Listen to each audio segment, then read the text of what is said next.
Hello, everyone, and welcome to tonight's episode of Spirit and Salt, episode number 13, I think. By God. Neo's with us in person today. After last week I said he was a bad friend and would be always late. Now he's here for real. We're going to jump right in, but first we're going to do a little recap.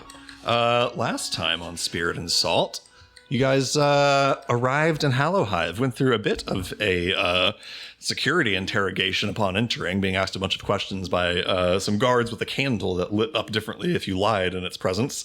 But the only lie that was spoken was Boss initially giving a fake name and then offering a truthful explanation of why he did so, which seemed to satisfy their issues.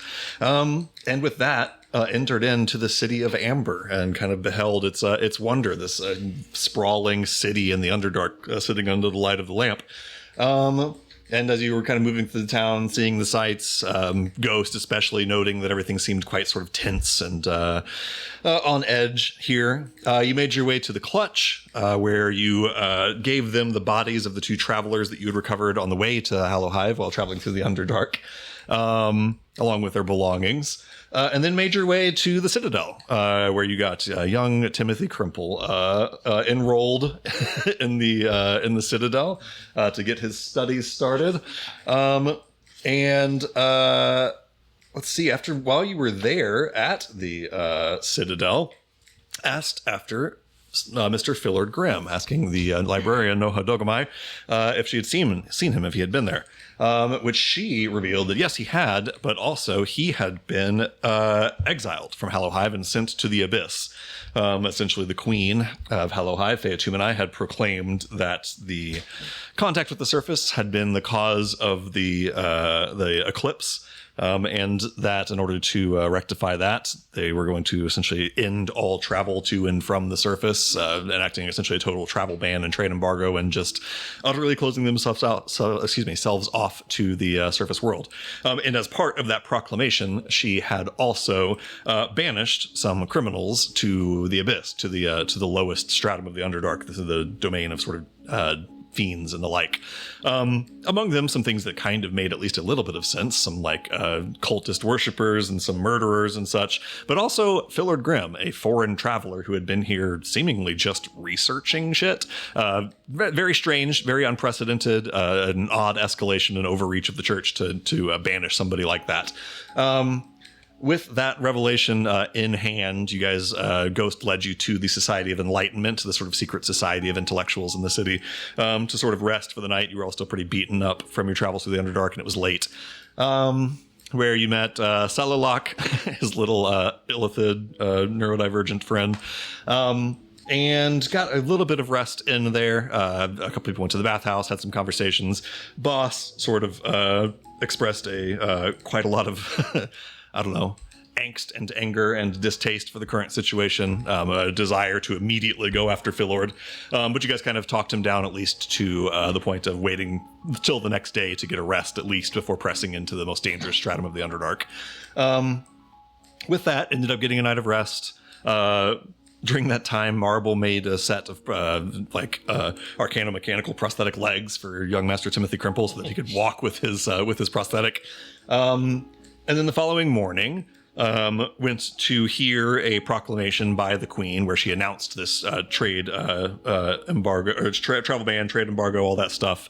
And then went back to the Citadel to buy some sending scrolls so that you could reach out to Fillard, and also to Ral and Talania, to backtrack a little bit. While you were at the Society of Enlightenment, Celilok told you that Ral Nikosi, the author that Morisco came looking for and a friend of Ghost, had gone down into the Abyss himself as well in search of Nimawort, this exotic mushroom that only grows on the sort of ruins of illithid elder brains in their colonies.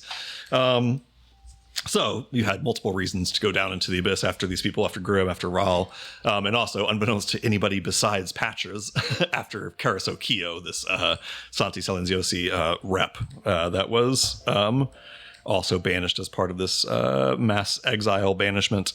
So with all of those interests in mind, you went to the Citadel, got some sending scrolls, attempted to contact Fillard using sending, but when you did, all that was the response was a bunch of sketches of centipedes.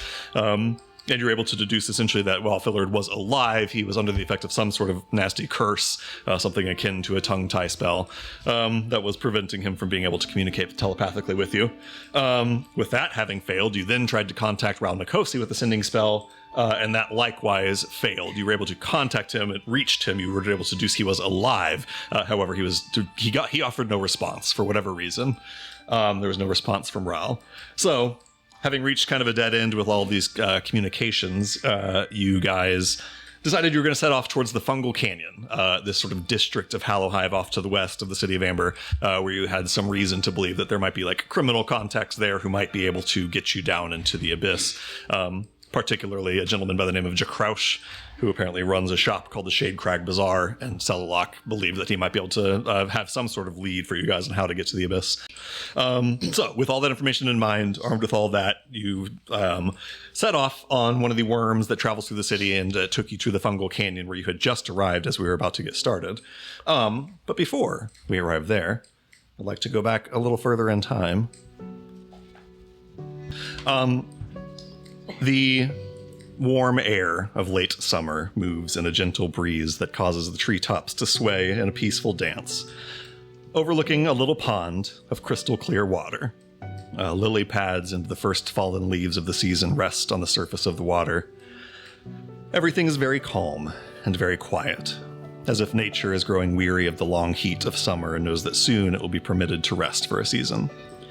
But this piece is disturbed by a kerplunk of something hitting the water, sending ripples across the surface that rustle the floating leaves, and we see a young Basamajik sitting by the water's edge with a small pile of pebbles, tossing them idly one by one into the water.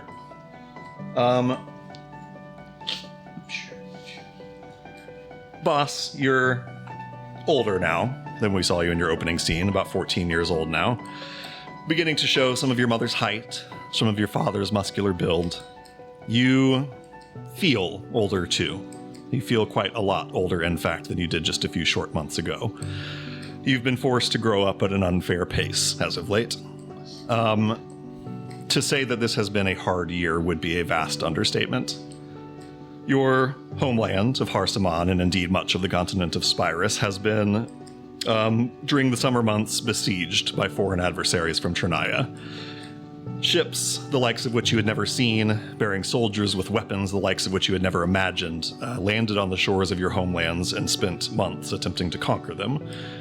These were months that you have spent wondering if your father and his armies would be able to emerge victorious against the invaders. Months of being reminded by grave and serious advisors that one day rulership of Harsaman will fall to you. Months that you have spent wondering if your family would survive, if your 2-year-old baby sister Laciel would survive, wondering if your homeland would ever be the same again. I think you still wonder that all these long years later.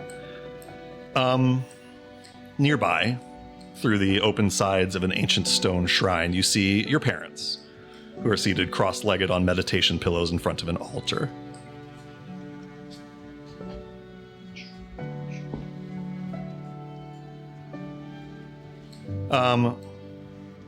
Your father, Rondil Fayada, is a Loxodon man of imposing stature and regal poise, the king of Harsaman, a man of a quiet strength that you've begun to understand a little bit better over these past months. As always, he wears a tall golden crown adorned with blue jewels atop his head. He's dressed in a loose-fitting white dhoti skirt and golden jewelry adorning his thick, muscular shoulders, and his arms and his shirtless barrel torso. And next to him, your mother, Najuna Fayada, Queen of Harsaman. An exceptionally tall Loxodon woman, slender as far as Loxodon go, with short ivory tusks that end in flat golden caps, dressed in a long white skirt and golden jewelry and finery, wearing an ornate headdress with a golden jeweled chain that sort of starts at her forehead and drapes down to about halfway down her trunk. Unlike your father, your mother, Najuna, has never been a quiet person, until lately.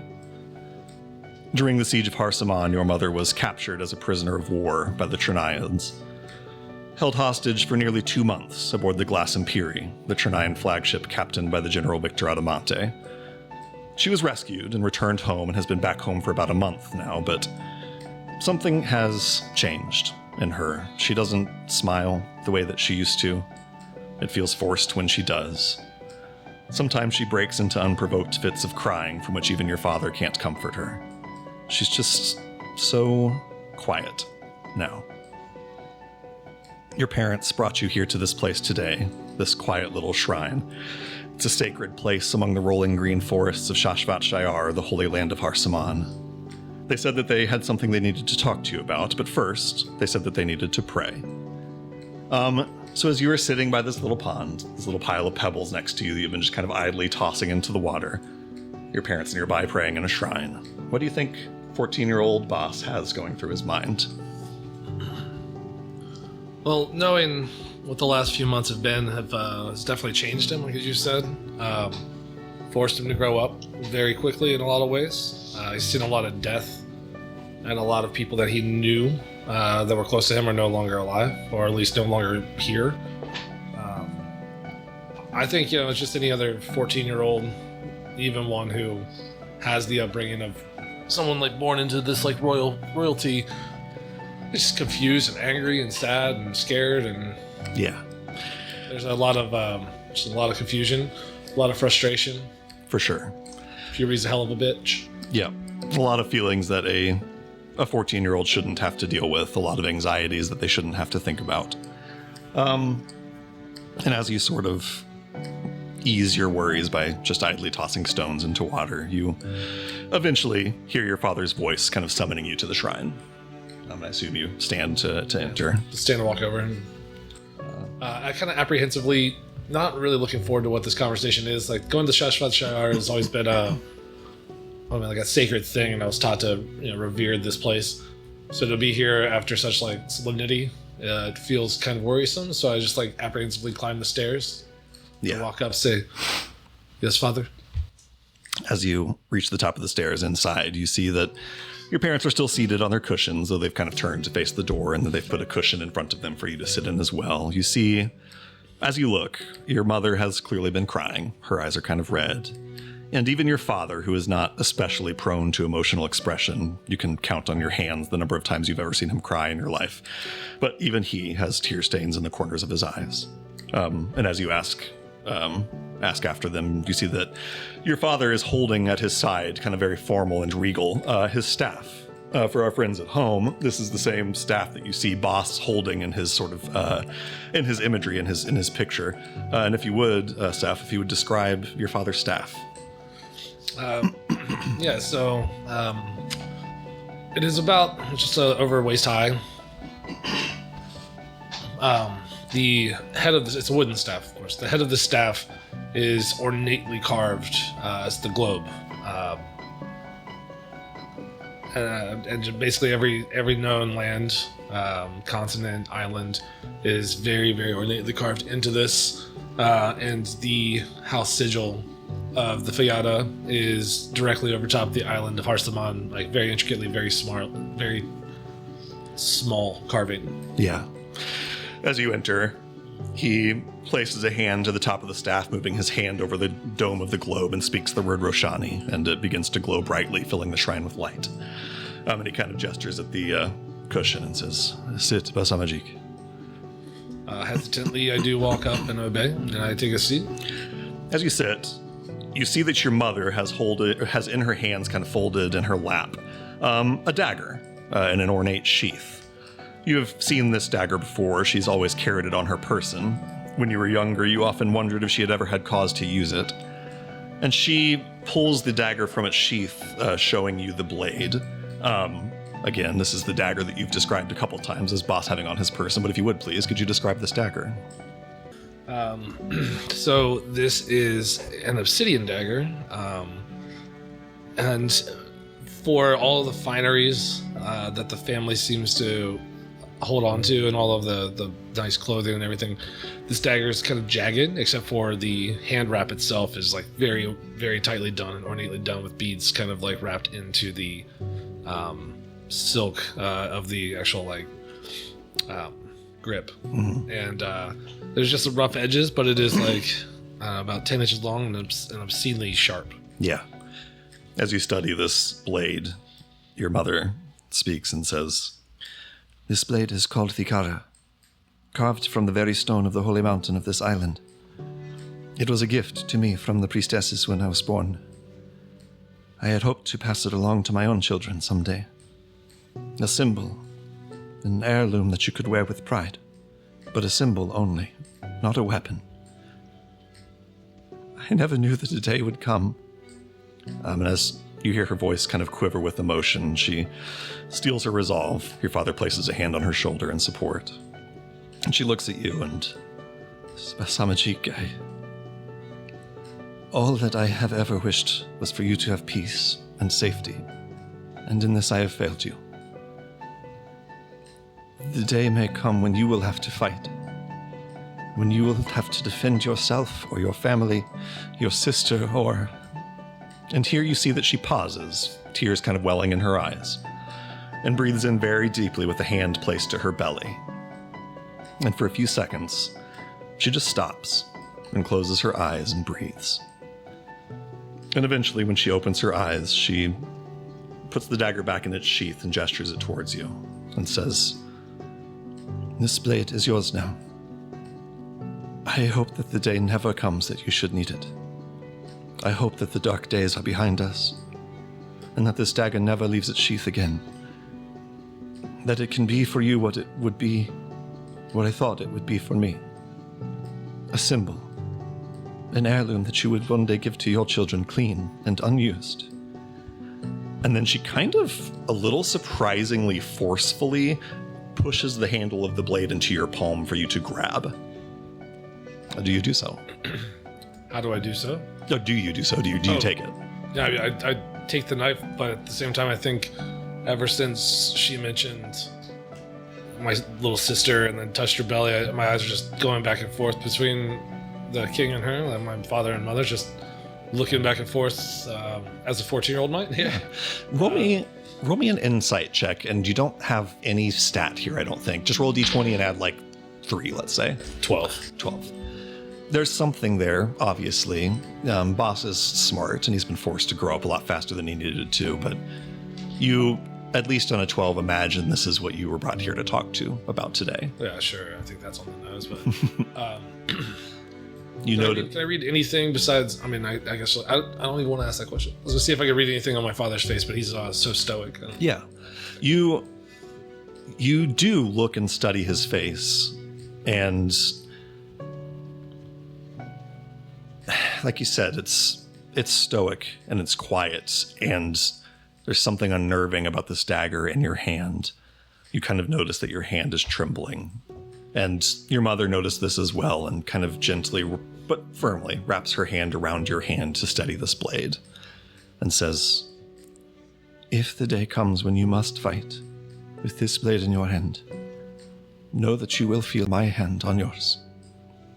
And she lets go, and for a while, there's a short silence while your mother kind of closes her eyes and continues to breathe deeply, and you study your father's face, sitting silent and stoic.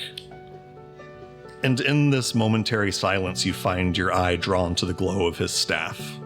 You have been reminded many times over the last months that someday this staff and all that it represents will be yours. You've always kind of known that in a sort of ephemeral, childlike, distant way, but the siege has brought it into sharp and harsh focus. Someday, your father will die, and when that day comes, his staff will be yours. You study his face in the dim light of the shrine. On a 12 insight check, he just looks so tired. There is a formative moment in every child's life when they realize that their parents are just people. Not superheroes, not omniscient beings, but just people like them. And I don't know on a 12 if Boss realizes this now, but I think that you will look back one day and realize that this was that moment in your life. As you study your father's stoic face, I think you realize for the first time that maybe part of the reason that he's such a quiet man is that he's always so tired. With that, I think I turn to my mother and realize that she's also still trembling. Reach out with my free hand and just like give it to her. And take hers, and I say, "Mother, you you're scared. The fighting is over. She smiles. I'm going to roll a check for her, actually. It's a very good roll. She smiles. She breathes deeply. She says, "You are right, my sweet one. The fighting is over. All will be well. All will be well." As she sees that you are concerned about her concern, she does what a mother simply must and steels herself, knows that she cannot be the reason that you are afraid. Okay. So I'll read that, and I guess turn and look down to the dagger in my hand and unsheath it slightly and flash the light against, from the staff against it and all its rough edges. Yeah. Holster it again and look to my mother and say, "Well, with this, I promise that I will keep the symbol alive for you and for this family. And I hope that I'd never let you down in using it unjustly." And with that, stands up and kind of holsters it to his belt. Yeah. Slightly. Tries to, at least. As you do that, your father looks on a 12 insight check, proud of your statement, but also a little bit, a little bit sad or a little bit worried. He reaches towards you and moves his thumb along the white marks that have started to show up on your trunk in the last couple of months, kind of recently appearing. And he says to you, "The priests tell me it is an omen, a sign that you are meant for some great purpose.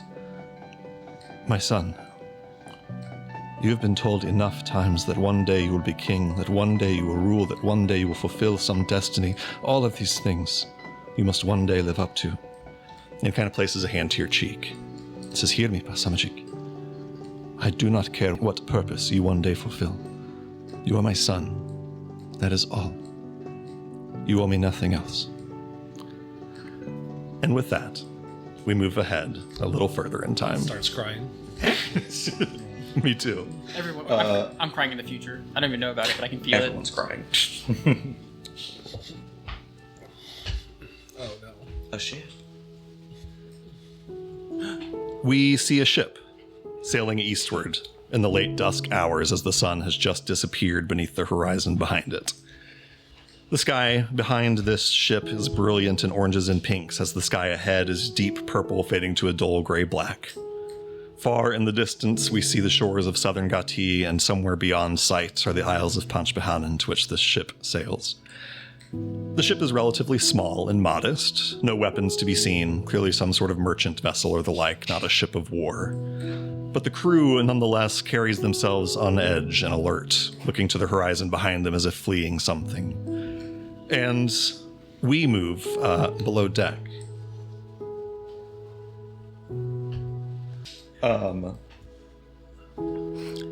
We find below deck, hidden in the belly of the ship amongst crates and barrels of cargo, 3 Loxodons, carefully hidden away from view, seated on a pile of burlap sacks full of grain and oats. One of them is a young boy, perhaps 8 or 9 years old, an adorable little lad with big ears and a big old head, dressed in a sky blue tunic and bright yellow baggy harem pants cinched with an orange sash. A yellow headband around his head adorned with a singular blue jewel that dangles at his forehead that matches the bright blue of his wide eyes. One of them is a slightly older girl, perhaps 12 or 13 years old, very thin in build, light gray skin, dressed in orange and yellow and gold clothing and wearing several golden chain necklaces as well as a jeweled headdress.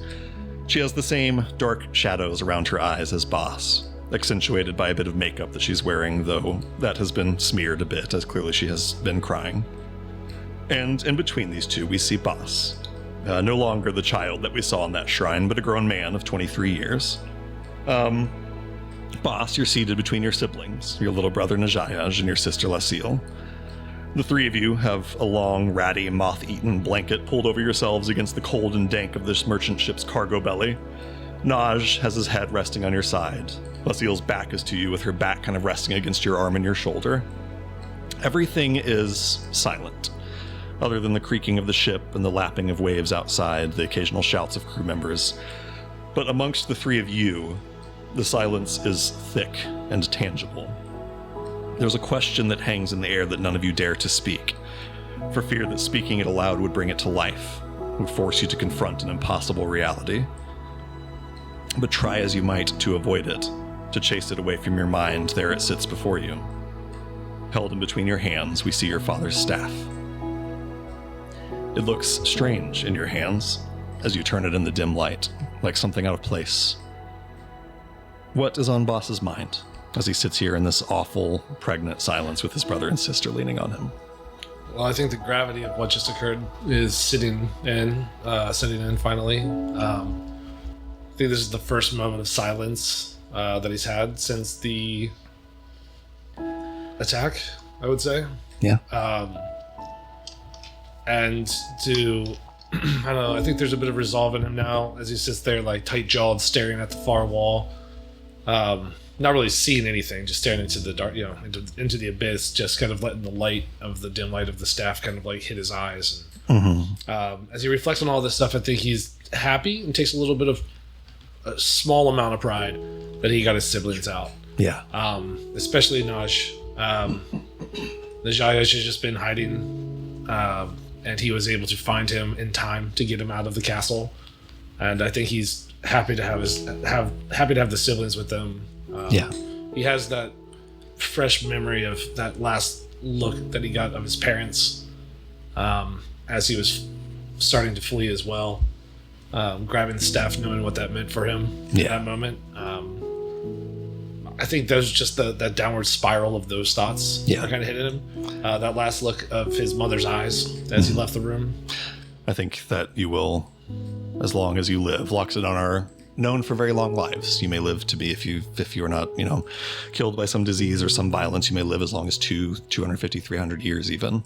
And I don't think that image will ever be gone from your mind, vividly and acutely. And as you sit there in that spiral, you thought Naj was asleep, but you hear his voice from your lap where he's kind of resting his head.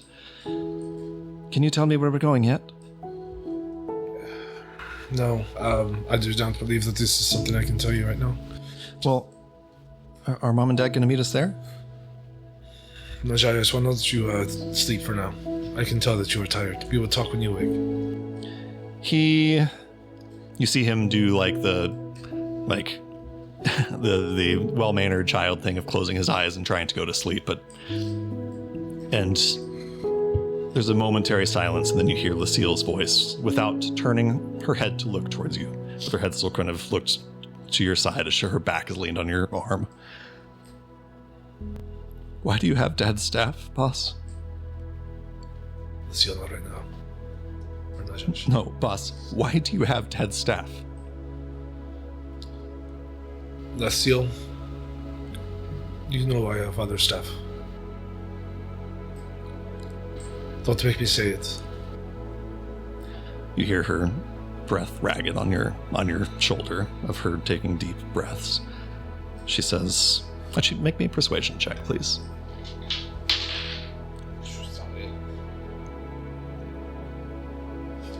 Three. There's a brief silence. And she says, "They're not going to meet us there. They're not going to meet us anywhere, Naj. They're dead." And you hear her devolve into sobs, just heaving sobs next to you. Naj kind of sits up. And finally he says, "We'll be safe though, right?"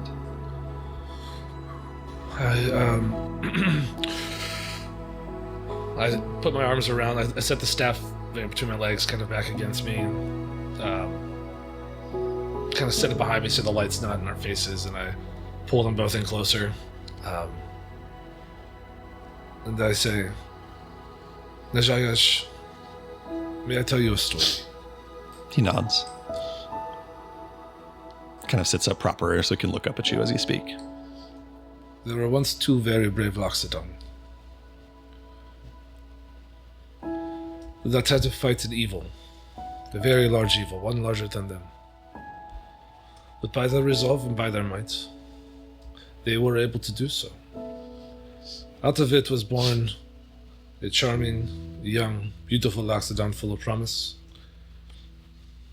And this Loxodon is what will hopefully one day bridge this gap and help us find the safety that we need in Har Saman. The whole story I will tell you one day.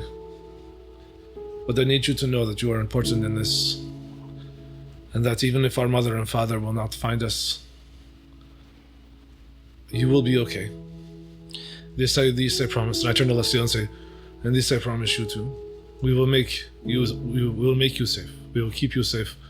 I promise this to both of you. Give me one more persuasion check with advantage. 18. Okay. You feel that as you tell this story, your sister's kind of breathing goes a little bit less heaving. There's something just sort of calming about the droning of a story in a voice that sounds not all that unlike your father's voice.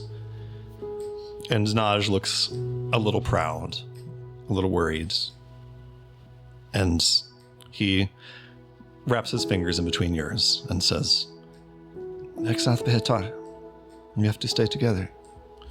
I pull them in both closer and say, Aksath Behetar. We move a little further forward in time.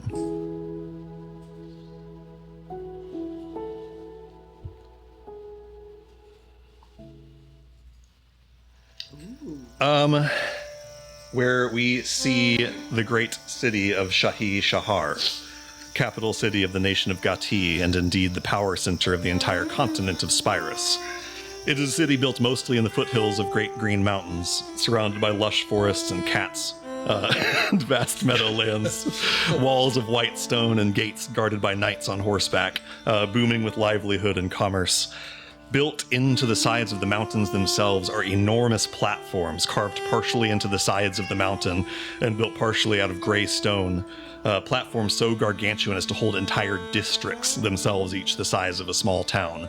It boggles the mind imagining the feats of engineering and magic that were undertaken to construct them. We move up the mountainside past platform after platform connected by a series of great lifts that carry travelers and carriages up the mountainside, each platform more opulent and resplendent than the last. As the higher up the mountain you travel, the more you move into increasingly rich and well-protected estates and boroughs, until finally we reach the uppermost platform, high in the mountain peaks, where is located the palace and estate of the ruler of the unified nations of Gati, the High King of Spyrus, Jotun Kurtrim Hoshiari, he who shall be remembered by history as the king who united Spyrus under his banner, and by whose combined might the armies of Chernaya were repelled. And we move past the king's opulent palace with its hundreds of servants and guards, past its lush courtyard, through its royal court, and into a secluded and private garden located on the palace grounds, accessible only to the king and queen and their innermost circle. And entering this garden, we find, once again, Bas. For, of course, the High King of Spyrus, Jotun Kurtrim Hoshiari, ruler of the unified nations of Gati, is, to you, your grandfather.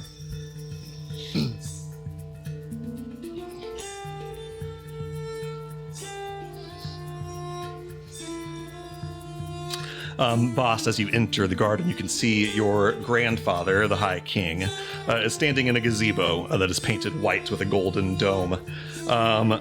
Jotun Kurtrim Hoshiari is a mountain of a man. He is a Loxodon taller even than you, approaching 8 feet tall, equally proportional in mass with an enormous broad build. His skin is a very pale gray, almost white, with sharp tusks that sort of point in towards the tusk, or towards the trunk, I should say. And he's dressed in robes made of black cloth that itself is barely visible beneath all the golden embroidery and jewelry that adorns it, matched by a resplendent golden crown on his head embedded with amethyst gemstones. And you see standing near your grandfather, the High King, Jadu Shirag, the High King's foremost military advisor and his personal guard. He is a man of about 6'4", rippling muscles that look like they were carved from stone, easily visible as he is shirtless, wearing loose-fitting brown-red pants and a red sash around his waist, a heavy bronze medallion on his chest. He is a Genasi, touched by air elemental heritage, the evidence of which is that his skin is a pale sky blue. He has ornate tattoos of glittering gold decorating his chest and arms and back, and long, wild black hair that perpetually appears to be swirling and twisting as if in a strong wind. And you can see that he holds a long pole arm, kind of like a staff that he's standing with the curved scimitar-like blade at its end. And as you enter the garden, you at first wonder where the High Queen is, but you eventually, looking around, spot her kind of off in the distance, standing by herself near a fountain in another part of the garden. She is a Loxodon, a broad and wide build, charcoal gray skin so dark as to be almost black, dressed in golden clothing and finery and a silk white cloak over her back and shoulders. You kind of find it unsurprising that she's keeping her distance from whatever your grandfather has summoned you for today, because she has always been somewhat cold and uninterested in you, despite your grandfather's ever-increasing affection for you. But as you enter the garden and your grandfather, the High King, catches first sight of you, he says, Basamajik, how does this glorious day find you, my boy? Quickened my pace and kind of trot up. As I always do, I drop to a knee and bow for him. Say, Yeah. Grandfather, this day is beautiful. How are you? Jadu? Up, my boy. I have a gift for you. Stands up. At this point, you see like more of like a militarization to Boss's actions. So it kind of stands up straight and just steps forward. Yeah, very formal. You step forward. The High King gestures to Jadu, who brings forward a very large, heavy, ornate, polished wooden box. And Jadu flips the latches open and opens this box and presents to you what's inside of it, which is a beautiful, ornate weapon. It is a curved sword with a crescent blade shaped like a sickle. It looks a little bit kind of like a crescent moon with the blade, the sharpened part on the outside of it. It's golden handle and inlaid with jewels. Very ornate. There's glyphs of sigildry along the blade as well. The High King says, "This is Asha Jagi, an enchanted blade that was given as a gift for our family. I wish for you to have it." Grandfather, this is too much. This is your blade. No, it is our family blade, and you are my family. And besides, you will be leaving soon. I understand you were accepted by the Scriptorium Voxitherum.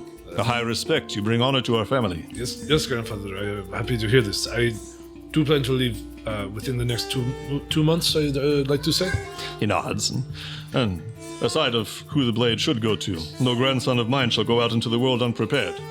Your mother, and he kind of points to the sky, would return from the heavens to lay me low if I allowed any harm to befall you. So I have... This she would. He laughs, and so I have asked Jadu to instruct you in the art of the blade before you leave. Jadu will take my head. He may. We just kind of laugh. I give him a nod. I will try to take his. He nods at you. Your grandfather laughs heartily. Jadu does not even crack a smile. I don't think I've ever seen him smile.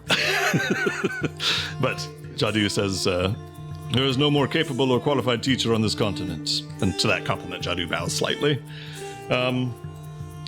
The High King says, now, I leave you to your training. And he starts to walk off of the gazebo, but before he quite makes it off, he kind of hesitates and then turns back around and says, Basamajik, Grandfather.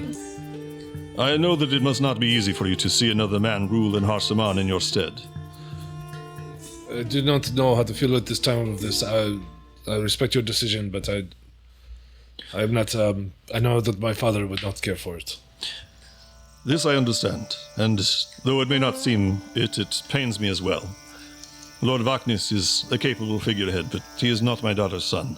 And he kind of steps back towards you, puts a hand on your shoulder, and says, You leave my court a boy, but I have no doubt that you shall return to us a man, ready to receive your birthright and sit your father's throne. I will make you, my father, my mother, and all of Spirus proud. He kind of claps your shoulder once again, and then he walks off over in the direction of the High Queen. As he does, Jadu takes a step towards you with this blade in the box, gesturing for you to take the blade, and says, Come, young lord. Take the whole box at first, and then I realized that he just meant the blade. Right. So I set it back down apprehensively and take the blade out. Yeah. I hold it up almost in a defensive stance, although I have no idea what I'm doing with this blade yet. For sure. You follow him down into the grass of the yard, where he does a couple of stretches, loosens his muscle a little bit, clutches his pole arms between both hands and kind of lowers himself into a combat stance, and then says... Boss starts cussing under his breath. He says, Strike me. Please make me an attack roll with disadvantage, and you don't have proficiency, so this is just a straight dex check.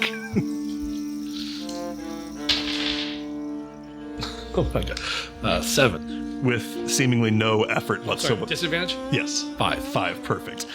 You swing this blade with no idea how to wield it, and with seemingly no effort whatsoever, Jadu deflects your attack with his pole arm and sends your blade swirling down to the ground. He then, Throw another one. he then points it and says, "Pick it up." That one. This time, as you swing it, he doesn't even use his weapon. He literally, you see, he like blows, and there's a gust of wind that just knocks you backward and sends you off kilter. And he says, "Again." 14. This time, you at least manage to keep the blade in your hand as he deflects it. And this time, as you do, as you stagger backwards and look like you're about to do another swing, he says, "Why are your parents dead?" That catches him off guard and he swings. 19. Oh, sorry. Dirty 20. Dirty 20.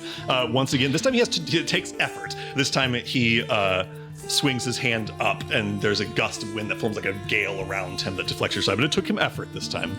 And he said, "I asked a question. Why are your parents dead?" Victor Adamonte. And I swing again. Dirty 20. Does the same thing, deflects your blade a little bit. Says, "No. Your parents are dead because they did not prepare, because they were not ready." Does it anger you to hear this? Without saying anything, I swing again. 21. Might need to check this guy's AC. Hold on. Okay, I think he's got one slot left for shield. He has to use a shield spell. Once again, he forms this gusting wind that protects him around him. He says, "Good. It should anger you. You lost those most dear to you, and now some sniveling diplomat sits on your father's throne. The world is cruel, and it is dangerous, and it does not give a fuck about what is fair. It does not ask if you are ready. It did not ask your parents, it did not ask your brother, and it will not ask you." Do you not think I know this? And I step up angrily, just kind of whispering. I don't want to yell, with the grandfather and grandmother in the, not too far distance. But I step right up to him. First time you see Boss ever, really look intimidating in any sense. Yeah. Big chest and said, "Do not think I know this. Roll me an, I'm the one that has lost everything." roll me an intimidation check.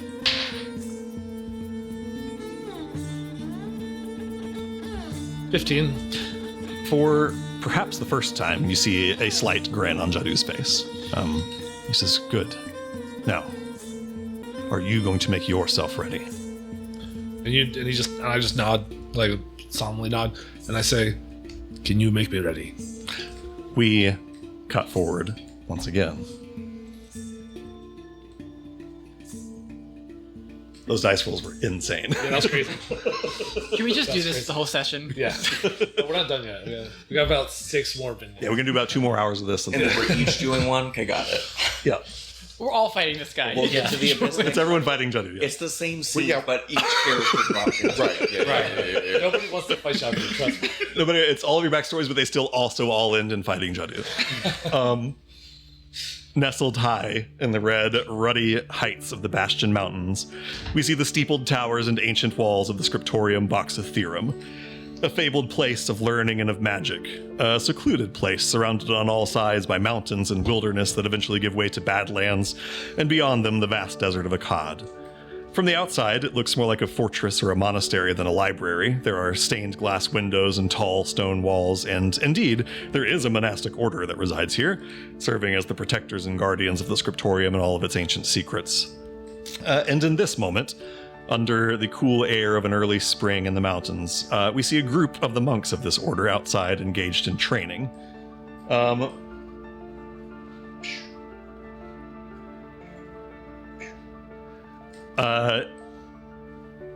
This training is equal parts meditative and rigorous. These monks move in a slow and synchronized flow that looks far simpler than it is to execute, with occasional bursts of quick movement that end in weapon strikes, either on sort of test dummies or on each other as they're using sort of test or practice weapons.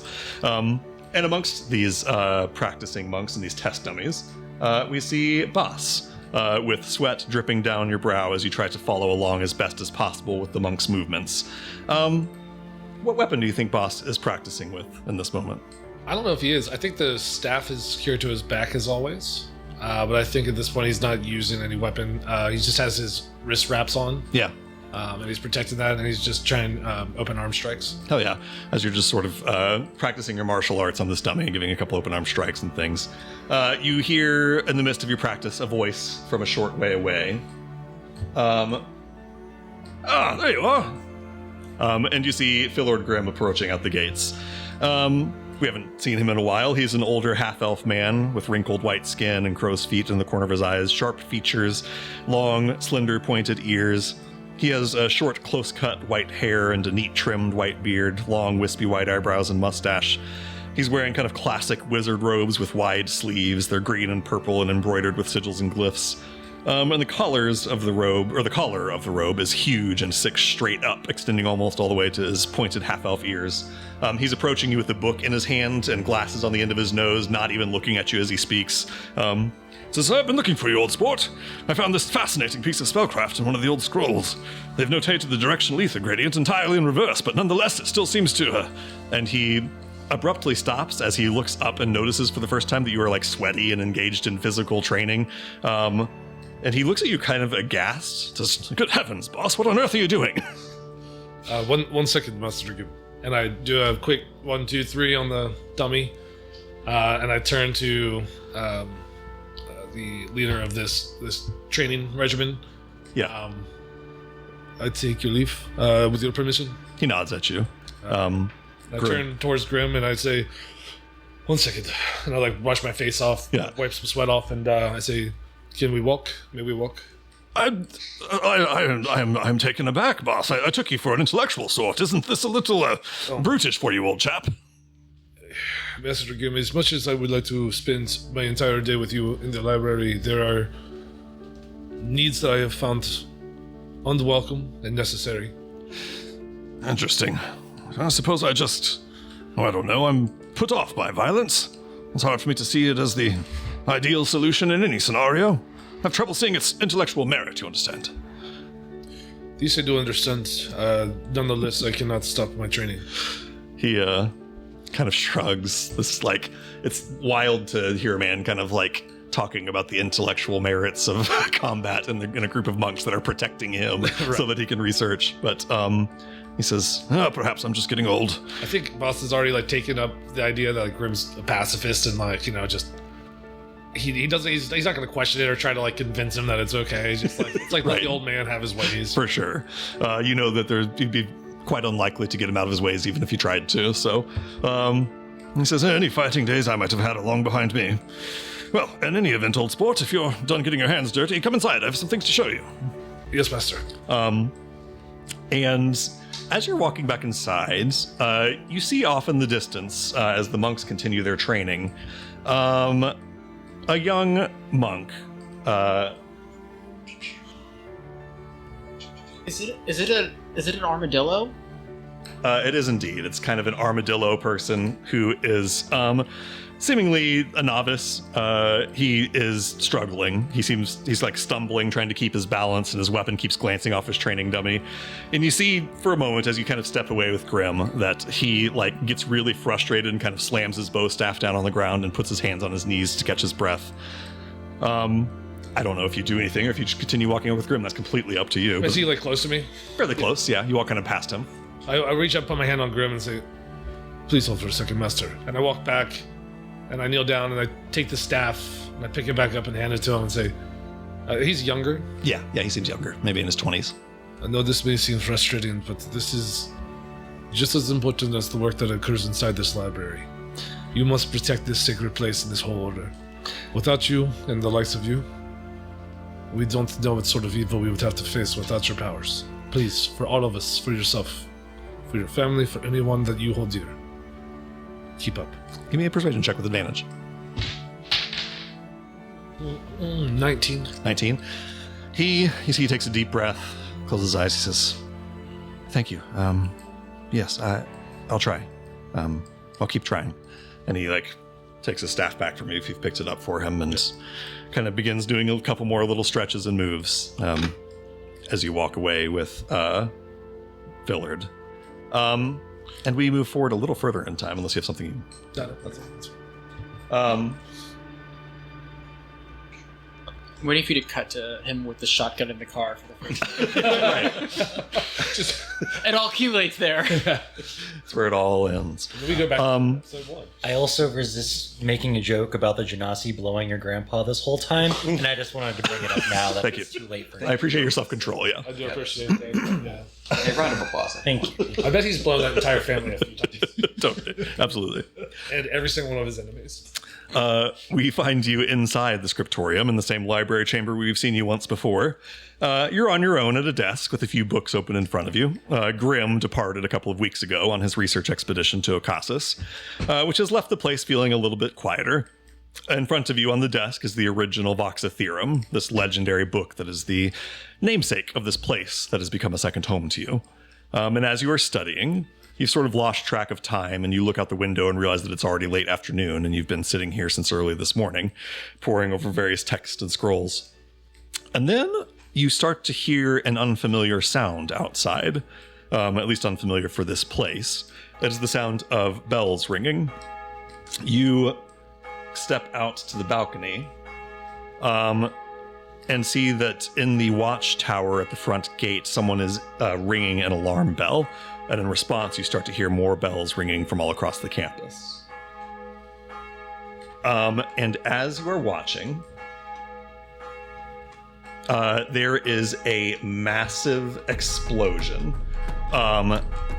as the front gate is blown off of its hinges in a tremendous fireball. There is then a banging sound of a gunshot, and you see that the guard at the top of the watchtower slumps down as the bell stops ringing. And then moving in through the now open gate, you see rows upon rows of what appear to be soldiers. They are armed with rifles and with scimitars. There are dozens of them, more than I have pictured here.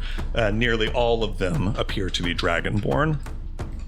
You watch as armed monks begin to pour out of the monastery to confront these attackers, and battle breaks out between them. What does Boss do in this moment? What is his first priority? I think it's a bit of a scramble. Like, looking at him, grabs his weapons off the rack that he typically leaves them on, grabs a staff, starts to run down the stairs as he's going to join this battle. Yeah. In the time that it takes you to run back inside and grab your weapons and all of that, you hear a blood-curdling sound from outside that makes your hair stand up on the back of your neck. It is a screeching roar so loud that you can't help but to reach up and cover your ears. You've heard a roar like this before, though never this close. You remember at times as a child seeing these creatures land on the great spires of your homeland, and even then, from those great heights, their roars could be heard from the ground. There is a dragon here. You are quite certain of it, especially because the sound of the roar is followed by a burst of heat that wafts in through the balcony door like a hot oven was just opened. And you look back out the balcony to see that out in the courtyard, well over 3/4 of the monks have been incinerated. Their bodies are black and bloody, smoking husks on the ground. Flames smolder the wreckage of their ruined corpses. The handful that are still living, some of them screaming in burning agony, try to regroup into formation, but they are being quickly overwhelmed. The words of Jadu echo in your mind. They weren't ready. What do you do? In the state of panic, believing that, haven't seen this dragon, but believing there's this dragon, seeing so many of, my associates, I should say, dead, burning. Looking around quickly, I noticed that the Voxa Theorem is still sitting open on the table. I think as this is happening, I'm like witnessing more death outside as I'm trying to make these decisions. I look around the room. I'm in the high chamber of the of the scriptorium, so I know that all of the most sacred tomes are in here with me. Mm-hmm. I think at this point, is it fair to say that I look down and see that the the west hall of the library is burning? Yeah. Yep. And you know of an emergency escape. You know a back exit that leads to a mountain pass. It is an arduous path away from the scriptorium, but it is seemingly the only way out to safety now with the courtyard occupied and in flames. So with that, I mean, there's nothing else I can do here. I can't take on these cultists or this horde. I can't take on a dragon. And one thing I think I can do is protect these tomes. So I grab the Voxa Theorem, as well as 5-6 other scrolls and a Right. few other books. I shove them into the largest sack I can find in this room, Yep. along with my vestments, and I grab the 1 pack of rations I have for that day, the food Right. just for that day, and I run out the south exit, the Right. back exit. Moving as quick as you can, gathering the most valuable books and scrolls that are within reach, you begin hurrying through the winding halls and staircases of the scriptorium. Give me some kind of check. You can do survival, investigation, athletics, whatever you want to do to try to get out of this place as fast and successfully as you can. Sure. Survival, I'll take that. I like Yeah, that. kind of. That's a dirty 20, but I like Okay, it. perfect. As you are moving, on the 20, you know exactly where to go. You remember the right ways. You have to make some adjustments a couple times because you see that there are entire sections that are already like caved in from some sorts of explosions that you're hearing the whole time you're running. But on a 20, you're able to kind of move as quickly as you can. At one point, as you are moving down a sort of long hallway, there is another explosion and the sound of stone shattering and splintering. It is a deafeningly loud blast that leaves your ears ringing. And when the dust settles around, you see that about 20 feet in front of you, one of the exterior walls to the courtyard has exploded inward, and daylight streams in. Amidst the rubble of the explosion, you see the bodies of a pair of monks that have been mangled and destroyed by the explosion. They weren't ready. Running in through the newly created opening in the wall, you see the young monk from earlier, the armadillo guy. He is wounded and bloodied. He sees you and, frantic with panic, comes running in your direction. But before he can make it to you, there is a gunshot from somewhere behind him. The front of his forehead explodes, covering you in blood and viscera as his body drops limp to the ground. He wasn't ready. Behind him, you see that having entered through the hole in the exterior wall, one of these dragonborn soldiers with a rifle raised is standing there, the barrel still smoking from the shot. He slings his rifle up onto his back and draws a scimitar and begins moving towards you. And as he does, in sort of an odd moment of adrenaline-fueled clarity, time seems to slow, and you see a symbol that is embroidered into the breast of a tan sash that he is wearing around his neck and shoulders. It's an odd thing to draw your focus in a life or death moment, but for some reason it caught your eye, and you remember it with great clarity. You have only a moment, however, to internalize and memorize this symbol, some prescient thought that you will need to remember it, before you are snapped back into reality by the urgent need to dodge out of the way of a scimitar swing in your direction. You look in the eyes of this man. He intends to kill you, and I ask you, is Boss ready? At this time, I don't think he has any other option. I feel he is compelled to not necessarily stay and kill this man, but definitely needs to. He is ready to dispose of him however he can, as quickly as he can, without drawing the attention of other soldiers. Okay, give me. With the also, I think at this moment he sees this symbol on the sash, while he also realizes that the discoloration is blood that is now like dripping into his actual eyeballs. Full of fear, survival kicks in, and with the training that he's had from Jadu and from these monks, I think he pulls out both. He pulls up the staff for like a counter strike and a parry, and then the dagger comes out. Outstanding. Give me your choice of like an attack roll, or if you want to use some spell magic, you can use a spellcasting check, whatever you want to do. What can I roll for like a parry? Would that just be attack like? Yeah, it should be called an attack roll, essentially. Just a flat d20, or do you want me? Yeah, you can add your attack roll modifier, whatever that is. That would be so 21. 21's brilliant. This dragonborn soldier swings a scimitar towards you. With the staff, you deflect his blade, and with the other hand, you reach for the dagger that your mother gave you all those years ago, and you plunge it underneath his rib cage, and you see that he begins to sort of gasp and gurgle. His body begins to slump down, going weak at the knees, and if I am not mistaken, I believe Boss takes a human life for the first time. This is correct. As the body falls limp to your feet, you hear more shouts from outside. Indistinct. They sound like they're draconic, but you can't quite make out the details. Give me a perception check. Okay. I'll take that. Oh, wow. 25. Whoa, that's very good. Okay, you do make out some of what is being said in Draconic. You hear deep female voice, kind of raspy, or at least female sounding, that says, "Find the sigil, spare the necromancer, and kill the rest." You are once again forced to cover your ears as you hear another deafening dragon roar. You hear boots stomping towards the opening in the wall, and you know that you cannot hope to fight all of these attackers. You feel the weight, both literal and metaphorical, of the books and the scrolls in your bag. You are not far now from the emergency escape, and I assume you continue rushing toward it. I do. I think in this moment, as I'm, kind of dipping and dodging or whatever, I realize that I used my mother's dagger, which doesn't really sit well. But I'm also sick as fuck at this point to my stomach. I just watched pretty much everyone I know die, burning alive. This young armadillo man's blood is covered my face and is in my eyes as I run through these back halls, but I don't stop running. A short while later, we see you making your way through the mountain pass, stumbling and tired, still jittering with adrenaline, but confident at least that you are not being followed. You take a moment to catch your breath. You look behind you and see the smoke rising from the scriptorium grounds. But you hear no more roars, no more gunshots. Evidently, there is no one left to fight. No one was ready. So with no other avenue to turn to, you continue down the mountain pass. And we see you, much as you appear in that scene from our end credits that Drake drew, splattered with blood, specifically the blood of your allies, leaning on your staff, precious cargo safe in your bags. And as the scriptorium disappears over the crest of the mountaintops behind you, you watch as a fluttering breeze of bright blue, glowing butterflies soars past you and away to the west.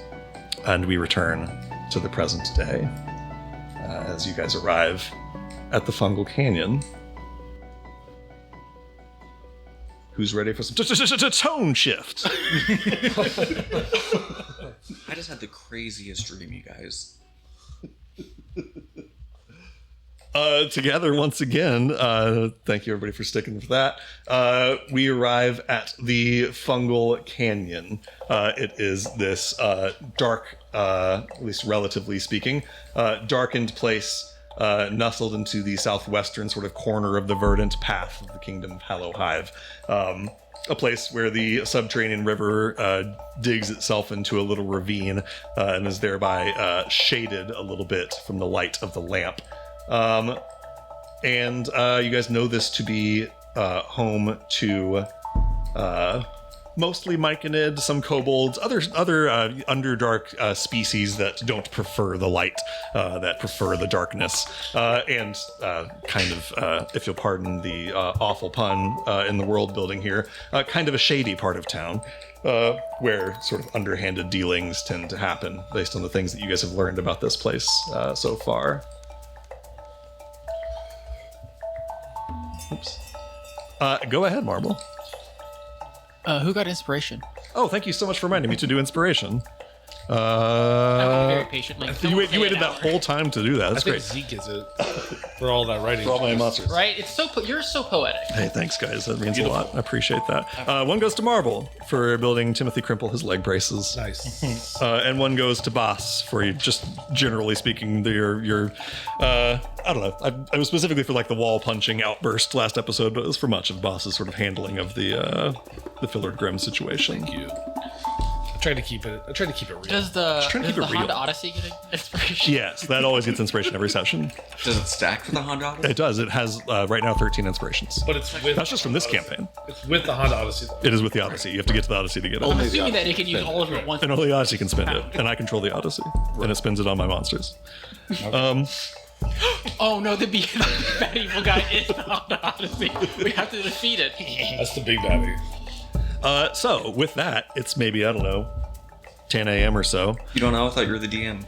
I don't. I don't know. I'm not the DM and I don't know. Oh, I did have one other note here from last session. You guys talked about purchasing rations to take down with you.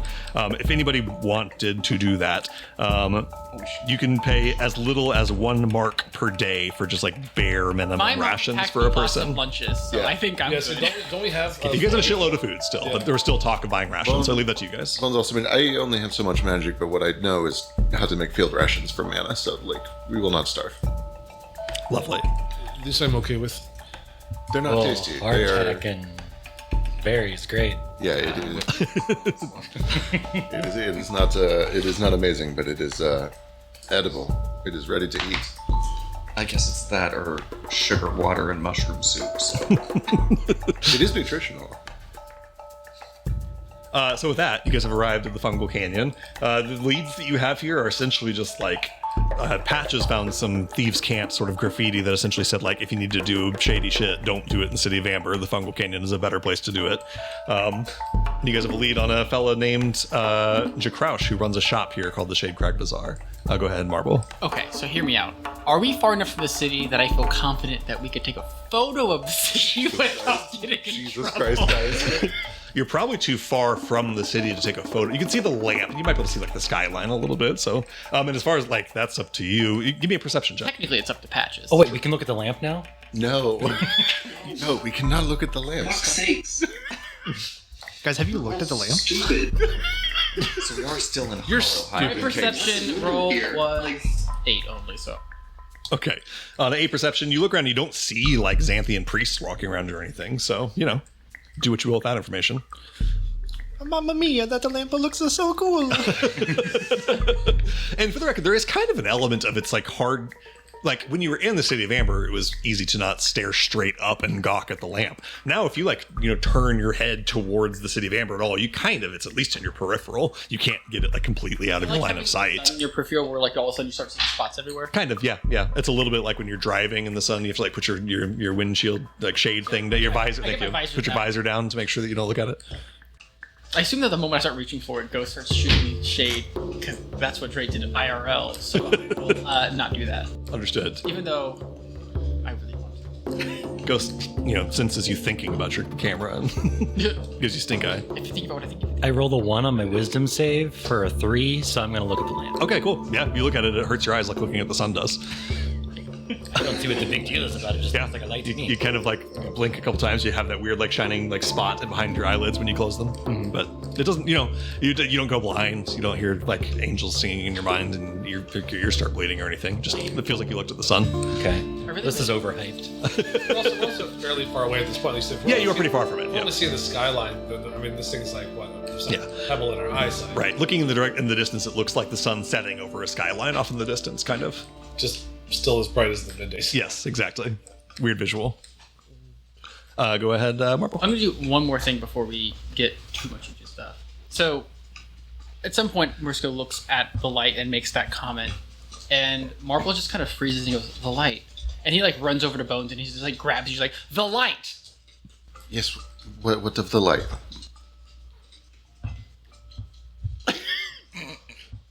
Shut up! When I was talking to Timothy, he said when I was out of the light, he couldn't hear it.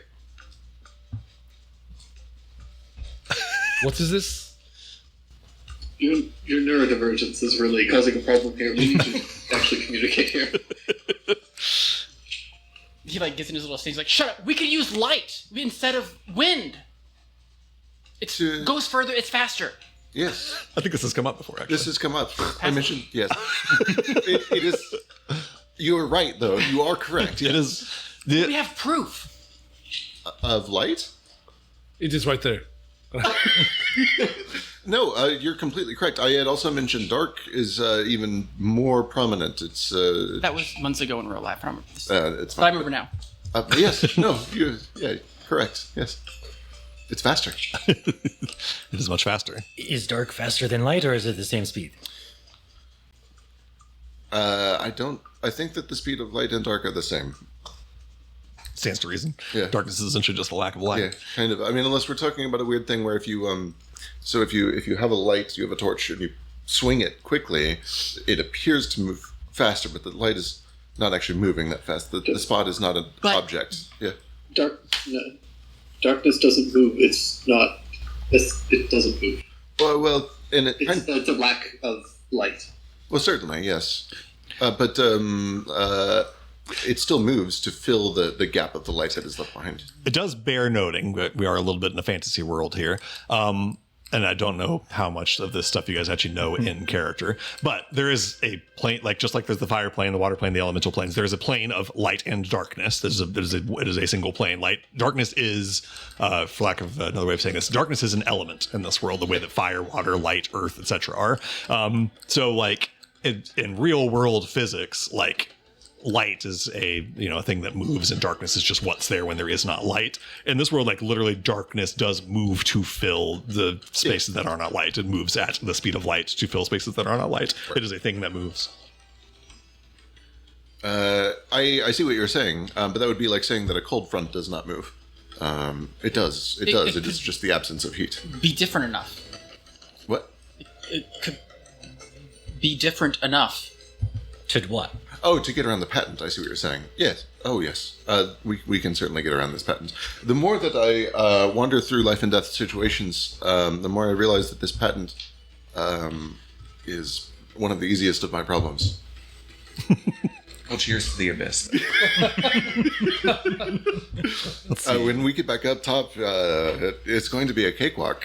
We're easy. I spent 2 months rebuilding things, and I filed my own patent. I did forget we had this conversation. So like, literally, like halfway through, like us waiting for this, I was like, "Oh my god, light!" Yeah. Literally been proven to transmit like actual signal. Bones had a very similar without moment. elementals involved. Well, there are still elements. There But are light she and darkness did not. elementals. I am not versed enough on Arcana yet to understand what the difference is between divine energy and elemental energy, but I assume that they are different things. It's possible. Maybe we could harness it. I worry then, is my understanding divine energy comes at the whim of something sapient. Elementals just do their nature. I would not want to... Don't use elementals. What? Don't use elementals. Oh, no, I like to use the elementals. I don't want a god to be able to pull the plug, per se, if he decides he does not like people talking to each other. An elemental does not know how to pull the plug. It is an elemental. It knows how to eat if it's fire or flow if it's water. And so on. I give it what it wants instead of borrowing power from it. Go ahead, Maurice, go. Are there salt elementals? I need to know. Totally. Okay. Yes, absolutely. Pepper. I need Definitely pepper elementals also, yeah, for sure. Being a little bit facetious, but somebody give me an Arcana check for how the universe is made. I can. 23. 23, okay. Tell me about paprika elementals. 10. 10, okay. On a 10, you have no idea. On a 23, you don't maybe know the full details, but you know that basically the way the cosmologists like to think about it is like there's the material plane, which is the universe as we know it, all the planets and all the space and all the everything that is the universe. There are the... You guys can't see it, but Patches is shaking his head like, no, that's not right. No. There... Now you see him shaking his head. The cosmologists like to call them the quote unquote inner planes, which is they're kind of the stuff the universe is made out of. They sit on sort of the inside metaphorically of the universe, not literally in any sense, but it's the stuff the universe is made out of. And these include the elemental planes and the spirit planes, those planes of life and death. It's basically everything that is matter in the world comes from these planes, and everything that is life comes from these planes. So like literally paprika is ground up red peppers that came from the plane of vid, where plants came from, and essentially the planes like intersect in a weird way where like an elemental is essentially a little bit of the energy of vid, the plane of life, and a little bit of some elemental energy that's created a bit of living element. So you know, probably somewhere there is a red pepper elemental. It wouldn't be an elemental, it'd be a red pepper spirit of some sort. Which if you were to dry out. Which if you dried it out and by crushed powder. it, then you'd have paprika. Okay. Yes, correct. Okay. Let me get this one out of the way. Actually, I should wait till my Arcana's higher. Let's do it now. Some elementals demonstrate something that resembles sapience. True. I assume that most elementals, or at least most of the elementals that I work with, are just acting on basic will. The one- they're fungus, basically.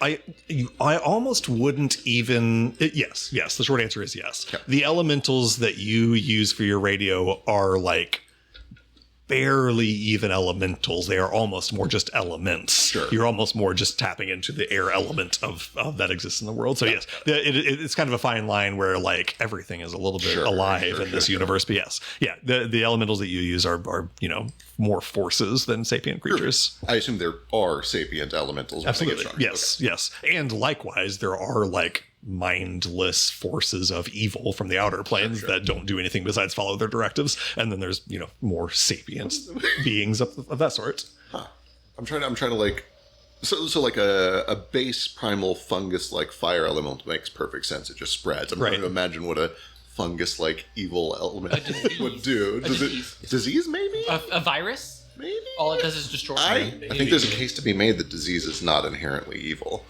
Tend to agree with that. I guess it depends. What does evil mean? Right. Evil's perspective. That's exactly what I'm saying. Is the question. That's exactly what I'm saying. So even the plane of evil is evil to who? Yeah. Us. Whom? Whomst of? We are the. These are questions that there are answers for, but none of your arcana is high enough for it. All right. You guys are having these conversations, I think, as you're sort of making your way down into this canyon. It's like about 200 feet deep. There's a river that runs through the middle. There are little homes excavated into the walls, and there's little campfires, little villages, rope bridges connecting from side to side. You can see lots of myconid around, lots of kobolds, these like pale skinned, black-eyed dwarves, just creatures that look like they prefer living, in the actual dark of the Underdark, but then they also do appreciate the humidity provided by the lamp around here. Like you were in the City of Amber, you're getting a lot of weird looks here. You stand out like an absolute sore thumb in this place. But looking around, you don't immediately see like Xanthian priests walking around or anything. You don't feel like this place is quite as policed as the City of Amber, at least. What would you guys like to do? Find Grim. Find Grim. You're casting the spell Find Grim? Look north. Yes. Well, I guess it's probably time for some crime, right? Well, we need to find our contact. Who? I forget how we got this lead. It came partly from Patches and partly from Cellarlock. He had done some digging to look for somebody who might be a good smuggler. And yes. Oh, right. So we need to figure out a way, if there is a way back in, and if not, if there's a way around the city. Yeah. So do you think you could find your man? I mean, He didn't go Italian, you guys. Who is this? that was the outside thought. Unbelievably Or serious. inside thought, sorry. I guess while we were kind of walking through this part, I would have been looking for any Yeah. sort of... Give me your choice of perception or investigation, and either way you can add your Mafia lore. I also have Thieves' Cant. I'll keep an eye out. Yeah, you can give him essentially a help action if you wish to, or you can do it too, whatever works better. That's how I was going to help. Yeah, cool. You can also just do the check as well because of having criminal lore. Do I get advantage or no? You get advantage from help, and then Cadence can also do the check. You said perception? Perception or investigation, either one's fine, and apply your criminal lore. Natural 20 for 27. Oh, nice. Hell yeah. Easy peasy. The initial thing that you're trying to do here is not even particularly hard. You're looking for essentially just like a place of business called the Shade Crag Bazaar, and you find it without much issue. You do find on the Nat 20 a few more like bits of Thieves' Cant carvings and stuff, essentially saying like you're kind of on the right track. And eventually you find a big kind of like tent-like structure nestled underneath kind of a cliffside. There is in front of it a huge, well, it's not like you can't quite tell how big it is, a very thin kind of crack in the ground, like a fissure that as you kind of step over it goes way down into darkness. You're not sure even how far because it's dark inside. And you do see a little wooden sign hanging over the door that's painted that says Shade Crag Bazaar of the building itself. Outside, standing by this crag, you see a little guy. He's a little myconid friend. He's maybe about 4.5 feet tall or so. He's like a white mushroom with a green mushroom cap, super, super wide like a sombrero. He's wearing like a big, heavy green cloak, and he's got a little staff folded between his hands, huge, beady black eyes. You don't see a mouth to speak of. And you see that sort of crawling around in this ravine, in this like crag, are a bunch of even littler guys. they're little, like, maybe snake-sized mushroom worm things. They're like... they're just little mushroom guys that instead of their stalks going down into the ground, they turn into little, like, snake tails. And they're, like, kind of snaking up and down and into this sort of, like, crag. And they seem to be, like, minding this mushroom guy. He seems to be, like, I don't know, shepherding them or raising them or something. This is all happening kind of out front of the building itself. So I go up and I start stomping on these. Yeah, stomp them. Absolutely fucking stomp them. Oh, let me help you, friend. Stop. Terrible. What do you guys do? You go inside this place, or talk to this guy, or what do you do? I follow Patch's lead. You just rolled a nat 20. You get the sense from the thieves' camp that you found that the guy to talk to is probably inside the building, not this guy outside. So you guys make your way inside, where you see a building with shelves lined with all kinds of goods. You don't immediately see anything illegal or below board. It seems to be mostly like foodstuffs and knickknacks and little treasures and trinkets of various kinds, little magic items and stuff.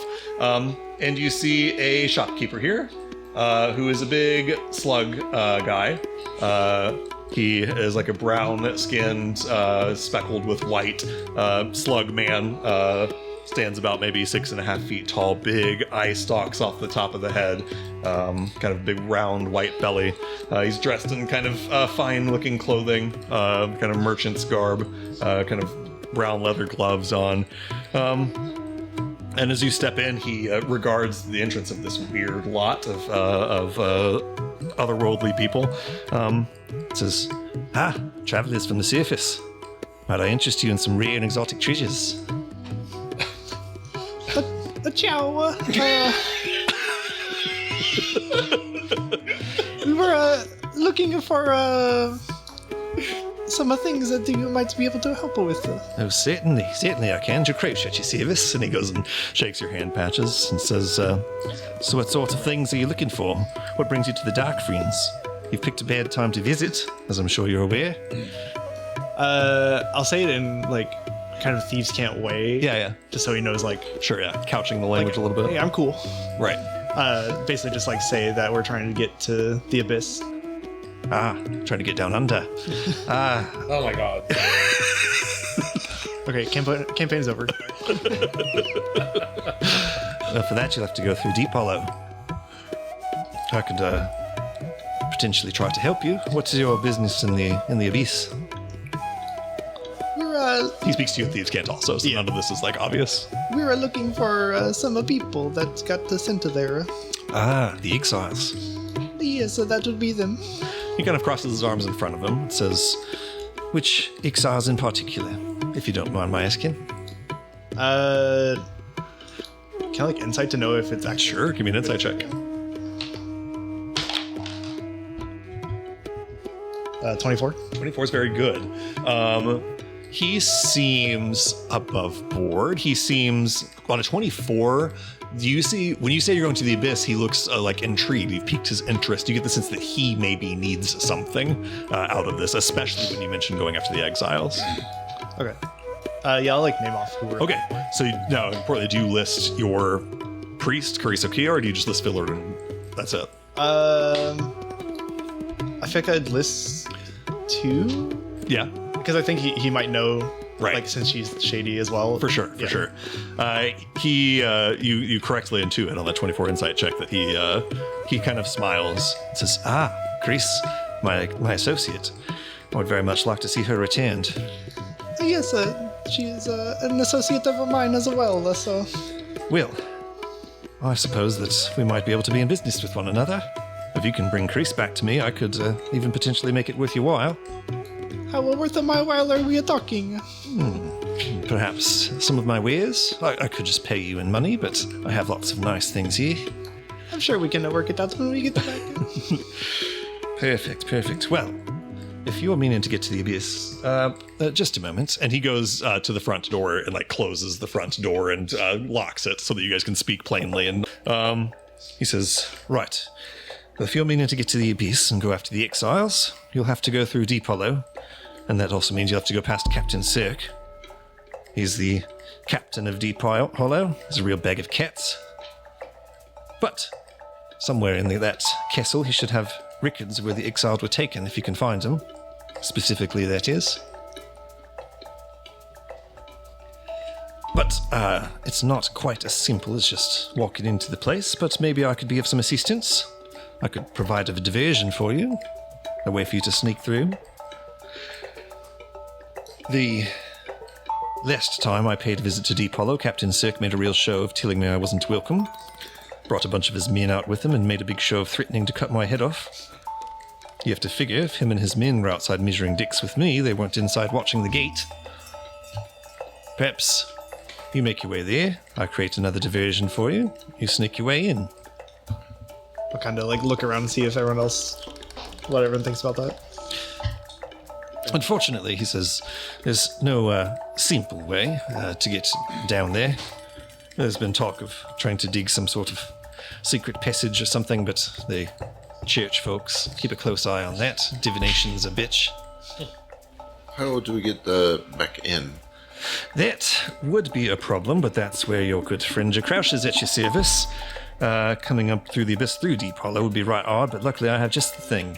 And he opens the door back up. He says something to the mushroom guy out front, that little mushroom man. I don't know if anyone speaks. Some of you certainly speak Undercommon. Those who know Undercommon, he says, "Go get my crystal," essentially. And Obi taps this little mushroom guy taps his little staff on the ground. One of these little worm guys comes up to the surface, and the mushroom guy just kind of looks at him for a little bit, and you see his mushroom cap kind of wobble. And then the mushroom guy burrows his way back down into that crag and comes back up maybe about a minute later with a little orange crystal in its mouth and hands it to Obi. Is it amber? No, it does not appear to be amber. It appears to be just maybe it's probably actually diamond, but it's glowing orange, if that makes sense. It's got an orange glow to it. The stone isn't actually orange. And Obi takes it and hands it to Jacrouch. Jacrouch says thank you and heads back inside and closes the door once again. And he says, now, if you go down and get Carice, you just crack this crystal and it'll open a door for you to return here. Simple as that. You do want to move fast, though. The door only stays open a short time.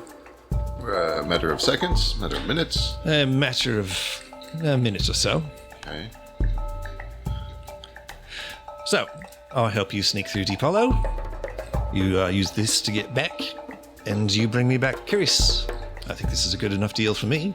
And we do need to go through the fort because the records in there will tell us where they were exiled. Yes, if you find another way, you could just find your own way. You could go back out through the Underdark and find simpler paths.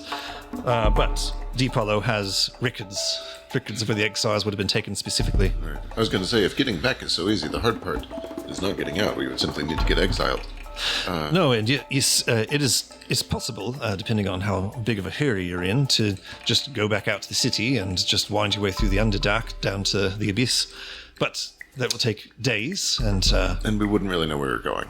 yes, there are ways. I could provide you maps and the like, but it would take you, I would say, a minimum of 2 days, maybe 3, and then you'd be... What about maps from where we're going? the Deep Hollow? There's probably maps in there. I would assume so.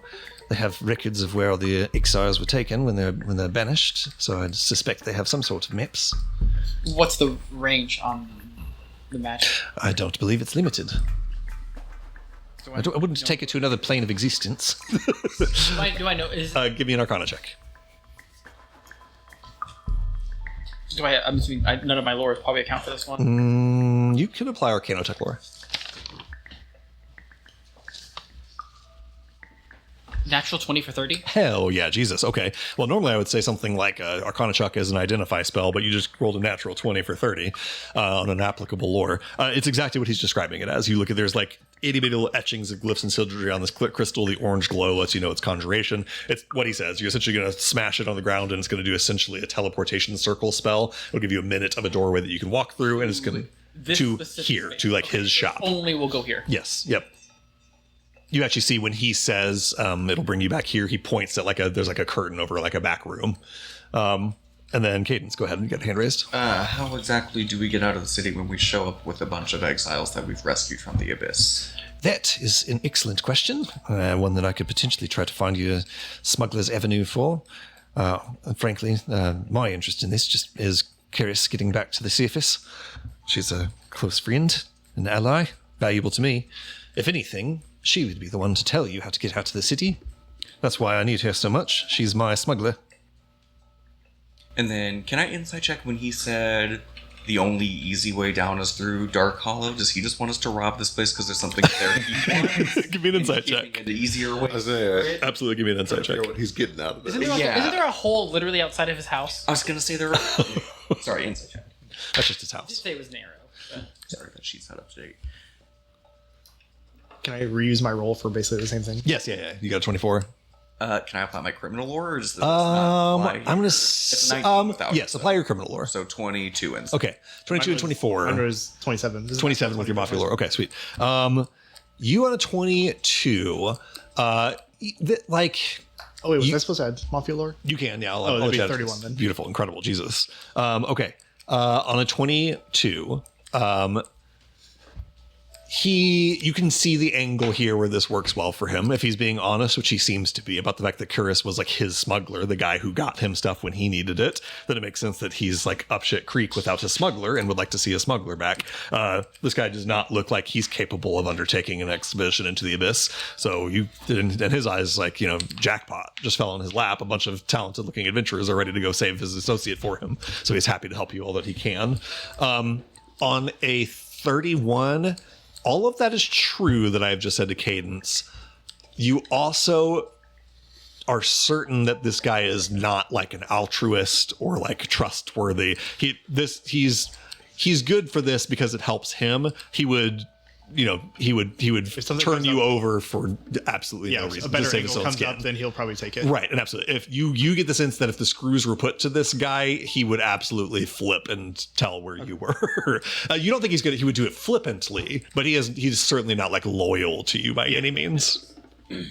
I don't want to give the wrong impression on 31. You don't suspect that he is lying to you or trying to cheat you, but you certainly don't trust him to just be a good dude. Right. He's not he seems because he likes us. right. He's He seems self-interested for sure. Right. Go ahead, Marble. So, quick question: the person that he's talking about, is that one of the people that Ghost knew, or is that one of the people that were exiled? For the record, I don't think you've told anyone about what you're doing here.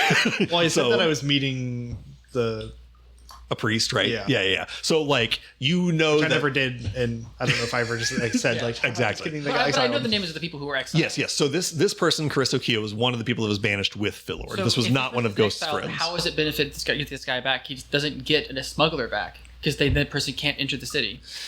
On the 31, there's ways around it. She could disguise herself or something. But I mean, it is a valid question. Can't lie to the candle. Presumably, she can't go back to being a smuggler at the church in the way she was. She can't go back there and be I'm a priest still.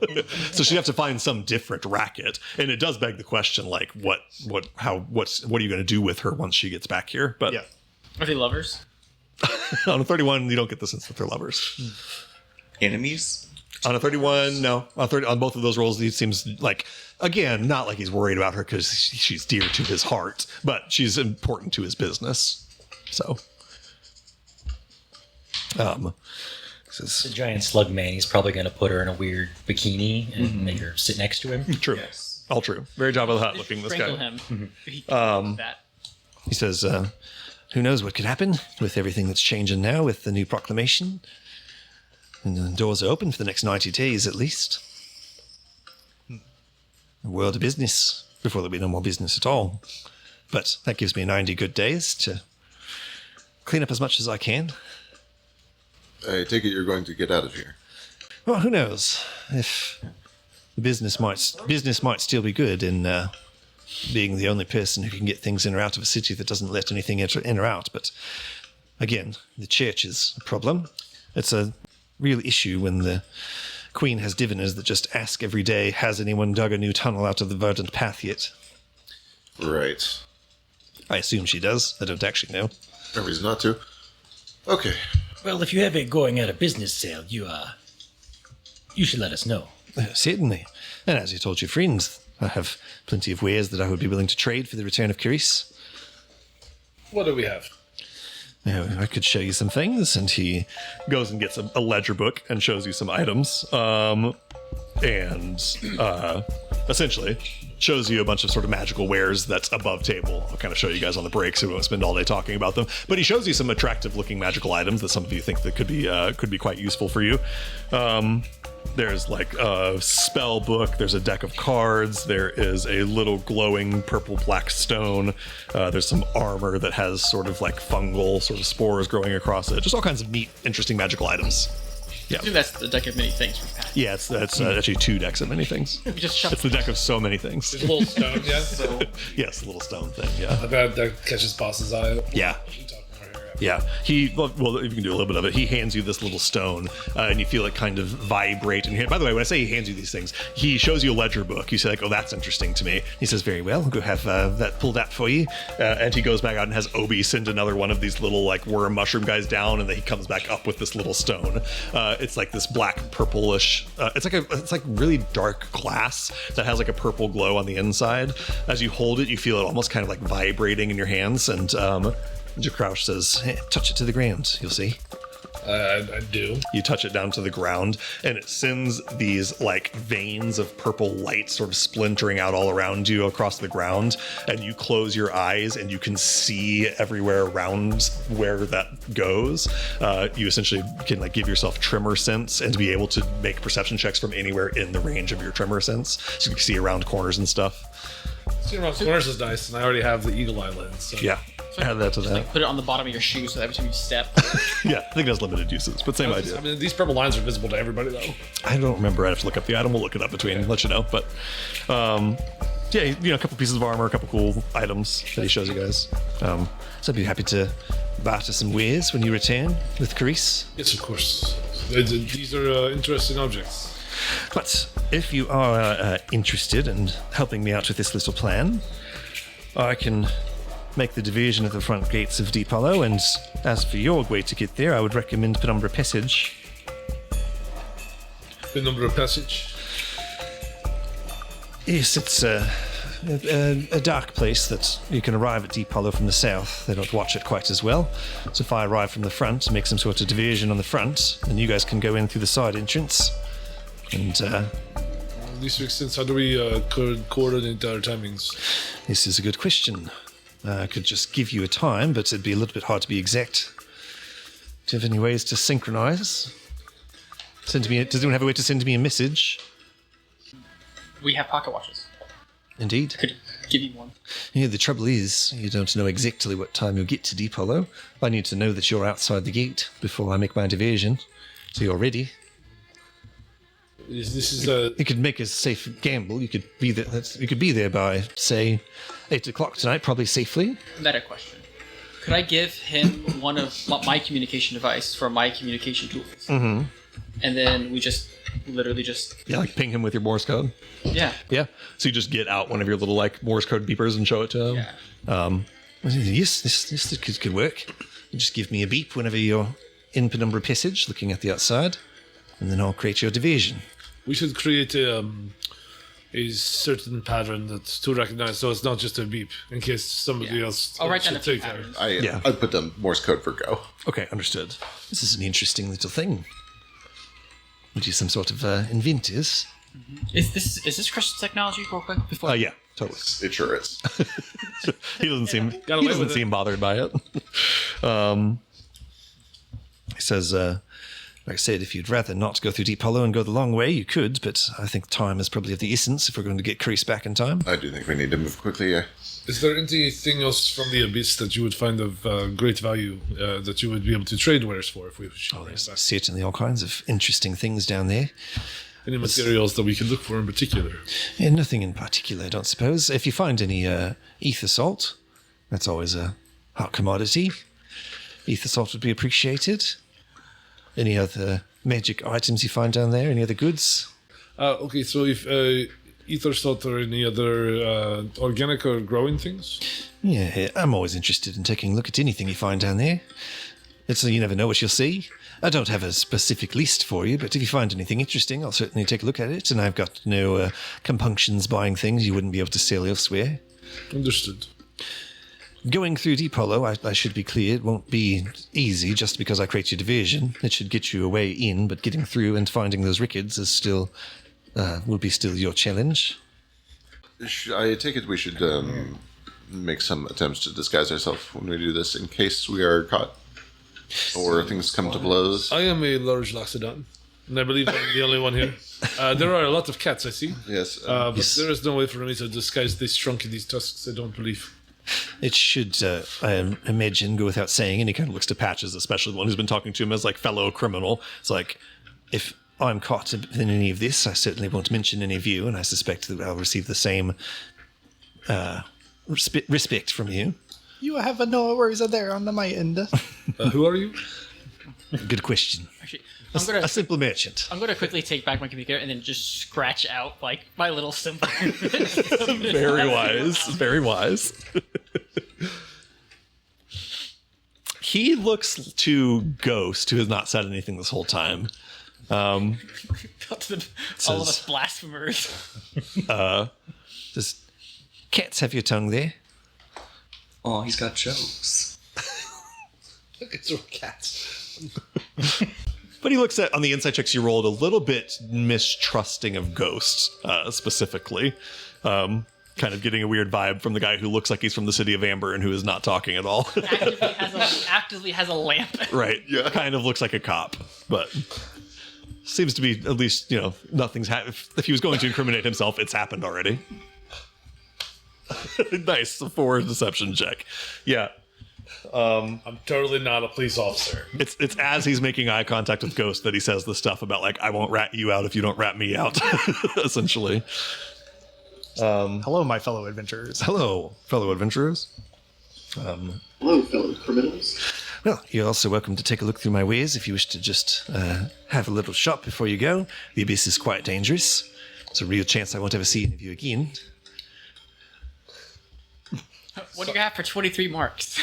The wares in the Underdark are called underwears. Aha. Pretend I did not even I'm gonna go ahead and shoot Boss. Understood. No, that wasn't Boss, that was Seth. Oh, okay, got it. Leave Boss alone, dude. Okay, this sounds like a decent plan. So what is the next move for us, though? Next move for you is to go to Deep Hollow whenever you're ready. You set up another passage. Yes. I was about to ask if you. Let me move you to the Hollow High map. Also, have you sent us a list of the wares that he has? Yes, I'll do that on break. Could you do that now? No. Look right now.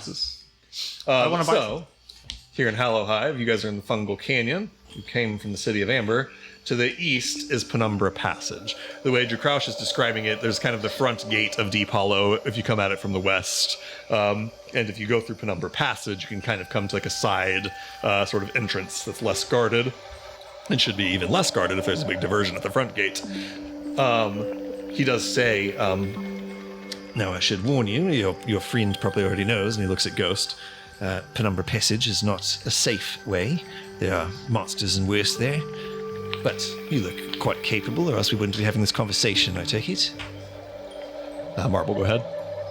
Do we have to go through the crystal wastes to get there? Yes, you probably will have to travel through there, which might take some sweet talking, especially given the state of things, but I also Isn't that where the elevators are? Yes, and I'm given to understand that they're making the elevators accessible to everyone, so... Is there a way through or past the crystal wastes into the Penumbra Passage without having to enter the crystal wastes? You might be able to keep to the fringes of it and sneak past the gates and stuff.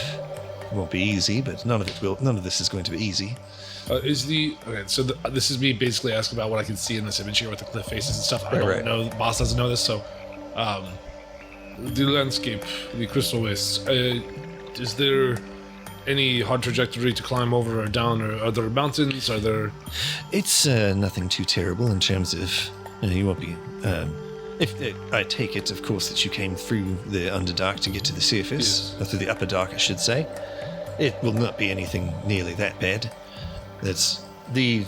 He probably had a map of How Alive. He'll get out and point at this map for you. Say, this wall here, and he kind of looks at the this kind of wall of mountains here. Again, on our map, it shows it as a mountain range. This is actually a floor-to-ceiling wall of this cave. He says, it blocks nearly all of the lamp's light.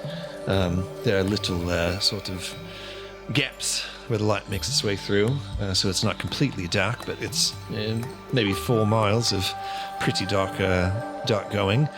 Lots of bad little creatures that like to make their homes in there. And then, in terms of getting to it through the east side of the Crystal Wastes, you'll have to go through the mining operation, which requires some sort of either skullduggery or convincing the right people. This is going to be a difficult passage. It is, like I said, none of this is going to be easy. If you're going to the Abyss, this is going to be the easiest part. What was our other option? The Not Deep Hollow route. There's plenty of not deep hollow ways to go. They involve leaving Hello Hive the way that you came and winding your way through the Underdark, finding the Abyss from a different path. That was not good. What about your hole? That doesn't go to the Abyss. That simply is a storeroom. You cannot just ask a man about his whole life. It's very direct. But if you wish to avoid Deep Hollow, it is possible. It's just Deep Hollow is far more direct. You might spend as much as 2 days, 3, if you go the other way. That is with no guarantee of finding the abyss. You could find it. I've got maps and stuff, but it Yes, will... but I mean, with the monsters and everything, at least here we have a direct path. Yes, And this... time is of the essence for me, as we all know.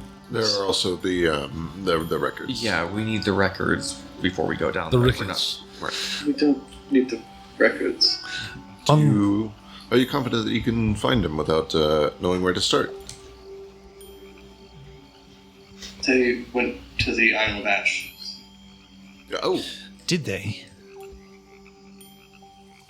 I don't tell that to him. Okay, that's telepathic. Okay, got it. Carry on. Yeah. um, I will leave him out of that one. Okay, got it. Good to know. So that we don't really say anything out loud, but we all kind of look around at each other. yeah. Okay. Jakrosh says, on the subject of how dangerous this is all going to be, I am not a naive man. I recognize that Carice is very likely already dead. If she is, just bring me her body, would you? He has questions for her. Because it came up very recently. Do you just need some part of her body for proof that she is dead, or do you need the whole thing? The head would be the most useful, but really any part will do. Got it. Okay. But yes, I suppose to make this a formalized sort of deal, if you return to me with Carice alive, then we'll do... somebody give me a persuasion check to try to sort of get your best, as much out of this deal as you can. 28. Nice, Jesus, okay. Says, all right, how many of you? And he counts you guys. Says, bring me back... Excellent. His roles make so much You're sense. such a cop. Not a cop. He's for sure not a cop. He ignores Ghost and listens to Bones, and he counts how many of you there are. He says, if you can bring Carice back to me alive, I could say part with 1 item from my stores for each of you. And how about if you bring her back any part of her body, we'll say half that. All right. These are nice deals. And if you... Rounding up or down? Well, let's say 4. And if you just return alive with nothing, then we'll have considered this failed expedition, and I won't tell anyone, and neither will you. That part goes without saying, yes. I look at Patches and just kind of give that look of like, do you take this deal with this man? Like that. What do you think? I mean, what I take it? On a 31 insight check, yeah, you think that this is a good deal. It strikes you, he must really want Carice back. He's offering you like hundreds of marks worth of items to get her back. She must know where some good stash. It also strikes you, again, 31 is so good. There's something more to this than just he wants to have her back as a smuggler. And I think because you rolled a 31, it occurs to you, you were supposed to come down here and talk to Carice. And the reason you're supposed to talk to her was to pick up a shipment of some kind that you're supposed to take to the leader of Santi Silenziosi International directly and personally. Yeah. She must have something extremely valuable or extremely important or extremely secret, something important that needs to be taken to Victorio. And you would imagine these two things are somewhat intersected. Why he wants her back so bad and whatever you came here to pick up.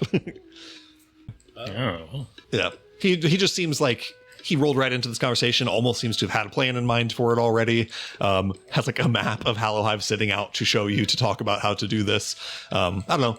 It's clear to you that he knew you were coming. Do I think it's because she's missing and knows that someone would try and figure out why? Like, I'll say even on a 31, that's kind of up to you to decide. What you get is that he certainly seems to have known you were coming. Does he seem capable? This is a wild swing. Capable of divine magic because he's talked about divination a Right. lot. He kept- Give me an Arcana check, I guess. I- You could do Insight instead if you'd rather. You can do Arcana if you want to. Just look like a spellcasting focus or an obvious sign of him being a magician. Just asking. 17 insight. 17 insight. 25 Arcana. Okay, a 25 Arcana, you don't see any like spellcasting focus on him or anything because you're an artificer. This guy seems to have a pretty in-depth knowledge of magic items and has a lot of magic items. You aren't necessarily getting the sense that he's like a mage or an artificer himself, but seems to like have a pretty vast collection of magic items and to understand magic quite well, at least. And then on a 17, yeah, you don't see any obvious sign that he's a caster. You kind of get a little bit of the same vibe. He seems like he knows magic well. So, I mean, it would be conceivable that he has some type of like divination item that you could Potentially. or even a communication. Possibly. Or You could even just be in direct communication with whoever. Right. I mean, he's got worms. Probably. Say all of these things are equally. It's possible he just has spies. It's possible he's got divination Did we see magic. how much It's possible did we he see how knew much- somebody would come for Carice. All of these things are like viable theories. Did we see a whole bunch of cute little mushroom worms throughout the city? You didn't, but you weren't looking for cute little mushroom worms, so who knows? Little fingers all over the city. Little mushroom. Little mushroom fingers. I think we have a good working plan. I think this is as good as it gets. I don't know what the rest of you, but that all sounded reasonable to me. I am concerned about things coming to blows in the fort. I don't know if we are the heist type. I'm not These said Speak for yourself. sneaky. I say this is what Cadence does, but How many? there are 7 of you. What is the guardian? What's the guardianship of the Deep Hollow like? Jakraush says, it's pretty extensive, but the truth is, the main function of Deep Hollow is to protect Hallowhive from the Abyss, not the other way around. So getting in shouldn't be too much of a problem. Getting through the exit into the Abyss will be the harder part, and that, hopefully, I can deviate enough of Captain Cirque and his cronies to the front gates and divert their attention away long enough for you to make it through. I should be clear here. I don't have. I'm pretty much going to go out to the front and make a big ruckus and hope Captain Cirque comes to measure dicks with me and brings out a bunch of his men. That's pretty much the extent of my plan. Says that, and Boss kind of looks down. Does he have a pant? Yeah, does he have pants? Yeah, so it looks down like. Who can say? If things come to blows, if something goes wrong in that fortress and we kill someone, does that complicate things here? He shakes his head back and forth. It would certainly make things a lot worse for me. It looks a little suspicious if I'm creating a diversion at the same time as somebody dies inside. Make it a lot harder to keep my story straight. It seems like kind of a moot point anyway. We're running into the abyss. They're not going to follow us down there, and they're not going to come looking for us. I understand. I just wanted to But not it make does his life harder. Complicate surface dweller relations, and I Yeah. prefer that we avoid that. Right, that too. It also occurs to you, They're already Ghost. tense enough. It also occurs to you, Ghost. Like I don't want to project like feelings onto your character, but the people manning Deep Hollow are like people like serving duty time to protect Hallowhive from demons. So like killing one of them. I presume you wouldn't Right, kill him anyway and KO somebody or No, I whatever. certainly But would. This. Well, obviously, enough. the ideal is to just sneak in, but I do I'm have- saying even if it comes to blows, we don't need to kill anybody. Yes, yeah. Right. I do have an idea for this thing. Maybe we take time to discuss, rest for a bit. yes, make and yourselves bring, comfortable. bring our ideas back to Jakrosh if we've come to a further decision. Yeah. Good. Is this okay if we take leave at this time? Take all the time you need. Just let me know when I need to make my way there. Understood. And do make yourself comfortable. The Fungal Canyon is much more homey than the city of Amber, if you ask me. Zgrash, I thank you for your kindness. No, I thank you for years. Sweet as. Did you want to stay? No. No? Okay. No. You just adopt his. That just becomes Australian. Every time we encounter a strong accent, Patches just switches. Right. It's contagious. And that person gets his accent. It's a curse. Actually, that's funny.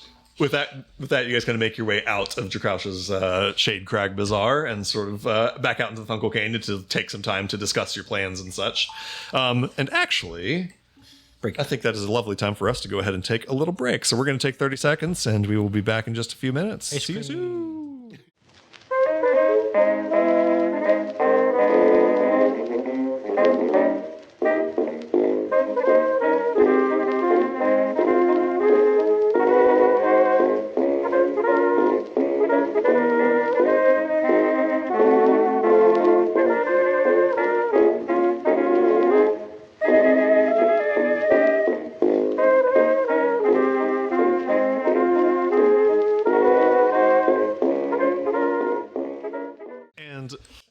Welcome back, everybody. Hi, everyone. You guys are in the Fungal Canyon, having just made some sort of preliminary, at least, tentative agreements with Jakraush, the shopkeeper of the Shade Crag Bazaar, and are, I think, kind of deciding how and or when and or if you want to proceed with those plans. He wants to essentially create a diversion for you guys to sneak through Deep Hollow to go get his associate Carice.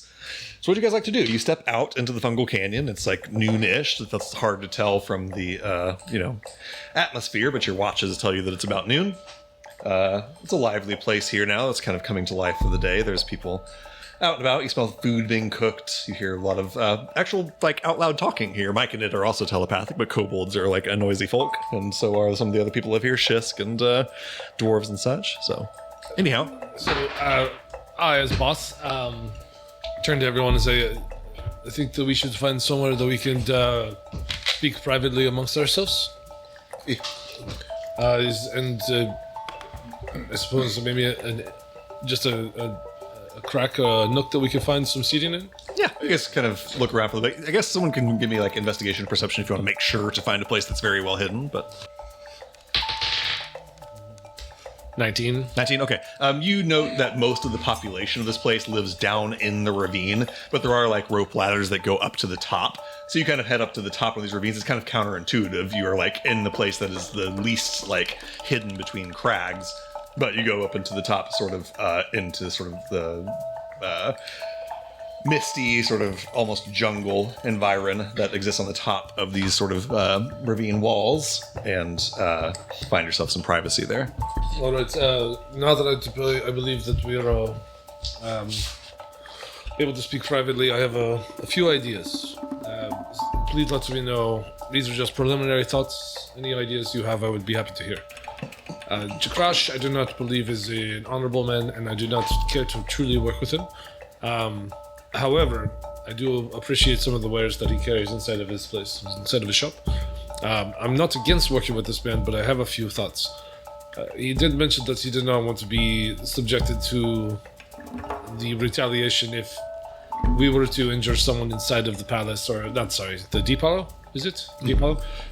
He does not want to be seen as being involved. So, how do you say? We create a diversion and pull, as he said, there's a lot of monsters in the Pernamba Passage. What if we pull a monster from there to create the diversion for us? Keep him there out of sight. This is one idea. This should draw more attention from the guarded ship that is at Deep Hollow to the front gates. Maybe allow us to sneak in and have less people to deal with. If there are other injuries, then maybe they see this as another monster that made it through. The second idea I have, very quickly before I forget this one. Do you see how he commands that small mushroom creature? Yeah. All of his wares are seemingly stored inside the crag. Mm-hmm. If these things should go, how do you say this thing? Southward? And we don't trust this man, and we cannot work with this man. Is there some way that we believe we could potentially influence this mushroom creature, this Myconid, to enter the crag for us to get these wares? if Jakrash is unavailable or unwilling to work. Possibly, I must confess, I am not really doing this for the items. They're nice, and I wouldn't mind to have them, but it's not why I'm doing this job. Just saying, I just don't understand why. I don't care for this Jakrash, and I don't know if it should come down to it. I just had this idea that this thing seems to be submissive to something else. That is all. I'm not saying we need to do this. I'm just asking. Right. I gotcha. I don't know much about the mushrooms, but I assume that the big mushroom tells the little mushrooms what to do, and they follow because they are smaller than it. This is what I believe. But I'd say the more pressing matter at hand. What do we feel about the idea of taking a larger diversion than just Jakrash ponying up with his penis? Perhaps if we do, he needs to be in on the loop so that he is. This is why I want to speak with you first. Yeah. I'll turn to Ghost really quick. Can something like that even exist in the lamplight? Right. Potentially. It's not like it doesn't eviscerate anything that touches it. Like comes into the light. It's not going to turn everything to ash. It's not they aren't vampires. For the record, the lamp's light does like ward against the monsters of the Underdark and will like literally like vampires turn some of them to ash when they go to his light. However, to put a caveat on that, Deep Hollow is mostly shaded from the lamp's light, so it doesn't get very much of the lamp's light there. It's kind of behind that same wall that covers most of Penumbra Passage, so that the monsters would be able to get there. Presumably, if we pull it into the light. Forgive me if I'm wrong. I assume the light literally disintegrated or at least mentally warded against the monsters. Is that not the point of it? Ghost, it is a little bit of both. It both prevents teleportation and it literally like incinerates fiends and some other monsters. I mean, what is Yes, it'll ward against most things, or at least most of the most dangerous things, but there are other creatures down there that are fully hostile that could enter the light, things like the worms that we encountered. So I guess what we're getting to though is like conceivably there could be a monster attack on Deep Hollow, something that wouldn't necessarily just be disintegrated by the light, right? Like this is possible and possibly something that already does occur sometimes. That's why there are Stands to reason. walls or Yeah, whatever. yeah. It's more like this. Someone will get hurt. That is true. Yes, I don't see why we I can take the route that risk more civilian lives when we have a perfectly good distraction. That, and if we're going from the same direction, we're going to be seen. I will say, somebody, I don't really care whoever is proficient in insight can make me an insight check. Anyone who's proficient in insight. And actually, Mauricio, give me a nature check and apply your monster lore. 30, 20. Okay. 14. 10, 19. 19. Yours, how much plus 3? Yes. 21. Okay. 15. 15, okay. On the 20 and 21 insight checks, certainly if you can find a way to attract some monsters to Deep Hollow, it will presumably be a better diversion than whatever Jakrash has cooked up. He's basically told you he's going to go out front and like make a scene. If there are monsters, it certainly is going to draw more like troops out to deal with it. And the point that it could put people in danger is certainly not incorrect. However, these are trained soldiers. Their job is to fight these kinds of monsters. They do it every day. You have walls to the Yeah. ballast and stuff. And on the nature check with monster lore, you can certainly think of some creatures that you've seen even in the last 2 days that would be enough of a threat that some people would need to go deal with it, but not so much of a threat that you're really seriously endangering lives in a dramatic sense in a world that has magical healing and so on. It's possible someone's going to get hurt, but I think what Boss was trying to also say was that if we were to draw more troops to the ballast and to the walls to fight off this monster from above, that it would actually alleviate some of the potential danger we would have to put them inside once we sneak in. So, Also like, fair enough. if we lead the, I'll say this as Boss, I suppose. If we are to lead the monster to, like, say, the south wall, but we enter through the west entrance or sneak through somehow otherwise, I think that we could actually prevent more damage to the lives of those guarding this place. Fare better against a monster than if we were to stumble on them in there. That won't be necessary. I can create a reasonable distraction if we feel the need to help the crush. Great. But Ghost, you say you could create a diversion. I'll use a silent image and conjure some kind of nasty monster. Yeah, you conjure up some sort of like dark mantle or something. Does this buy enough time? I mean, do you still have to be within range of this image, or can you leave it behind? I can leave it behind to a degree. It has a pretty decent range, and should it be necessary, I can make a bigger one that will also have sound, smell. Well, it's pretty believable, at least until people start touching it.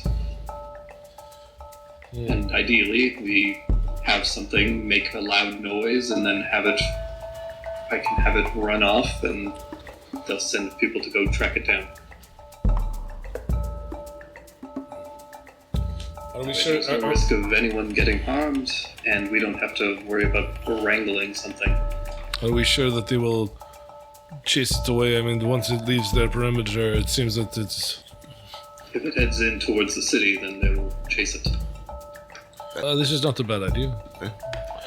What if we, once again, throw in wide angles? What if we were to create a diversion of two monsters fighting each other outside? This draws attention, puts no one in danger of the monsters themselves. Is this something you can do?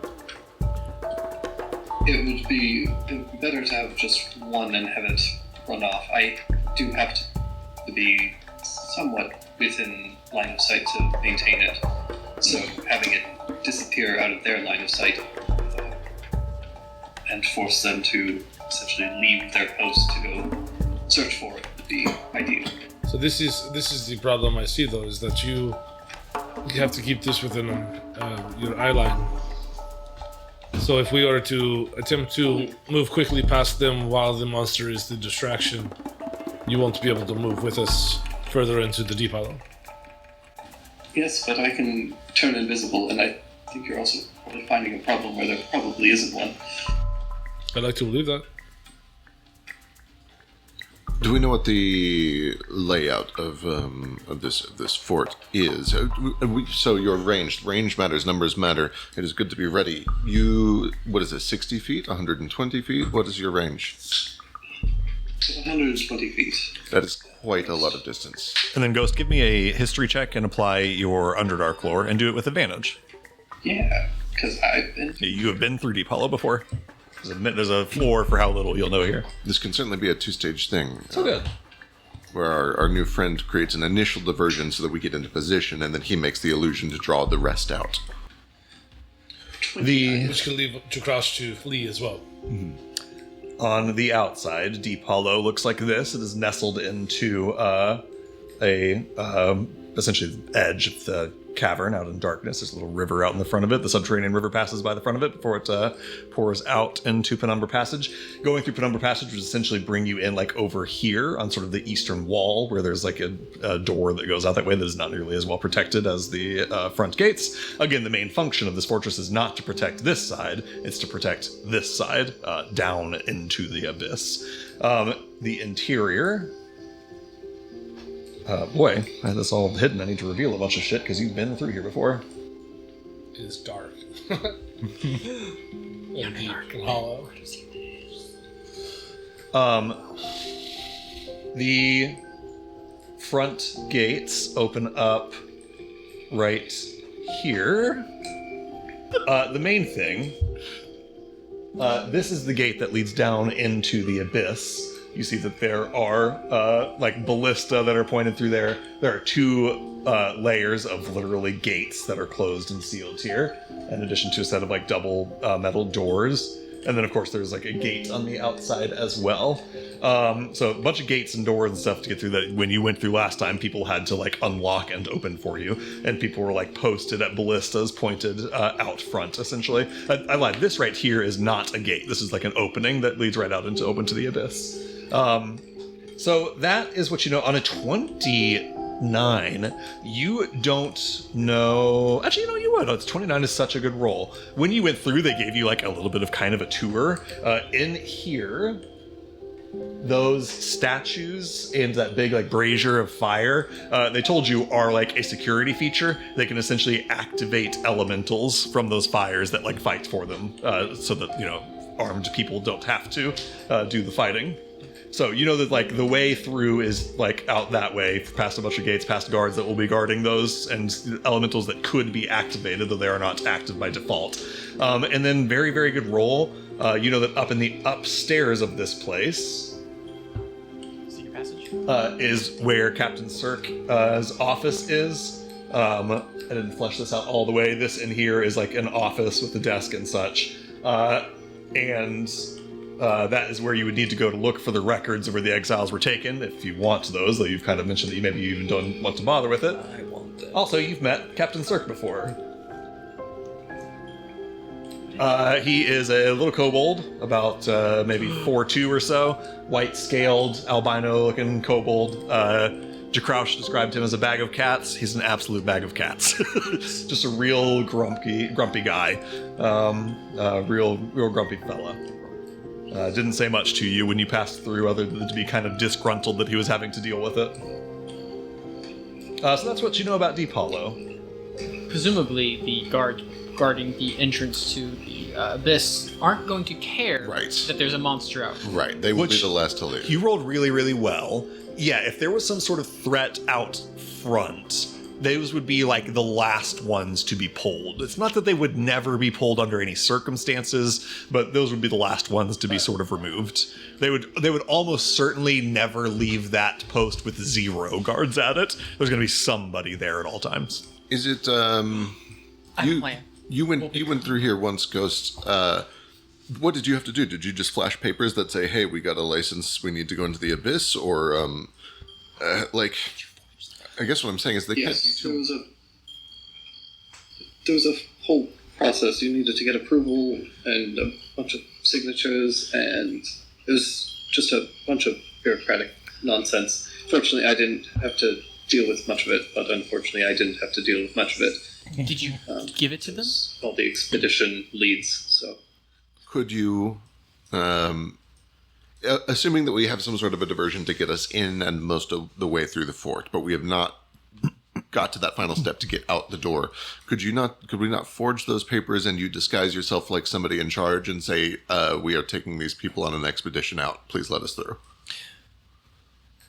Ghost, there are a couple problems you run into there, and they're not insurmountable problems, but they're hurdles you run into with that plan. One, the ledgers that Captain Cirque has would have like expected visitors. So if someone showed up with a permit, he would have on his books like someone's coming with a permit on X date to pass through at X time. The other issue would be that, as far as you have heard, those permits have pretty much stopped being issued since the Queen's proclamation. It's not like impossible that one would be given to somebody. It would need to be extremely convincing, given that you were taking 7 surface dwellers down into Deep Hollow during these tense times. Right. Again, that's not insurmountable, but those are potential obstacles you run into. It'll be a little bit more than just like roll a forgery kit check and walk through. Does anyone have a disguise kit where we can all look like bugs? But I have a disguise kit and a forgery kit, and I'm proficient in both of them. Sir, what I'm trying to get at is I'm trying to think of an alternative to simply just running this gauntlet, which I don't like those odds. The thing is, if we run the gauntlet, everyone sees us. We permanently sour relationships more than they've already been soured, which I don't necessarily care about, but it sounds you might. And that is assuming that we do not take ballista bolts to the back as we're running through. They're going to assume we are spies or cultists or cohorts or some evil that has come here to steal things. Can the They relationship aren't get... going to waste bolts on us. Those are there for killing fiends. I believe those bolts will They're be going to used for assume things that like the fiends will kill us. Yeah.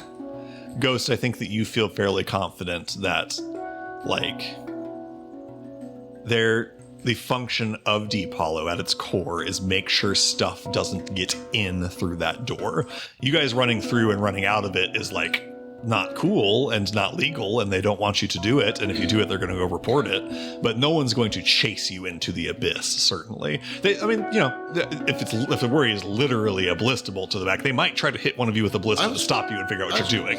But you will not be pursued into the abyss. You don't think? Right. If I were stationed on there, I would assume a demon in human form had snuck in, stolen some valuable information, and was trying to abscond with it. I would shoot them in the back. Right. But then when we come back through, how are we going to leave? We are not coming back through. We Are are. you using this? We're taking that. Yeah, exactly. To get here. To get to And there. then when we were reported to the city, Correct. and then we can't leave the city. That is tricky. There was also the mention of the teleport.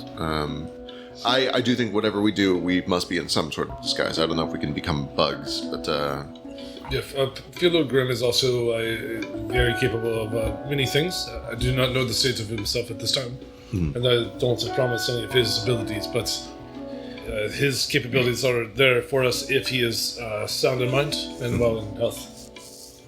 Given the responses that we got from both of our friends, I don't think that we should be relying on their capabilities. Exactly. Right. So I believe Or that. banking on them at all. I believe that. I mean, if we want to just wing this, then as long as we're wearing disguise, I'm okay with just winging this. What I'm getting at is it means no difference to me if I'm kicked out of this city forever, but this is your home. I don't want to ruin things for you. I think that it's a waste of our time to sit here wondering about what ifs. We should go see what the situation is and make our plan based on the evidence and facts of what we encounter, not speculation. Very well, we improvise. I agree with this. I just thought the idea of drawing another creature towards the Deep Hollow could help alleviate the death that we might have to cause upon these. And I do think I have to kill them. We don't Right. know. Why are we planning to kill anyone? We're not planning to kill anyone. You just said that we would. No, It is a risk. If we get in a fight, we may accidentally kill we somebody. may accidentally. Yeah. This is not something I intend to do. Just don't. This is not a game where you can just magically choose to knock people out when you hear a hit. Also, he is like 4 times your size. I can see him accidentally, Even I have going a robot. going unconscious right. for even a minute is enough to cause lifelong brain damage. absolutely. I know. I had a concussion. I will say, Ghost, you rolled so very well, 29 on knowing stuff about Deep Hollow. I assume Ghost is an inquisitive guy, and other people in your class were too. And like you asked some questions about the security at Deep Hollow as you were going through and getting kind of a tour of the place. And it was mentioned to you that if needed, people from that abyss, essentially what they were told is they showed you the abyss exit, and they said, this is always guarded. It is never left completely unmanned. There's always at least one guard here. But they did say, if there were some sort of threat or reason to move to other posts, others can be pulled, but never more than just one, or never more than leaving just one there. The point being, if you can create a real seeming or actual real threat out front, if the goal here is to have as few people at the Abyss gate to go past as possible, that could really pull people away from that gate. You're not going to pull everyone away from it, but you could go from having to your gauntlet being 4 guards instead of 1 guard. You know what I mean? Right. I also just above the table here real quick. I'm not sure exactly how the spell works that Drake is speaking of. Trying to create the illusion of monsters or whatever. But he's this works for sound, smell, etc. Until somebody tries to touch them. If somebody fires a bow and it just goes Right through fizzles through the monster, then immediately they're like, "Oh, diversion! Who's behind us?" Right. That does draw some suspicion if someone's like, oh, someone is using an illusion spell. Now, I do know Drake has special, or Ghost, I should say, has special illusion wizard stuff that makes his illusion stuff better, but I don't know the details of all that. But Shouldn't be a problem. That should not be a problem. No. Oh, okay. Then I like this idea even more. We do not put ourselves in danger. Yeah, let's try it. Let's make our move back to. Quick question: is the plan for us to then stealth through? Because meta above board, I'm not very good at stealth. That is kind of what I was doing. Now, importantly though, if someone gave me a small loan of $1 million, 22 marks, I could then in an hour make myself Boots Velvet Kind, and I'd have advantage. So here are 22 marks. Yes. Yeah. I don't. Does it matter? There's going to be at least one person who watches us walk into the abyss, no matter what we do, unless we knock him out before he sees us. Not necessarily. Oh, I hadn't even considered. Can you conceal us as we walk through this gauntlet? Theoretically, yes. That's not a bad idea either. Would being stealthy help it? It would be nice if you could be quiet. Yes. I can do a lot to block visual detection, but audio is a little trickier. Well, if someone could loan me some marks. I will loan you the marks if we can get going. I am sick of talking about it. Let us just go, yes? Everybody here knows how to cast silence. Yeah, I can close my mouth. I do agree with Mirushko at this point. We should find your Crouch. I think the idea of using the illusion of monster is a better idea. Yeah. If we can sneak a bit, that is fine. How long do you need for your 1 hour. 1 hour? This is fine. Let's just instantly sit down and just start working on it. I can be ready in an hour. I'm good. right. Well, if I roll well enough. I think the idea of using your Crouch still as a diversion first. Oh yes, he should definitely be there. You should use that. We use the beep to signal him. Yep. He starts the thing, draws some people out. We pull a monster in from behind rocks. It scares your Crouch. He runs away. I was going to say, did we even tell him about the monster? No, I don't believe so. It has to be authentic. It seems so genuine. It has to be genuine. It has to be authentic. So he is scared of the monster, runs away. He's willing to say, fuck this plan, runs away, and we make our moves. Sounds good. All right. For now, Marvel, you kind of stay behind in your little spot and plop down right on the ground to start doing some crafting. Yeah. While you're working on that, I'll go to the rest of the team heading over to Crouch. Yeah. You guys head back to the Shade Crag Bazaar. Crouch is there. Says, we'll come back if you made up your mind. I think we're in, and I think we're ready to go in as little as an hour or two. Sweet ass. I'm ready whenever. We will have to make our way through the Penumbra Passage. This takes longer than your direct passage, correct? Yes, I will just be getting on a worm and riding it right straight there. So. How much time do you believe we will need if we have very minor diversion? If things go well, I'd say you could be at Deep Hollow by...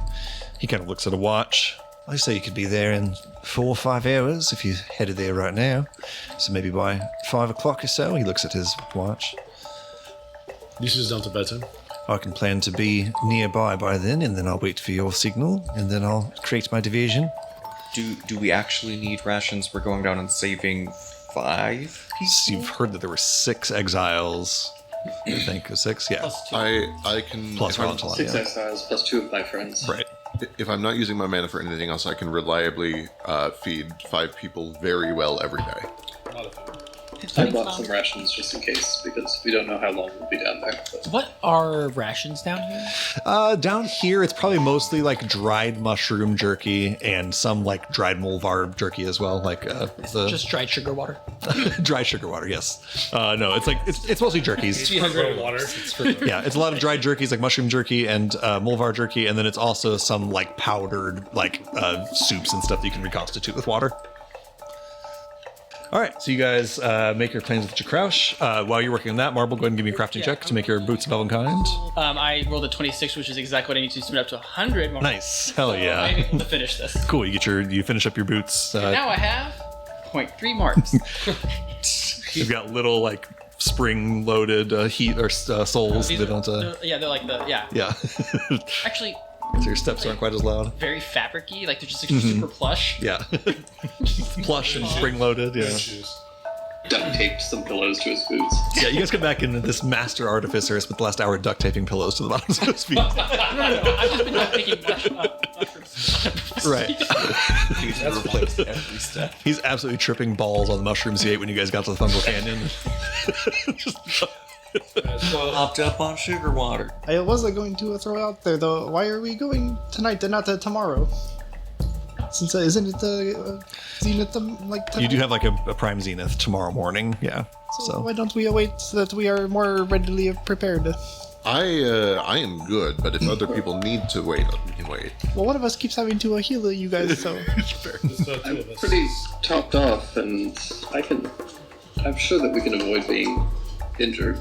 It also affords us the for opportunity one to day. spend as many resources as we need to see that this is successful and then get them all back tomorrow. True. I assume we're not going straight from here down the rest of the way into the abyss all in one night. So we get through the fort, get a short distance away No, from the that'll camp. take. I have a way to Yeah. help. It won't be several days ago. It's just for the record. You'll be able to get there. You do remember getting from, this isn't to counter anyone's point or anything, but to get from Deep Hollow down to the Isle of Ash was a journey of, where's my notes? 2 minutes. 2 minutes. It's just right No. outside. Days, right? No, it's not that far. It's a number of hours. Like if you're, there'll be some rolls about it, but it'll be a number of like 4 to 8 hours. Or Oh, 2 well, minutes. Not very far. still, we'll need to Yeah. after this anyways. So. Yeah, the 2 to 3 days thing was if you didn't go through Deep Hollow, instead just like raw dogged it through the Underdark to try to find the Abyss yourself, that was going to take a lot longer. Cat. I know that my friend is alive. Maybe not well of mind, but I know he is there and I need to go find him. If everyone feels as a group that this is a better opportunity to rest, I will take that rest with you. If we feel we are ready, I am ready. I can cover the healing for a day. We should go now. I am very tired of waiting here in this cave. I want to go. All right.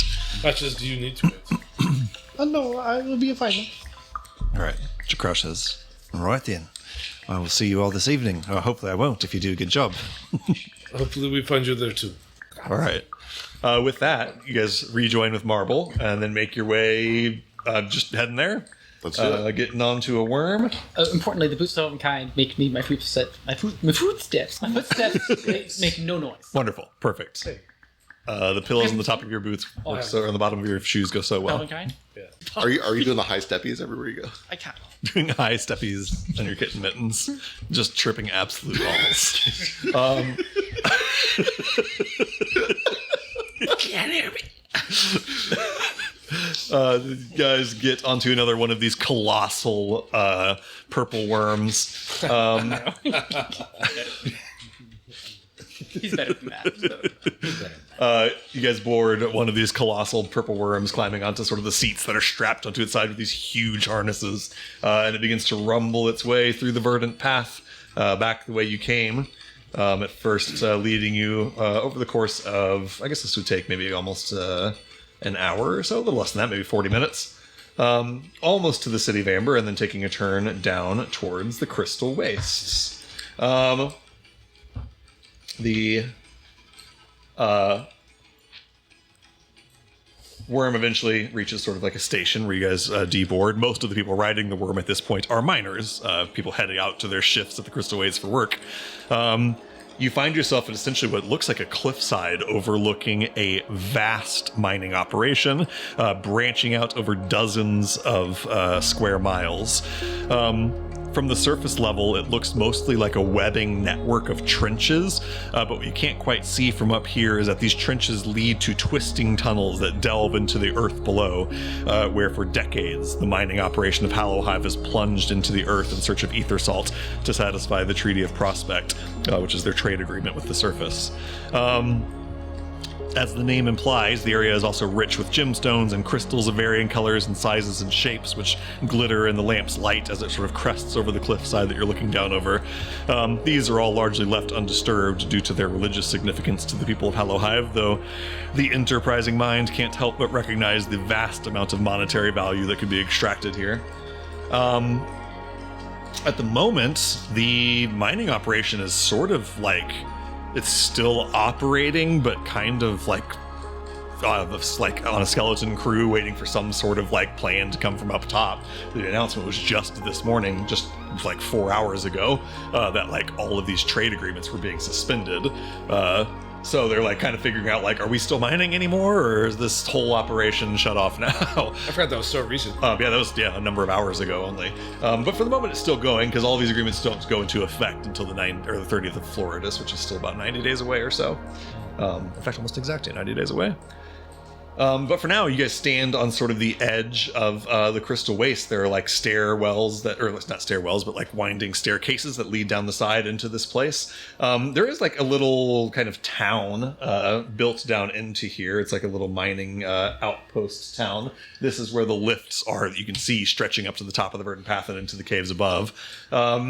The way you need to go is over this way towards the edge of Penumbra Passage. Getting through there, you guys, again, the whole time you've been here, you've stood out. You've never stood out more than you do right now, because you've basically come to where, like, nobody is except for Hollow Hive's miners. As this is like, tourists don't come here, travelers don't come here. This is like an industrial work area. So you guys stand out tremendously so. So you're essentially going to have to, like, make your way through this, like, mining operation to get to Penumbra Passage. How you choose to do that, I leave to you. Are you guys going to, like, sneak through? Are you going to try to convince someone you're supposed to be here? What are you going to do? One question I did ask earlier was here at the North Point, Yes. where the mountain is like above right here. Like Yeah. I'd asked if there were any other. Like, when I was talking about like the geography, Crouch, whatever. Yeah. I was like wondering if there was any other way down. Like that was like a, I see what you're saying. like a thieves' way down. Like a, Yeah. is there another way to sneak down on the north side of the valley or whatever? Yeah. The waste instead of having to go through the Right. What he would essentially have told you is if you come to sort of like where right at the edge between Penumbra Passage and the Crystal Waste, he basically says like that falls outside of the territory of the Crystal Waste. They typically try to avoid mining that area because it's dangerous. You can perhaps sneak your way down there if you're careful. There's no official path, but you could make one. And I'll tell you about board. You could do that. It's basically going to be like a survival challenge to like sort of climb down the side of what amounts to sort of like a mountainside safely. Assuming we've had that conversation, do people feel more safe trying to do that or to get through? I mean, more than half of us have climb speeds, so. The climb speeds will make it trivial. I mean, what's... Go ahead. I'm comfortable climbing, but can we not just walk through here? Are these people going to be hostile to us with Ghost here? Well, we're trying to also keep ourselves from being known as the ones that are going north. That's true. That is true, yeah. Yeah, there's an element of like you walk through this place like standing out like the absolute most sore thumb, and then 2 hours later some shit goes down to Deep Hollow. It is worth mentioning.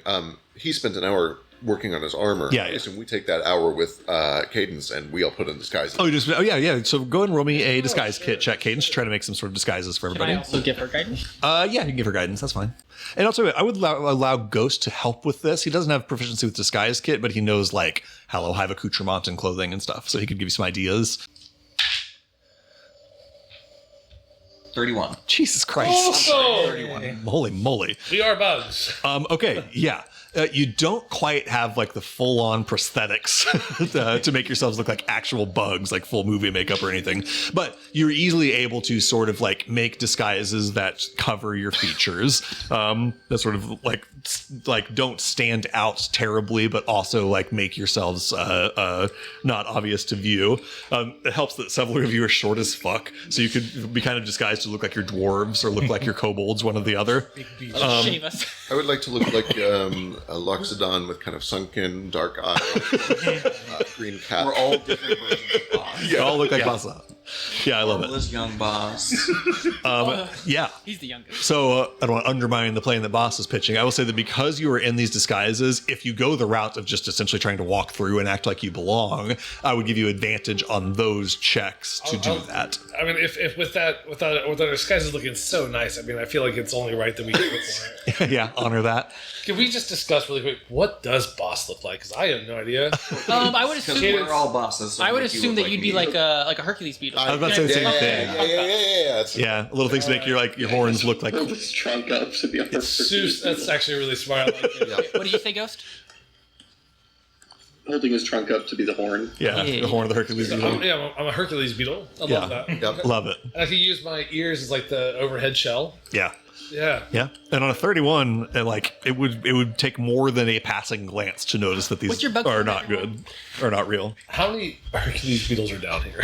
You've seen one at least. The queen's personal like guard, her like queen's very guard. cool. was That's a- right. So yeah, that's what we emulate. Yeah. I must stress, none of us are telepathic.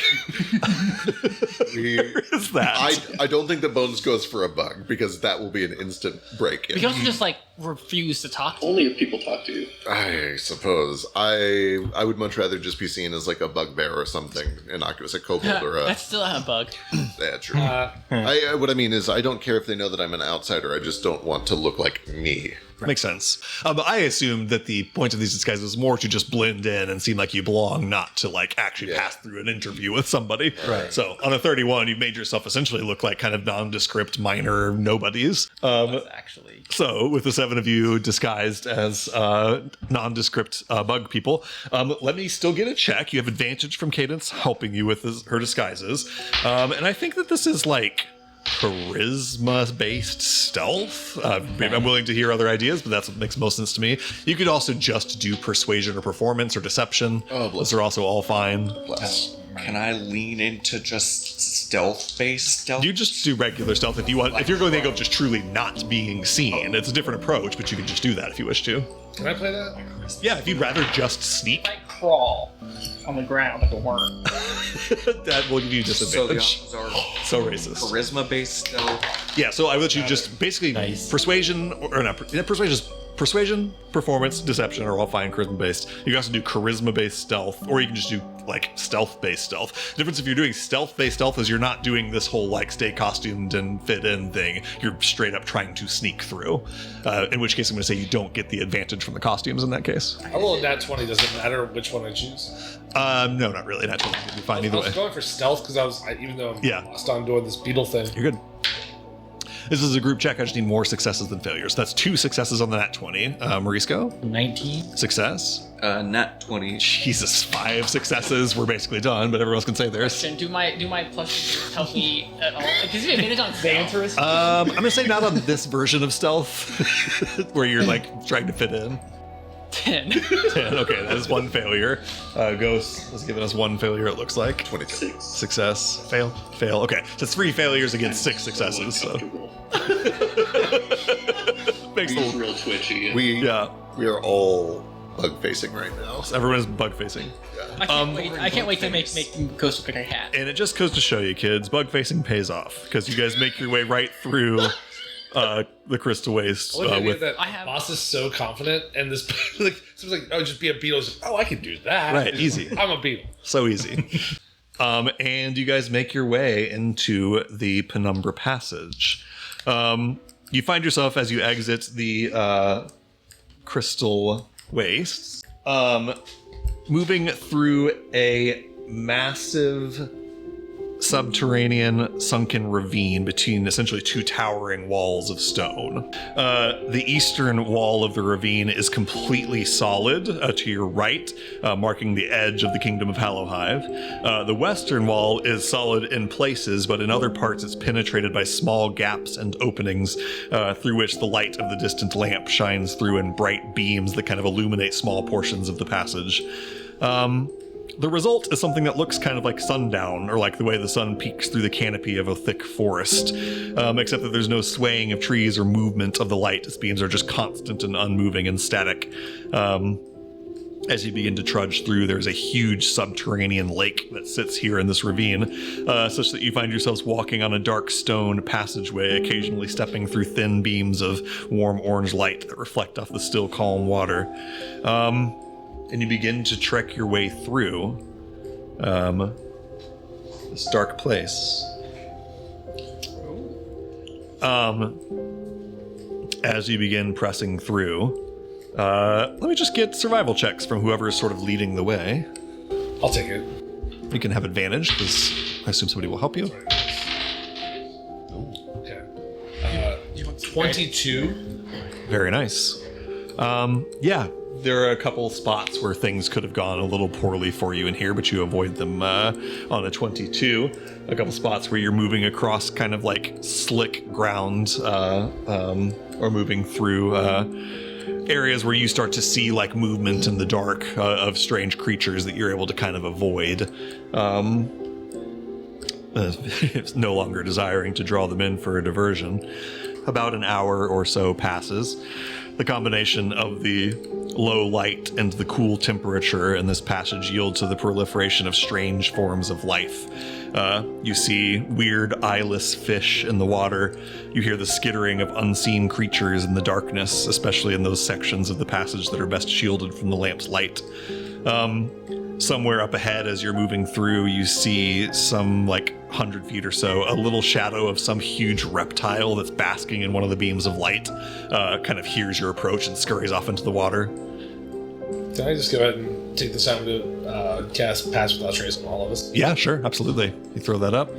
That is someone. Plus 10 to stealth. It is not plus 10 in Z. I don't know if that changes your decision. It adds I believe it adds your spellcasting modifier now. Let me check. Plus my spellcasting, which is my whiz here, right?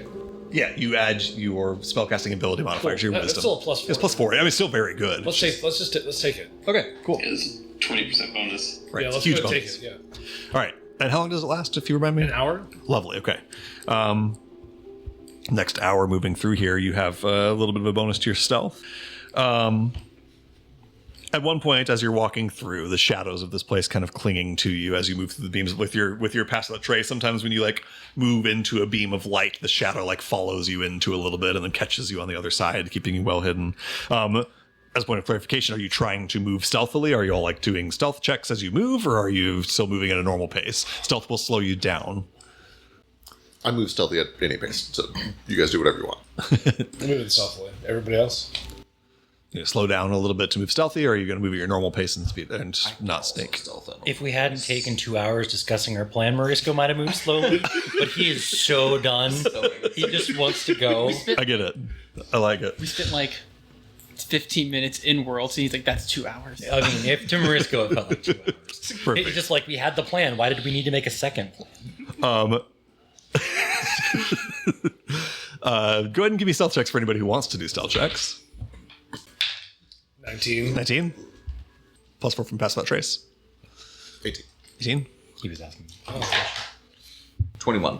21, nice. Me too. 21, nice. Do we have advantage? You don't have advantage, but you have a plus 4. Okay. 15. 15, okay. Stealthy. Marisco is just I have a lantern in the middle of a dark cavern. Yeah. I'm not I have a You're not fake hidden. beard on. Makes Orb. sense. Who cares? yeah, I like it. You got some of you are trying to stick to the shadows, and Marisco is just over it, and Ghost is just trusting his light. Maybe I'm fishing. We're walking by water. Yeah, so that's true, because you're moving a little faster, so you get to stop and fish for a bit while your friends catch up, and then I mean, if move on. we're Yeah. all stealthing, there's not a point in anyone stealthing. Who knows? You've done it now. I'm the one who's going to go to jail. It's Yeah, fine. let him die. At one point, Marisco, since you're kind of leading the way, you're the first to walk past a truly massive fungal growth formation of some sort that kind of clings to the wall of one of the darkened portions of the passage. So there's a beam of light and a beam of light, and then just a big, nasty, matted sort of blanket of fungus growing on the wall. Keep lifting your hand up, and it makes me want to touch it. Do it, you won't. It's like this weird pale bluish sort of webbing into my white mycelia that's completely blanketing a 20-foot section of the wall and of the ground. Give me a perception check. Okay. I'm good at that. For the record, Can I take the second on this? Not yet, because he's moving ahead of everybody else. Ghost can take the second. Nat 20 for a 19. That's Oh, right, you move your normal pace. So yes, you can do it as Not well. 20, that's fine. Okay, that's what is beautiful. For a 19, though. That's hilarious. Still, that's Better where. than actually. Yeah, why don't you go and do it? Yeah. So both 19s? Yeah. Cool. It reeks of death. It smells so nasty. This is bad fungus, bad mushroom. Bad mushroom. Won't touch. That touched the mushroom. Got it. So I assume you guys move on and don't mess with this mushroom. Yeah. As you sort of move on, Curious. For a second, I thought you were like, I'm gonna cut some of this off and eat it.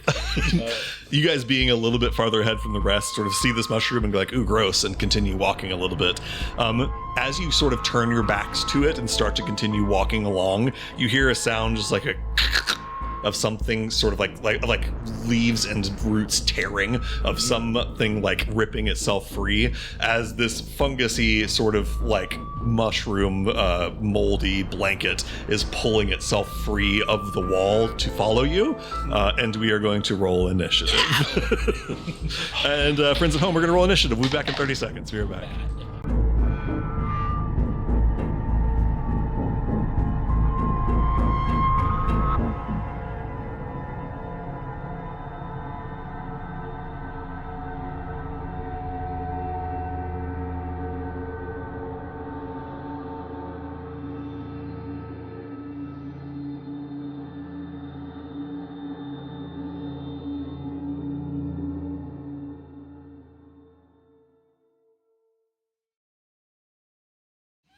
And welcome back, everybody. We're going to jump right into this hot and spicy combat. You guys rolled a 19 and a 19 on your perception checks, those who were up close to the front of the shindig. The DC to recognize that these were danger mushrooms, not just bad mushrooms, was 20. So you guys are surprised as you do not recognize danger mushrooms until it is too late. So we begin our combat. Cadence, you miss your turn surprised. You look ahead and see that there are some creatures pulling themselves free from the walls. It's hard to tell what they even are from this distance. You just see like shadows pulling free from the walls. I could not be surprised. Good to know. You are not surprised. Thank you for telling me that. Is it just you or is it your party? I think it's just you. Okay. While unconscious. Love it. That brings it to Cadence. You're no longer surprised. That's the end of your turn. Patches, you are no longer surprised. That is the end of your turn. That brings us to one of these units. One of these sections of mold on the wall pulls itself free and starts kind of shambling alarmingly fast, kind of rolling over itself in the direction of the closest person, which is Morisco. Oh no. This guy straight up doesn't care.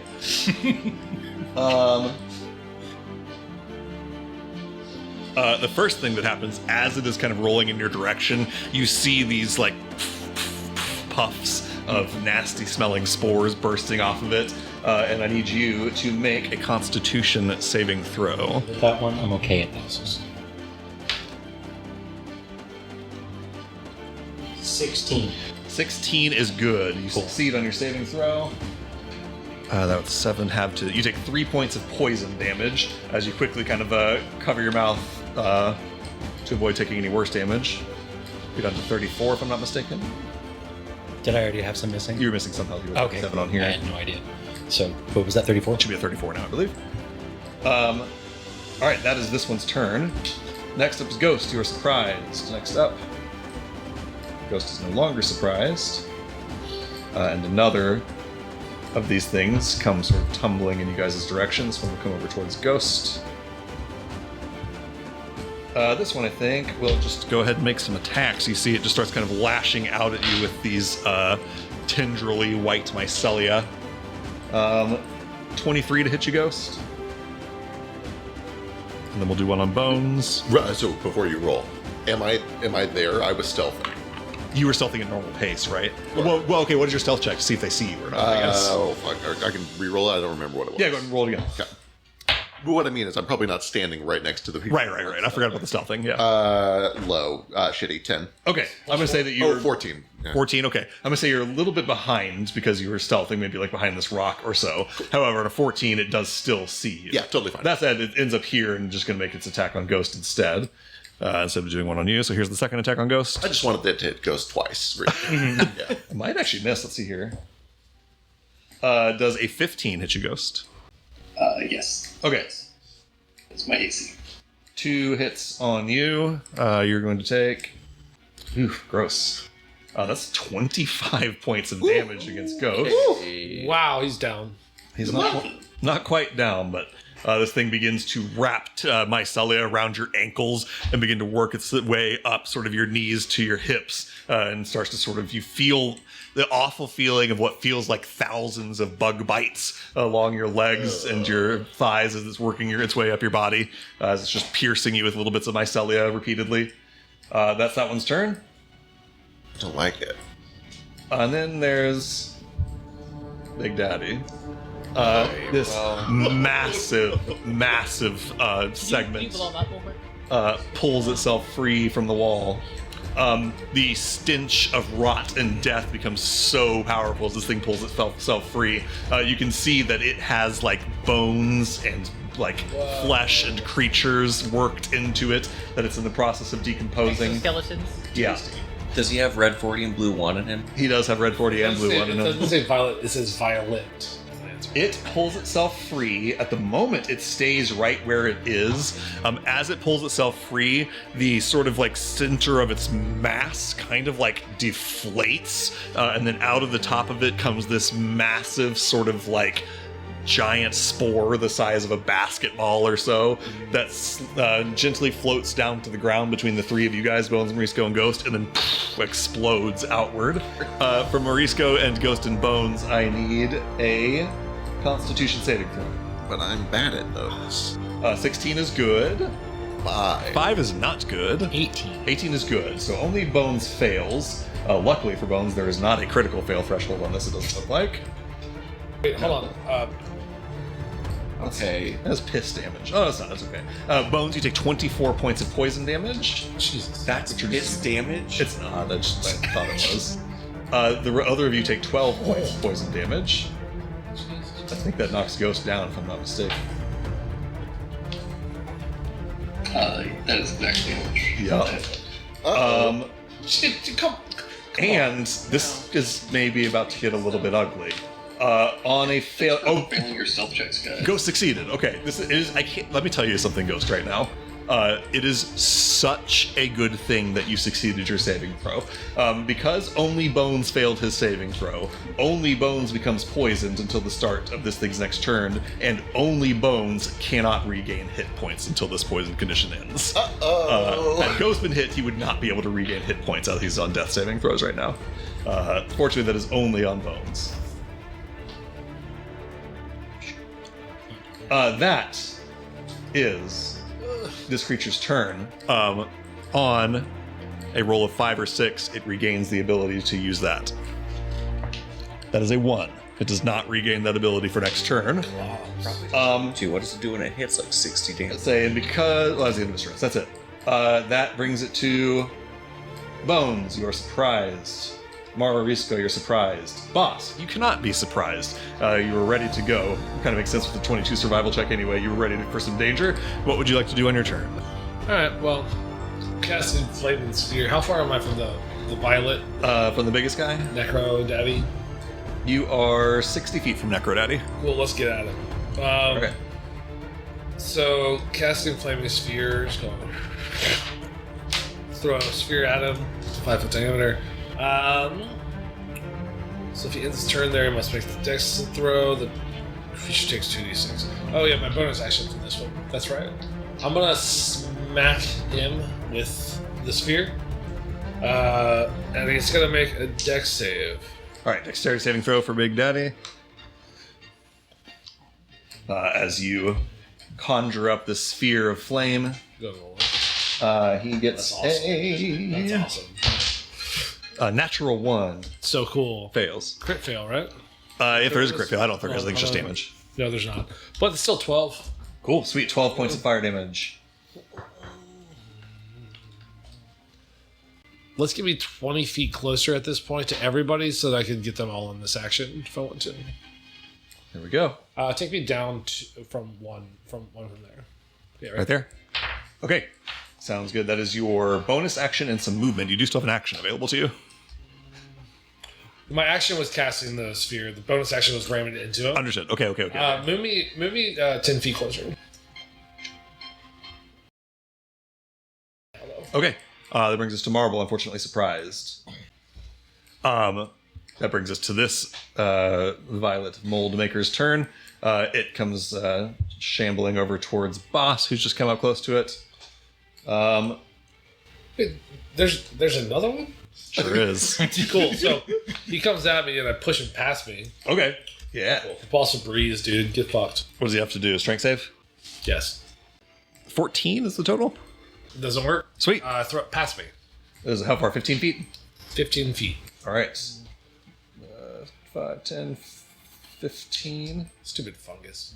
I think that might get him far enough that he can't get back to you. Where was he? He was right here, I believe. So he had moved 15. He has 15 feet left. So unfortunately, even after throwing him, he's able to shamble his way back to you. No. Sadly, he still manages to just barely. Wait, hold on. Where did he come out of the wall? What's that? Where did he come out of the wall? Boy, I need to like rewind his turn, but I think he started right here, which means he went 15 feet. He got thrown 15 feet. He had 15 more feet of movement. So Stupid. he ends up right next to you after all, and is going to. Actually, I like this. He comes at me and I go, ha, nope, and then I turn around. He's right behind me. As you fling him over your shoulder, a couple of the tendrils sort of end up on your shirt, and he kind of like elastic snaps back over to you. Going to. Whatever you're about to do, you don't have to do it. That's so correct. I think as it pulls itself close to you, there's just this puff, this nasty, toxic-smelling spores, and I need you to make a Constitution saving throw. And if I don't? Valid question. Good question. Valid, totally valid, really valid question. 16. 16, you are good. You succeed. You take half of this damage. You take 13 is the whole damage. You take 6 points of poison damage. Well, plus my +2, so So you take actual 4. 24. Down to 24. Cool. That brings us back to the top of the round. Cadence, you are no longer surprised as you see all this terrible business going down. I don't know. I'm pretty surprised. I think you're still hidden though. 21. Am I still hidden 21? I guess I'm. Yeah, you're still hidden. You're hidden. Okay. I'm really afraid if I shoot this thing, more spores are gonna pop off, but I'm not gonna know that till I try it. I'm gonna shoot the mold maker next to boss. Okay, give me a attack roll. Advantage because stealth? Yes. Okay. 13 to hit. Ooh, a 13 is not going to hit, I'm afraid, unfortunately. Shot goes a little bit wide and echoes off into the cavern. There's a flash of muzzle flare. Illuminates the passage for a moment. I will just dip right down here. Ooh, too far. Right here behind this rock, and I'm gonna cunning action hide again. Okay, give me a stealth check. 16. 16, okay. All right. I'm going to go back to this thing's turn. I messed up a quite important thing that doesn't affect what's happened. It just affects. That might a little bit affect what's happened. He's cheating, guys. He's cheating, guys. I straight up cheated a little bit, and I'm going to change something really quick. It's going to help boss out. This thing on its turn started out right over here.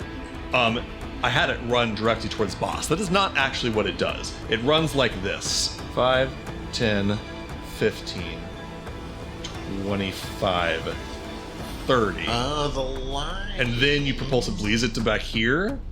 It still ends up in the same, like near the same space, but it doesn't get to attack you. So go ahead and restore to yourself the hit points that it hit for you. You guys do see that it is very deliberate about avoiding the light. I forgot a very important part of these monsters, and I don't want to betray it. Oh, I thought it was. See, at first I thought it was following the Missilla lines. Like it was like a little road. Way cuter. Was wait. All right, Patches, that brings it to your turn.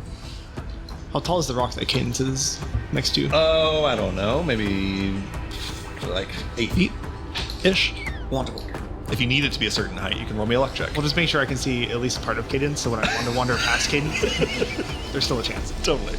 Okay. I just. No. Well, I see that big old bitch over there, He's a big old bitch. True. and I'm gonna wander it because why not? Okay. Standing in your current spot. Yeah. Give me a D100. He's gonna get the fireball centered on himself, and then this group is also going to be dead. Yeah.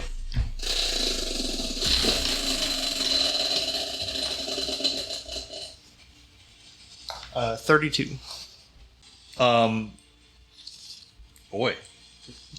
Yeah. I just kept dancing like. You fling your wand of wonder in the direction of this thing, and from it swirls out what looks like wispy steam or clouds, essentially, that swirl out in its direction, start to swirl all around this creature, and then rise up above it, and then sort of spiral out into a storm cloud that rises up above, and then suddenly it begins to just pour down, drenching rain. An area in a 60-foot radius surrounding this creature begins to pour down rain and is lightly obscured. I don't think I'm outside of my rights to say that that blocks the light, as the rain begins to pour down in buckets until the start of Patch's next turn. So for that time, within 60 feet of it, that light is dimmed by the being lightly obscured. But that also means that the monsters might walk into a light not realizing that it's... True. That brings us then... that's just your action. My sphere does go out, doesn't go out. Does it say that it goes out if it's... I don't think so. It's magic. It's not like a... I think you can cast that underwater. Yeah. Right, yeah. Most magical fire is not illuminated by think just so. regular water. That's just your action, Patches. You got movement and bonus if you want them. Yeah.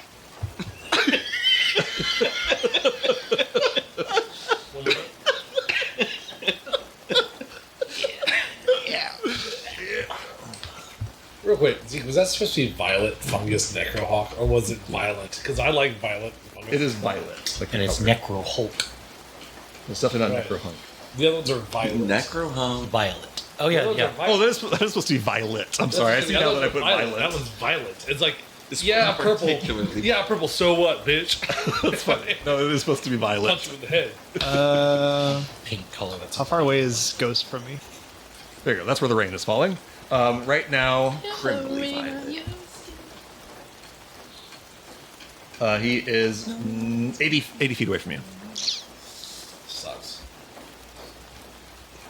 Can I get within 60 feet? Yeah, easily. Just move 20 more feet. And preferably not I next to did the... actively tell you that we could avoid taking damage for one day to save your mana, so if you don't heal me, I That is true. I was honestly kind of considering.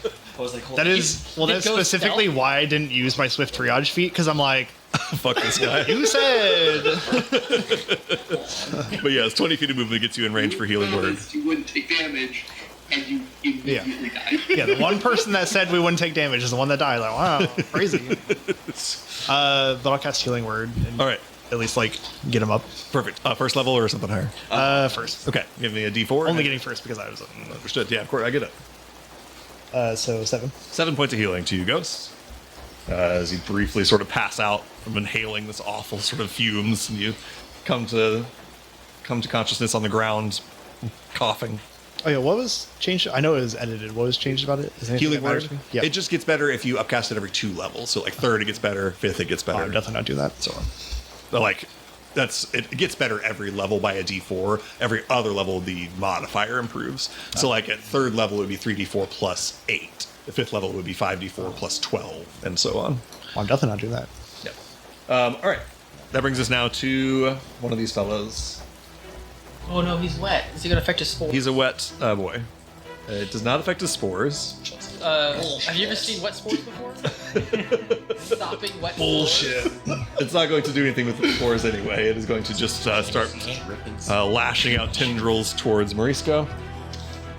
Oh, the first thing that happens on its turn, as you see that it begins to regain some hit points. You 6. Wait, what the fuck? bitch. Shoot, who Oh, it's not damaged. It's not damaged. It doesn't regain hit points. It can't. It's not damaged. It just attacks Morisco.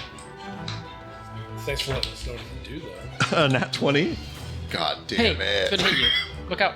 Yeah. and a Nat 19. So it's going to be 2 hits, sadly. Great. God, these guys are not supposed to be this dangerous. They're rolling so good.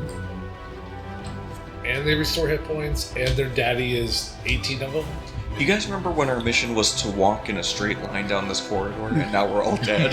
No, I remember that when Mariska was like, fuck your guys. Jesus This has nothing to do with the plan. What? This that's a lot of damage. Come on. I'll see you guys. All right, goodbye. Morisco goes down. Holy Jesus, shit. that was a lot of damage.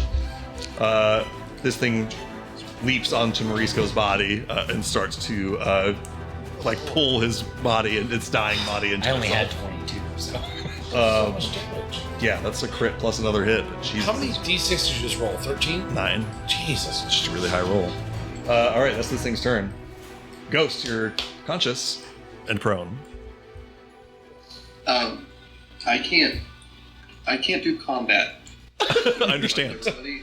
I sit up, touch my lamp, Sure. and I just begin to pray. I just pray. Okay. Um, Crane always works. Praise the I pray the gate away. Oh shit! Yeah. prayer works, dude. Okay. That is hugely significant. Oh, that's nice. That's awesome. You touch your lamp and it just erupts with the bright orange light of So prayer does the lamp. Prayer does work, everybody. Kids at home, remember it. All of a sudden, there's like rainbows forming in this pouring rain and light illuminating the penumbra passage. All of these necrohulks, all these violet funguses, reel backwards, screeching with their little holes in them. Kind of like when you put light on that fungus in the Underdark the other day. There's like a screeching like whistle that comes out of them. They do not like being in sunlight. All of these creatures have disadvantage on ability checks, attack rolls, and saving throws while they are in sunlight. Not good for them. Oh, cool. So we still have to fight them, though. Yeah, but they're gonna be way worse at what they do now. I do see that it says if the spell's area overlaps the darkness, does that apply to... I'm gonna say, no, this is not darkness. The rain is just lightly obscured. Okay. It's not darkness, but I'm gonna say that is all lit now. That's a much higher level magical effect. Okay. Sweet. That's your action and half your movement. Yeah. Good job, Ghost. That's it. That's all I got. Okay. You see Boss like cover his eyes but give a thumbs up at the same time? The one right next to you, boy, I don't think it's damaged yet anyway, but it also does not regain hit points because of the sunlight. It is going to, I think, just reactionary puff some spores in your direction. I need a Constitution saving throw. Please don't drop. Is it concentration for the... The DC is 12. You hit it exactly. Oh, thank God. This is still half the damage on success. I'm going to roll this in front of the board for you guys. If this does more than... What do you have? You got 7 health left because you just got healed? So if this does 14 or more damage, it will knock you back down. 2. 8 for 10. So I have 4 more damage. 1.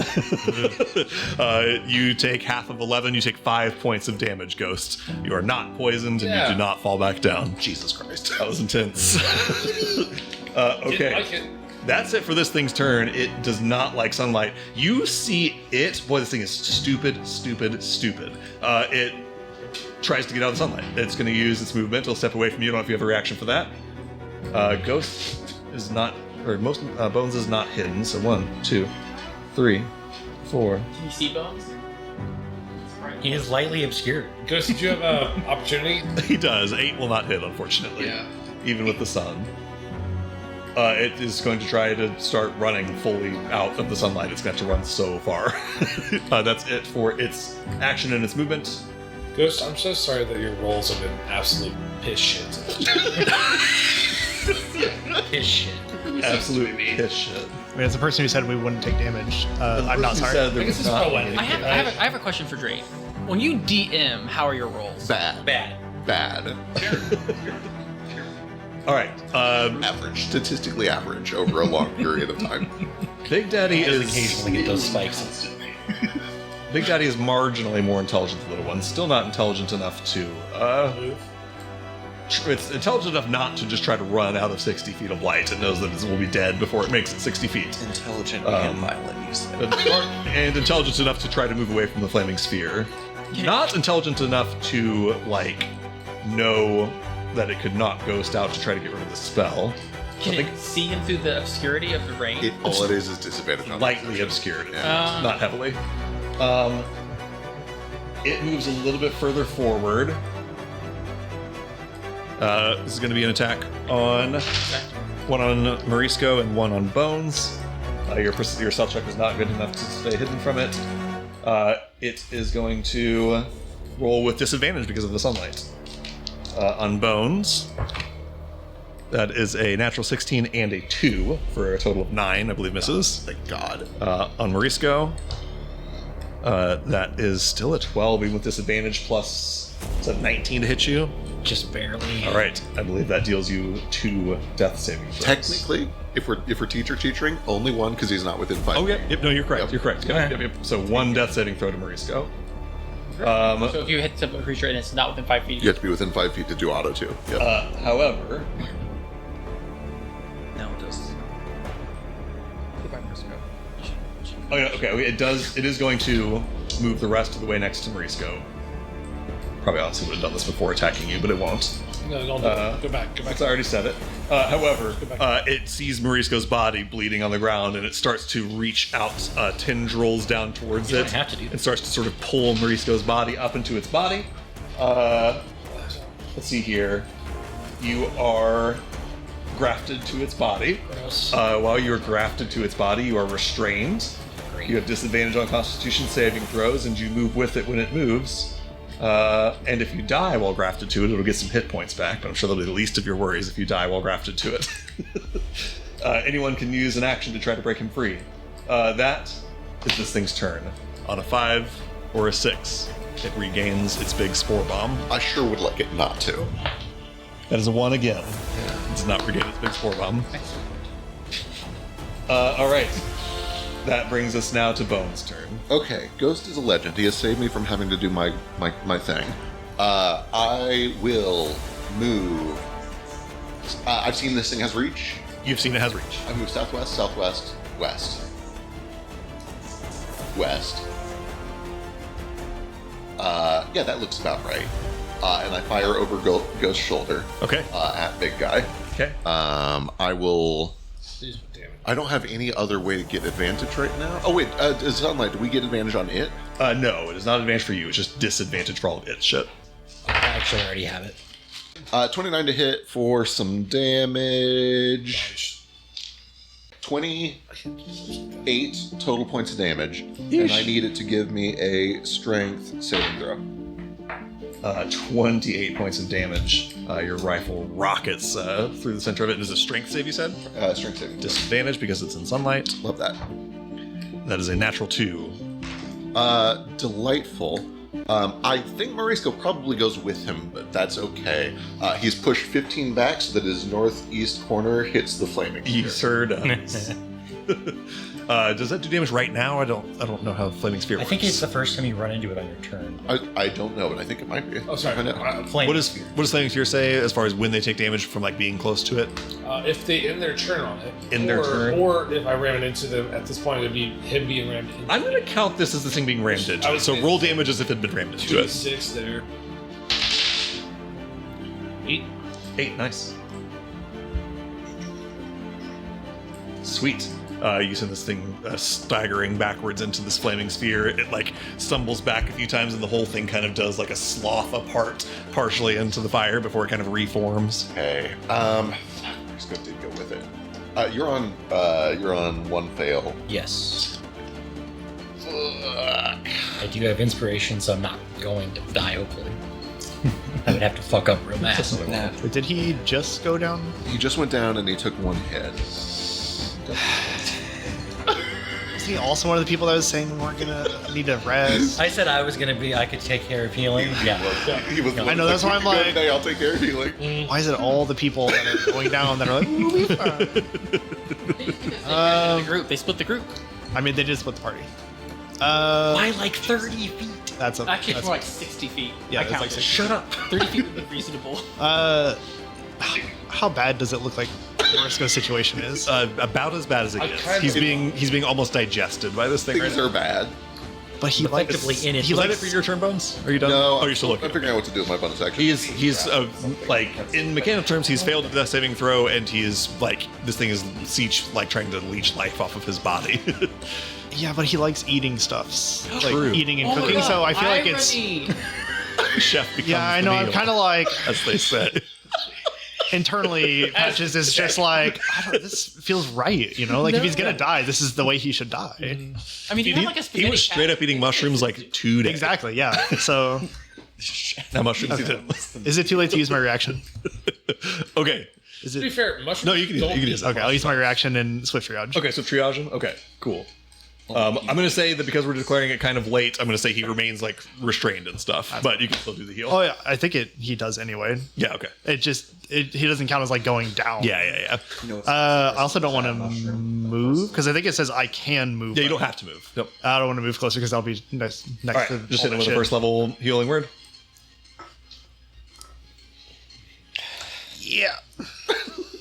I was trying to think what the lowest healing I can do is. It's that. it's the first level. Yeah, healing that's why I was word. like, Can he choose to do the lowest amount of healing? No. Just Yeah, totally. well, I mean, is that or cure wounds? You have to touch or cure wounds, though. You have to go all the way up to him. Do something else. Well, then I guess I'll let him die. It's do fine. something All else. right, understood. Healing word. D4 plus your wisdom. 5. 5 points of healing for Mauricio. You wake up in just the worst situation. You smell burning bodies and mold, and you're like pulled halfway into this thing's nasty corpse. All right. But you don't count as like having gone down. So you don't, Correct. like, Yeah, so you never like fell whatever, prone. Yeah. Anything like that. Didn't lose- You're still getting hugged. Right, like a puppet. Still getting hugged. That's great. Big hug. Big shroom hug. Okay. Okay. Things are bad. It's bad. I'm gonna do. This is the first time in my illustrious 25-year DMing career that I've ever gotten a surprise round off. Boy, oh boy. The little one looks like he's just trying to run out of the light, and it's reasonable to assume the other one will probably do the same. The big one is what I'm worried about. I'm just going to use my cunning action to run over towards the healers, avoiding opportunity attacks along the way. Okay. I don't want to be my lonesome with no help. Makes sense? With cunning action, and to back to dash. Like cunning action to back to dash for like another 45. Okay. Basically getting like behind the boss. Sort of. Well, let me move this. Go with Pastor so he can touch you. Can't see. Sorry. Oh, this is great. Yeah, actually, this is amazing. Yep. Okay, that right perfect. there. That brings us now to Marisco's turn. You don't make a death saving throw. You get to actually take a turn. You are restrained. Okay. You have disadvantage on con saves. That doesn't matter right now, I don't believe. You can use an action to try to break free if you wish to, or you can do whatever you want. Well, considering I have no muscle at all, I'm probably going to just cast Cure Wounds on myself. That's probably Wise. Yep. What level? 1,000. I don't have 1,000 level spells. That'd be cool. Absolutely. I think the highest I have is 2. So Okay, you can do that's then 2d8 plus double your spellcasting. Which one of these? Wounds just you pulling out like a bowl of ramen and just scarfing it down real quick, like 6 I want seconds. I probably have mushroom jerky. I'm going to eat it. Right, keep jerky in front of it. Making Perfect. aggressive eye contact. 7 again. I like this one. 14 plus double your modifiers, double your charisma. So another 6. So 14 plus 6 is 20. 20. Nice. That's not bad at all for that. I'll take that. That's half my health. Help And me, then I will. ironic again. Nice. I can still cast a bonus action spell. Yep. As long as it's well, it'd have to be a cantrip. Oh damn. Yeah. Okay. Yeah. You come to consciousness in the chest of this thing, feeling like thousands of pricks as this thing is burrowing tiny little mycelia into about half your body, trying to absorb you into its own body. Quickly gobble down some jerky with magic. Are potions Still in action. still in action? Yes. I guess I could quicken a cantrip, but that. Yeah, like quicken a blooming blade or something. if you You want. can quicken a booming blade. Yeah. Yeah. Okay. I'll quicken a booming blade. Okay, cool. You guys are 5th level now, so it has a little bit more stank to it also. Awesome. Ooh, stank. We like stank. That means if you We try love to a get little out of the stank. fire, you'll blow up. Level up. Yep. That's true. Okay. First you must hit. You have a disadvantage from being restrained. 16. So 16 plus 7 is 20 something. Absolutely. Okay. Yeah. All right, and that's a D8. It's a D8 now, and then it's another D8 with it. And Well, then yeah, it's just your regular plus weapon weapon. damage. And then I get It's the- your normal weapon damage right now, and then it will do an extra Right here's D8 another after D8. this. Okay, so It's weapon plus thunder, Oh, it is also thunder and damage. then it does an Okay. additional thunder. I understand. So it's your normal weapon damage weapon plus a D8. D8. Okay. Yeah. So 4 for the regular weapon damage, and then 5 for the full. Plus So your 9 total no. damage. Yeah. So Cool. The meal becomes the chef again. The meal once again becomes the chef. Time is a flat circle. You come back to consciousness and try your best to jam your rapier into the center of this thing. It begins to sort of vibrate with thunderous magic. That brings us then to Basa Magique. Real quick before you ask, can I be one space south? Yeah, yeah. All right. What you got, boss? Nothing. Understood. Same. I mean, bucking nothing. Flaming sphere. The fuck do you mean? What I have, dude? May I recommend a flaming sphere for absolutely free as a bonus action? Oh, for sure. I have so many other bonus actions I'd like to use. I understand. So anyhow, He's had one turn. Absolutely tapped. I He's got done all he can do. Holy shit. For a fact, I'm watching. Okay, so you guys can't smell like me. So do you guys smell this? I smell it 1,000 times better. It's in the rain. You can't smell it. True, I can rain smell, helps. I can smell the other ones. No, so anyhow. You're not inside of it. Like, Yeah, Mariska might actually smell it worse than you Marisco right smells now. it. Yeah, Marisco, you smell it a little bit like it's coming up from the back of your throat, which is not good. Oh, like don't- very The Last of Us. Yeah, so here's my biggest concern. Marisco is taking. Oh. He's taking. Me? And I gotta do something. You said it is an action to break him free. Correct, and you gotta like go up there and break I it. gotta do You gotta that. reach in with your hands and pull him free. Okay.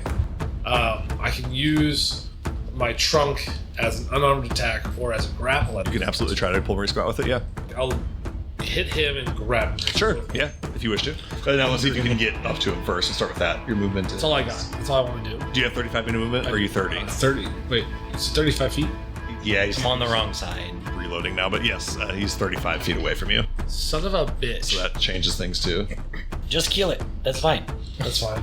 Yeah, That's probably the best. blast this bitch. Let's go up there and just hit it a bunch. Actually, Alright. I'm gonna go up there.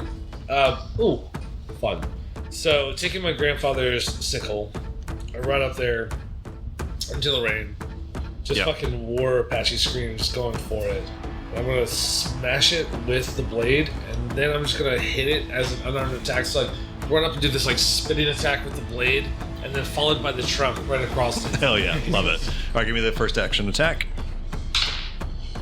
13? 13. 14? 14? 14 is going to miss, unfortunately. Your sickle carves through, but it cuts off something that doesn't seem very vital to this thing. But you can try with the trunk next. So I just used my Oh, inspiration. inspiration. 19 to hit. That will hit. 8 points. 8 points of damage. Next one will be 19 to hit. 19 will also hit. And another 10 points. 10 more points of damage. Sweet. You come up and carve some of this thing off with your sickle, followed by a thwack with your trunk. That sends a big chunk of it splattering off to the side. The smell as you drag your trunk through this thing is truly nauseating. But that is your movement, action, bonus action. You get 5 more feet of movement if you want to, but I assume you stay there. Be closer to A little closer? Okay. Okay. Next up is Marble. Action to Dawn Armor. Okay. Tabaxi dash, and I should be able to get all the way up to the northeast of him without touching anyone. I can go up and around. Yeah, okay. So 30. Yeah, easy. Right, here's where you want to be? Yep.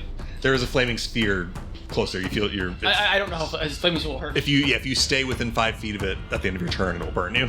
Then I guess I will go to the bottom next to Boston. There you go. And that's my turn. Okay.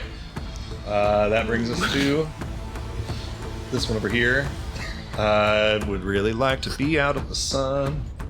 It's going to run down to here. Oop, nope, it's not that sun. Well, I guess it's all sun now. It doesn't need to avoid. It doesn't need to avoid the beams anymore. It's got that going for it. Did It's it all sun. see me? Oh no! You what? Oh, do you It remember? was pretty bad. It What was was your 16. check? 16. Let me check. It's also a mushroom. It is also a mushroom. Passive perception. But it's at disadvantage. Oh yes, it is a disadvantage. Yeah, so it absolutely does not see you. Boy, in that case, does it even? I do think it still wants to murder. So it's gonna come down here on the way out of this place. Take a snap at Bones. At least try to get some lunch before it leaves. With disadvantage. That is a very good roll, disadvantage. Nat 15 and a Nat 15. The total is 19 to hit Bones. Yep. I assume this is going to take you down on no variable You damage. need to roll very low. It did not. That is a 11 points of damage. I think is enough to knock you down. That is enough to knock me down. That one. You rolled it behind that. So I don't. Well, boy, this thing's life is getting complicated. Did it just hit full health? Or is it already at full It health? hadn't been damaged yet. Oh. However, it is going to second attack, grapple the body of Bones, picking it up as an object essentially, and then just keep running this way with his body, trying to drag him out of the sun Make sure essentially. you're not being grafted into. Actually, Uh-oh. it does. I don't know if Cadence, you have anything you can do about this. It moves out of your melee range because it doesn't see you. I have a dagger. You can try to like pistol whip it or dagger it if you want to. I can't try to grab Bones, can I? Boy, I'd let you. It'd be the same as when you grapple a creature with this opportunity attack, which is a disadvantage. I'd let you It disadvantaged also has contested athletic check, but it also has disadvantage. Gotta be better than letting it drag Bones off. Okay, I'll set the DC for you here. Okay, before we roll, did I get my ogre gauntlets back once we dropped Trimble off? Should. I assume I assume so. Yes. Okay, it does not add anything to an athletics check. Right. You're trying to beat a 3 on an athletics check. Beat it on the die. Okay, cool. I have no You- chance on that. Fuck you. No. Bones No. snaps free of this mushroom thing as this thing pulls out. Okay. That is the end of this thing's turn. Top of the round, Cadence. Are the little mushrooms running away? Is that what it appears? They like? seem to be working on just a very base instinct to get out of the sunlight. They're still like, if they see something yummy close by, they're snapping out to try to grab it, but they're trying to get out of the sunlight. They seem to still be like both quote unquote fighting, trying to feed while also trying to avoid sunlight. They don't seem smart enough to think about what they're doing. They're acting on basically like two impulses, which is like eat and get out of the sun. They want fast food on the way in. Yeah. Understood. Okay, I'm gonna do some moving here. That's it. Okay, I will attack the big boy. Okay. Give me an attack roll. An 18 to hit. 18 will hit. And you do get sneak while your allies close by. 30 points of damage. Wow, way! Still up, but not by very much. And Holy club. I will use my last charge of your next on the mushroom that just tried to drag Bones off. Okay. It's afraid of me and cannot walk closer to me. Hell yeah, it's a wisdom save, right? Yes. Sorry. It has disadvantage on it because of the sun. That is a nat 6 for, I'm sure, Fail. minus something, so it definitely fails. Okay, it is frightened of you and till the end of your next turn. Then I guess I will bonus action since I have it. I will bonus action help. Who goes next? I'll help Marble attack the big guy. Okay, understood. What the fuck? I'm not. I'm like literally the furthest from you. Yeah, Marvel is the last person to go. Okay, well, boss keeps saying he has nothing to do. I'll help Marisco attack the big All guy. right, give Maurice a help action. Got Because it. Bones Wait, is you're gonna dead. help with your Wander Wonder? What's that gonna do? Patches is, I assume, going to use an item and it's not going to matter. On that subject, Patches, you're up. Well, I wasn't gonna do it, but since Cadence decided to stand in front of me, Just, I love it when you use your Wand of Wonder. It's so silly and random and sometimes effective. Sometimes. that's great. Most of the time, it just hurts. That reminds me the rain stops falling at this point. That's true. Does it look like the one that was dragging Bones is just gonna like leave him? Give me a nature check. Natural 20 Hell or yes. 22. You think you see that it like begins. So Cadence like pulled Bones free and walked away from it. You see it stop and starts to like move its little tendrils towards Bones, but then it hears the gunshot that Cadence fires and it like shrinks back and looks like it's probably going to just run away at this point. It's frightened of Cadence. It can't move closer to Bones. It's probably just going to run. Okay, I'll just go over to Bones and cure wounds Okay, cool. First level or something higher? first. Okay. 1d8 plus your wisdom. 5. 5 hit points. I could just use the healing word, but All true. All right, that brings us. You got bonus action still if you want it. Okay. I don't know if you have bonus action. So. I can't remember if you have spiritual weapon. Oh yeah, I guess that's. Why I don't have it up, so that's what matter. All right, this thing Healing you guys. can move away from light do that. while still eating baddies. It wants to help the center of its mass, which is its mom. So it's going to make one attack on Marisco. Try to enjoy some lunch with mom. That's going to be, I believe. Oh, it needs disadvantage also. If it's canceled out, it's restrained. Oh, good point. Thank you. It was the same roll. So the dice knew that he was restrained, even if I didn't. 13 to hit you, Marisco? Yes. And we'll try once more. Not back. That's another miss. So both of its attack miss. It tries to like lash onto Marisco, kind of pull itself into the same mass that Marisco is being pulled into. It wants to also be He wants to eaten be by Mom. absorbed, yeah. But it does not succeed in doing so. That's the end of its turn. Ghost. Boy. I cast True Strike on Marisco. All right, Marisco, you get a plus 10 to your next attack. Okay. What did you I thought cast? that was the True damage strike. maker. I was like, It's like, wait. Sorry, I couldn't. It's called True Strike. True Strike. That's your action, Ghost. Anything else? Nope. Just standing there with the MVP light on the end of your lamp. Unfortunately. Honestly, the light up is everything. Yeah, it's absolutely changed this pull the fight. lamp out. I don't know if there's any. Is there anywhere that I can get a little bit of cover that isn't literally right next to the big thing? You'd have to go like over by this rock over here. You can go behind this if you want to the left, or you could wade down like calf deep in the water over here. Track the water part of the encounter. Stay where I'm at. Okay. Actually, Well, you don't want leeches or some horrible shit that I've come up with for the water. I'm just going to move over here a little bit. Okay. Just because I want to try and keep everybody as close to the center of the light as possible. Lovely. As you move closer, this violet mold maker reels back from your sunlight, moving away from you. It's going to try to gobble up patches on its way out of this place. 3. That's a nat 3 for a miss.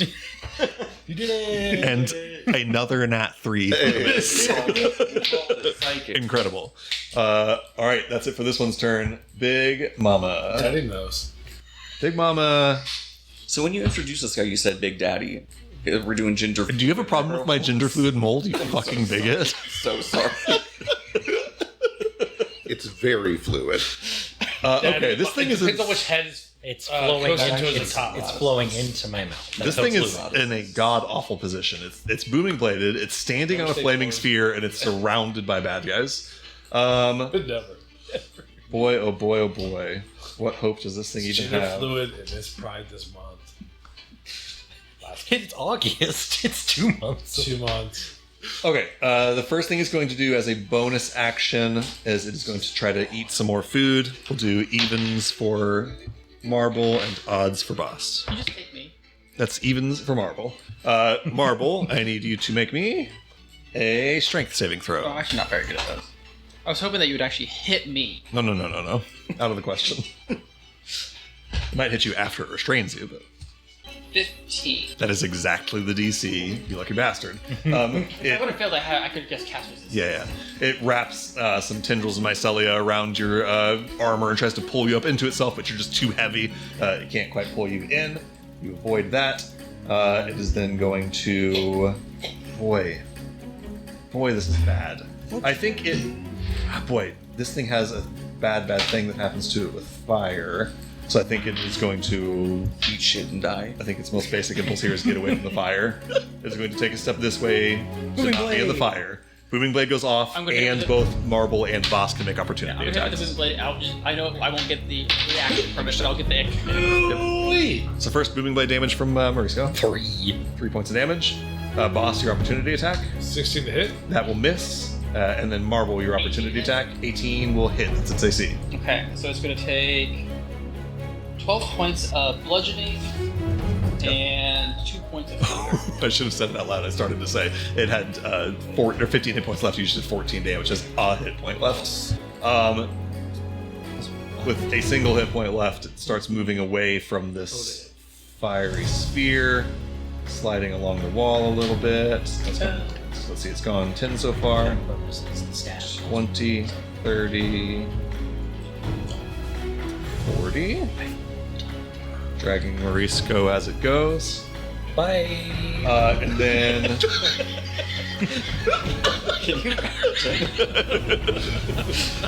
it will then make some attacks on Morisco to try to finish eating him up. He's going to be at advantage because of restrained, at disadvantage because of sun. So straight rolls. That is a 27 Okay, can't block that. and a 14.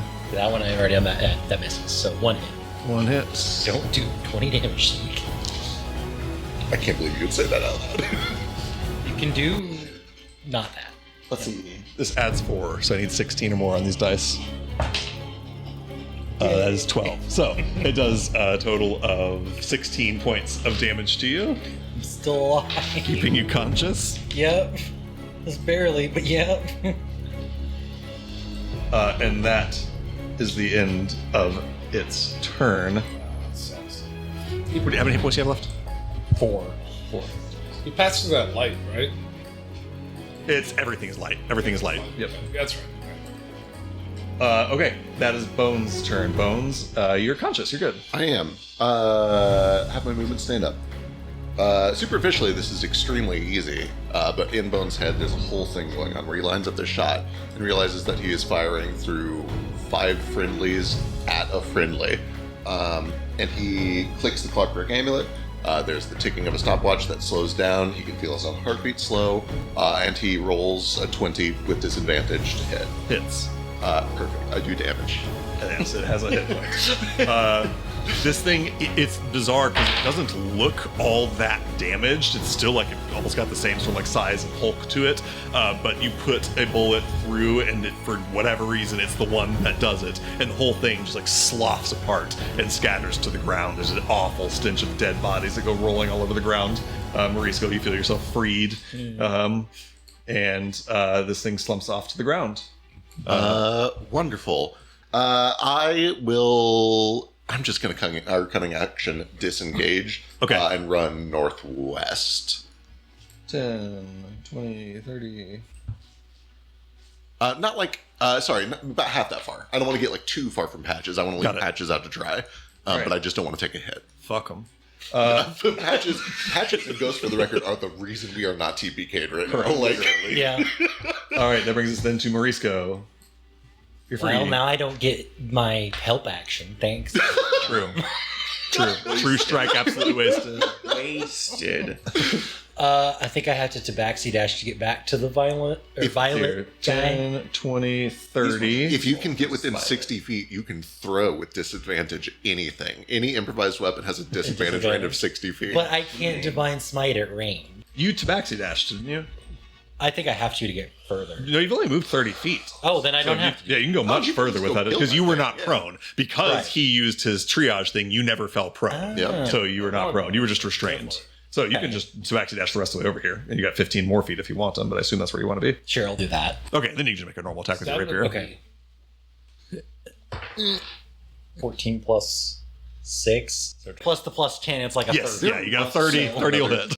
8, 15. 15 points of damage. Okay, I appreciate it. That's great. Then I'll smite it because I can for another. Hell yeah.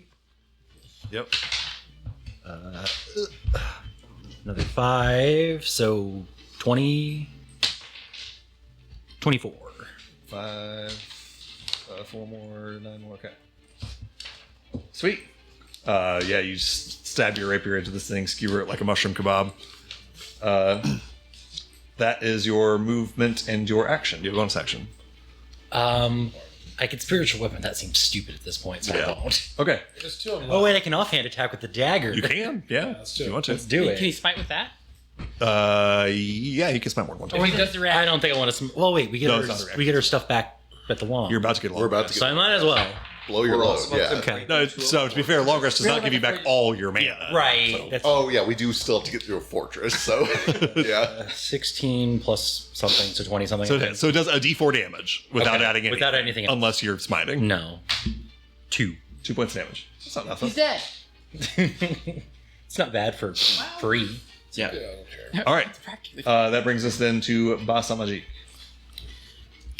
This guy's standing beside me, right? Sure He is. smells bad. So bad. I don't like it. Me either. Get rid of it. I'll be honest with you. I don't either. I'm going to slice and smack. Throw him into the fire. 15 to hit this little guy. Miss, unfortunately. With the violet little bitch. For the violet little bitch, yes. AC 16. I heal Marisco. Okay, bonus action to heal Morisco. Thank you. I'm going to healing word, which with my sickle I had another D4, so I'm going 2D4 on this one. Plus 4. Oh, yeah? 3, 4, 8. 8 points of healing. Yay. 12. 12. All right. Wait, hold on, real quick. 16 on the little bitch? 16 on the little bitch. Sorry. That brings us to Marble's turn. Can I step beside Marisco? Yes. I'm going to climb up on top of that rock. All right, I'm going to action dash and get over there next to Patches. These tanks got this. Which side? Other side. Other side, okay. Well, actually, no. Actually, I'll be on that side. I'll be on that side. That way, if he moves away, Sure. All his tanks. He did, yeah. he's a tank, and you're a druid. You're a druid monk. It's because you're. He's not a moon. It's not a real monk yet, and he's not a moon druid. As druids are not great tanks. I'm actually, at this point, nothing. Monks are. Actually, at this point, don't have any skills. I don't have Have you any. not caught that? You probably called me out on that. Hey, you got. what he had. If I know one thing, it's you got to protect the healer. He's literally just True. healing everyone. All true. You get to the little healing. Me, the person complaining I that. don't think I've done any People are gonna healing think this That way. was your action. Did you get there, you said? Yeah. Okay. That brings us Thanks. to... I selfishly healed. I don't think that counts. this one runs. It's scared of Cadence. This is too much. It's running. If you guys care to chase it, it ends up about 55 feet off the screen. All right. Cadence. Aim, shoot at the northwest one. Okay. A lot. A 23. Yeah, I'll do. Another 30 points of damage. It explodes in a puff of nasty smelling spores. That's it. I'm not gonna move. I'm good there. Okay. Patches. All right, so it is the one just right next to us, right? Yes, just right next to you, Marble. And it hasn't taken any damage. It is undamaged, correct. I know, it's bad for you for Toll the Dead. Yeah. So you can hold Toll the Dead until it gets damaged if you want to. Yeah. Yes, Okay, yeah, I'll do yeah. that then. Okay, cool. Just you begin casting Toll the Dead, you're ready to release it once it loses I'm just its staring it down like, Yeah. just looking into it, like into its eyes, quote unquote. Just You wait. yeah, fucking move. I bet. Smile just a little. Yeah, just How fucking dare you? Ghost. I'm gonna try casting Mind Sliver on this thing. So Oh, lovely. Oh, nice. Let me tell you about the int saves of these creatures. That is a natural 6 for a total of 2. Oh boy. that'll be 6 points of psychic damage. It's a disadvantage on the save, if I'm not mistaken. And then now your Toll the Dead goes off. Minus Patches. D4. Oh, thank you. Nice D4. Then it needs to make a wisdom saving throw. Disadvantage because of the sun. Fails. So you can roll 2d12. 2d12, yeah. Nice. He's level 5 now. You got big cantrips.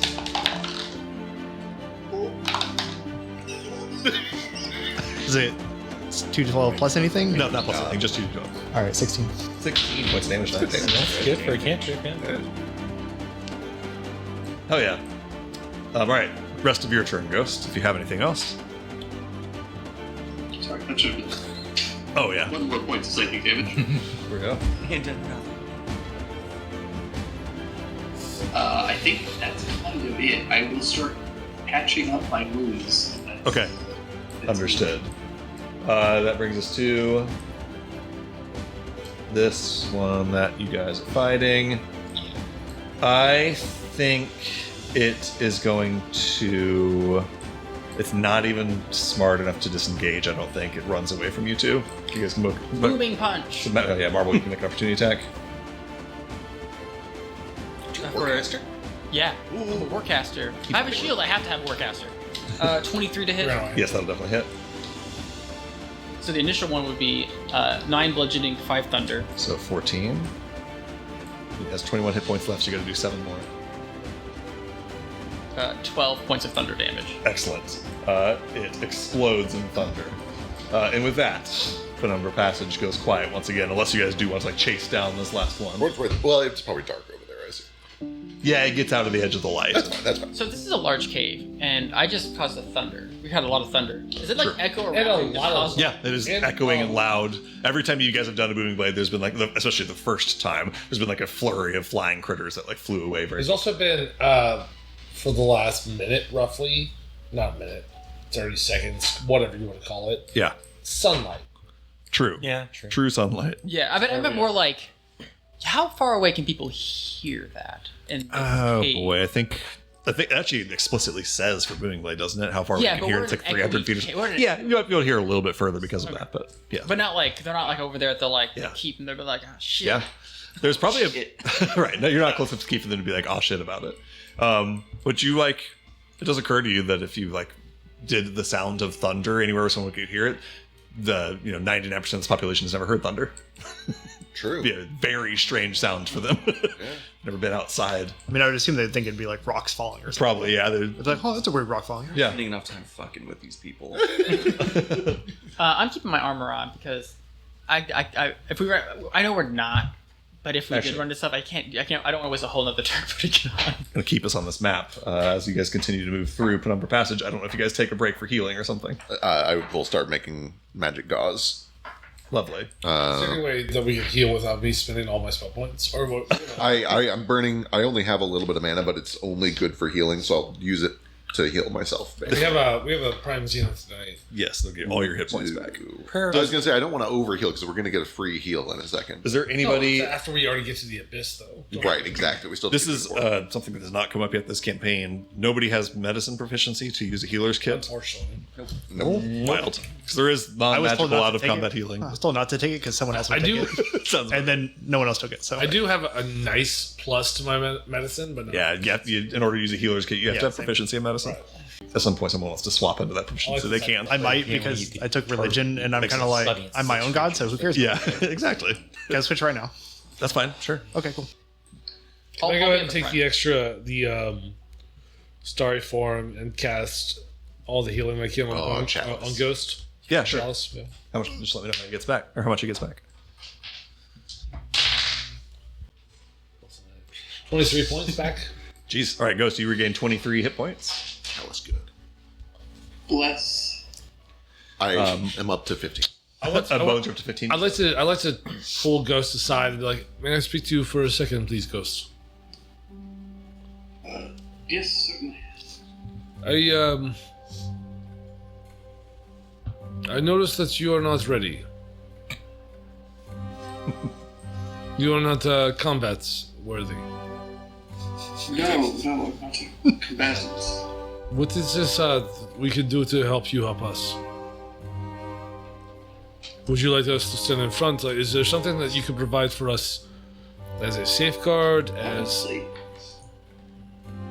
normally, honestly, of everybody in our group, I am one of the most qualified people to take a punch. But I will say that every time that since I've met you, and you're a nice person, but since we've met, every time we've been in combat, you've either hidden in the back or fallen first.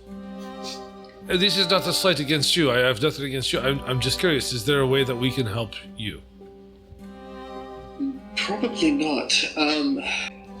I can do my best to assist with. But honestly, the majority of the magic I know is illusory. If we encounter creatures that are going to be impacted by that, I can do quite a bit. But unfortunately, many of the creatures down here aren't. They don't really rely on sight very often. So I think the way that I can help most of you is going to be outside of combat. I'll be able to help us get through the abyss as unscathed as possible. But until then, if we get into a scrap, I only have one other question. Then. You say that you are good with illusory spells that do not work here. Did you plan to never come back down here? No. My study of illusory magic was mostly a study of the manipulation of light. Unfortunately,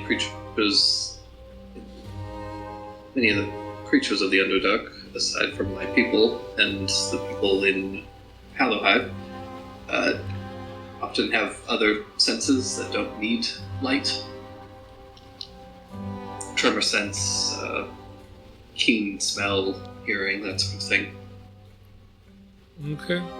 If I can follow up on your question, because I think I had the same question.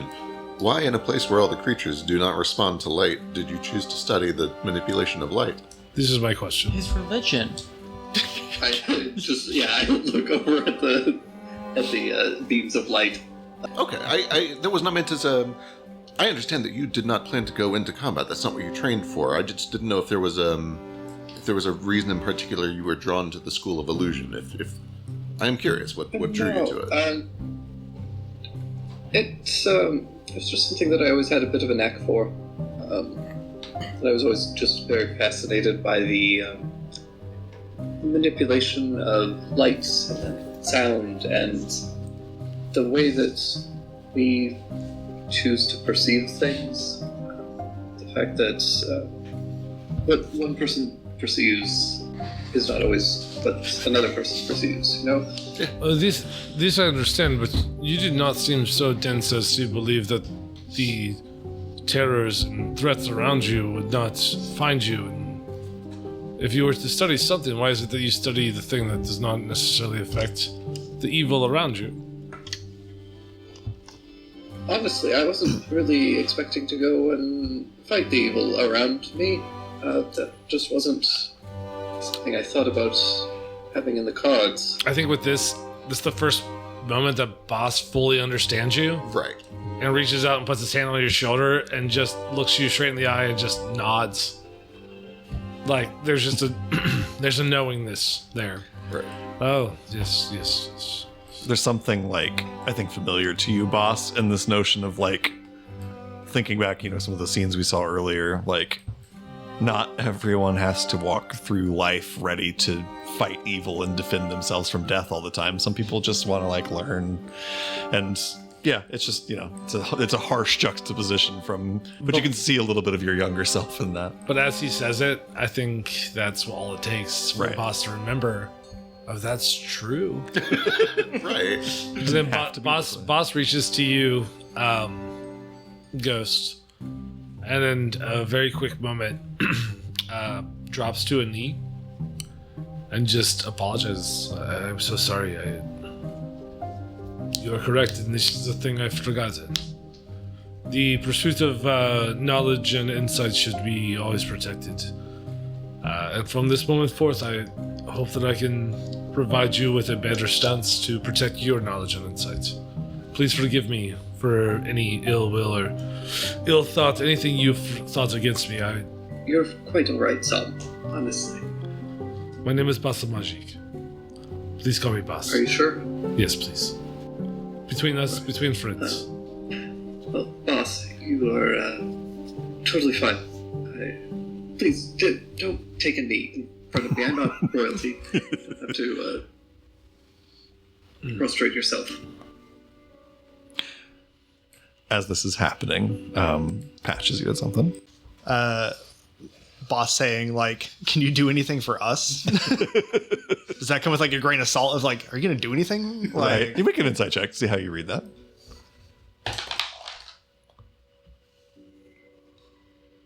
29. Duran, I'll let you answer that, Boss. What's the tone of that? I mean, we all witnessed the hour and a half of flashbacks earlier, right? Like, there's a lot going on. Well, you did, but we didn't. Yeah, we didn't. That's fair. Okay, you're right. Meta, above the table. Let's talk about the last episode when Boss heard that Grimm was gone. All that stuff happened, and decided to, even within like a place where he was a guest, decided to like hit a suit of armor and like smash walls and bloody his fist. Like, clearly, guy's not in the best mental state. Okay, second. totally random. Which way are we moving across the map? You are moving left on the map, which is north on a compass. Okay, so where's the light coming from? I was dead. Oh, no, I'm sorry. I think we're going the opposite Other way way. around. You guys are going. Yeah, you're going right on the map. That was more which of a is- comment on the DM, like not putting us on the right side. So can we do the entire combat over? Yeah, we'll start the. Okay, yeah. So I was on the wrong folks at home, just to forget what you just saw. We're going to start this combat over. I'm not going to edit it out, but do just forget about it. Okay, thank you. Okay, and then third, okay, so I switched to medicine. You said something about the Yes. healer's kit. What can I do with it? Let's look. Because I know Nothing. people need healing, so. Real quick, while you're looking it up, you take the 10 good berries instead of Which bones. Okay. Which you, for the viewers at home, you just pointed at somebody and viewers at home can't see it. Maurice, would Thank you you. take the 10 good berries? Yeah. Mauricio, you're 10 health back is what you said? Sorry, Yeah. making sure they understand which you're talking about. That is very helpful. Thank you for saying Yes, that. of I 'Cause figured that wasn't at the our table. friends at home have no idea who you mean. Well, when you it's just say more you. like viewers can't see who points at I so, guess yeah. who I was Our pointing friends at at. home have no idea what you mean when Not you just say just you and viewers, point to I somebody. can't see. Yeah, Drake also has yeah. Well, yeah, but Drake's not doing anything for the parties. Right. Yeah, for Just kidding, Drake. Well, it does kind of leave us like, that true strike is very nice, for the record.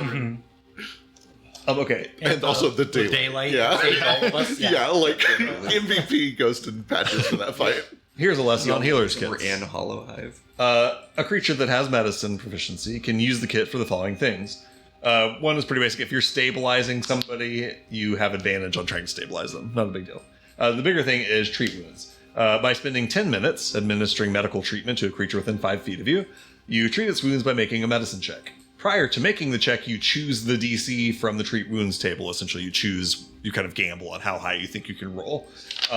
If you succeed, they get to essentially spend some of their hit dice to heal up, and they use your wisdom instead of their con, and they get a little bit of a bonus to it. You add your proficiency to the healing as well.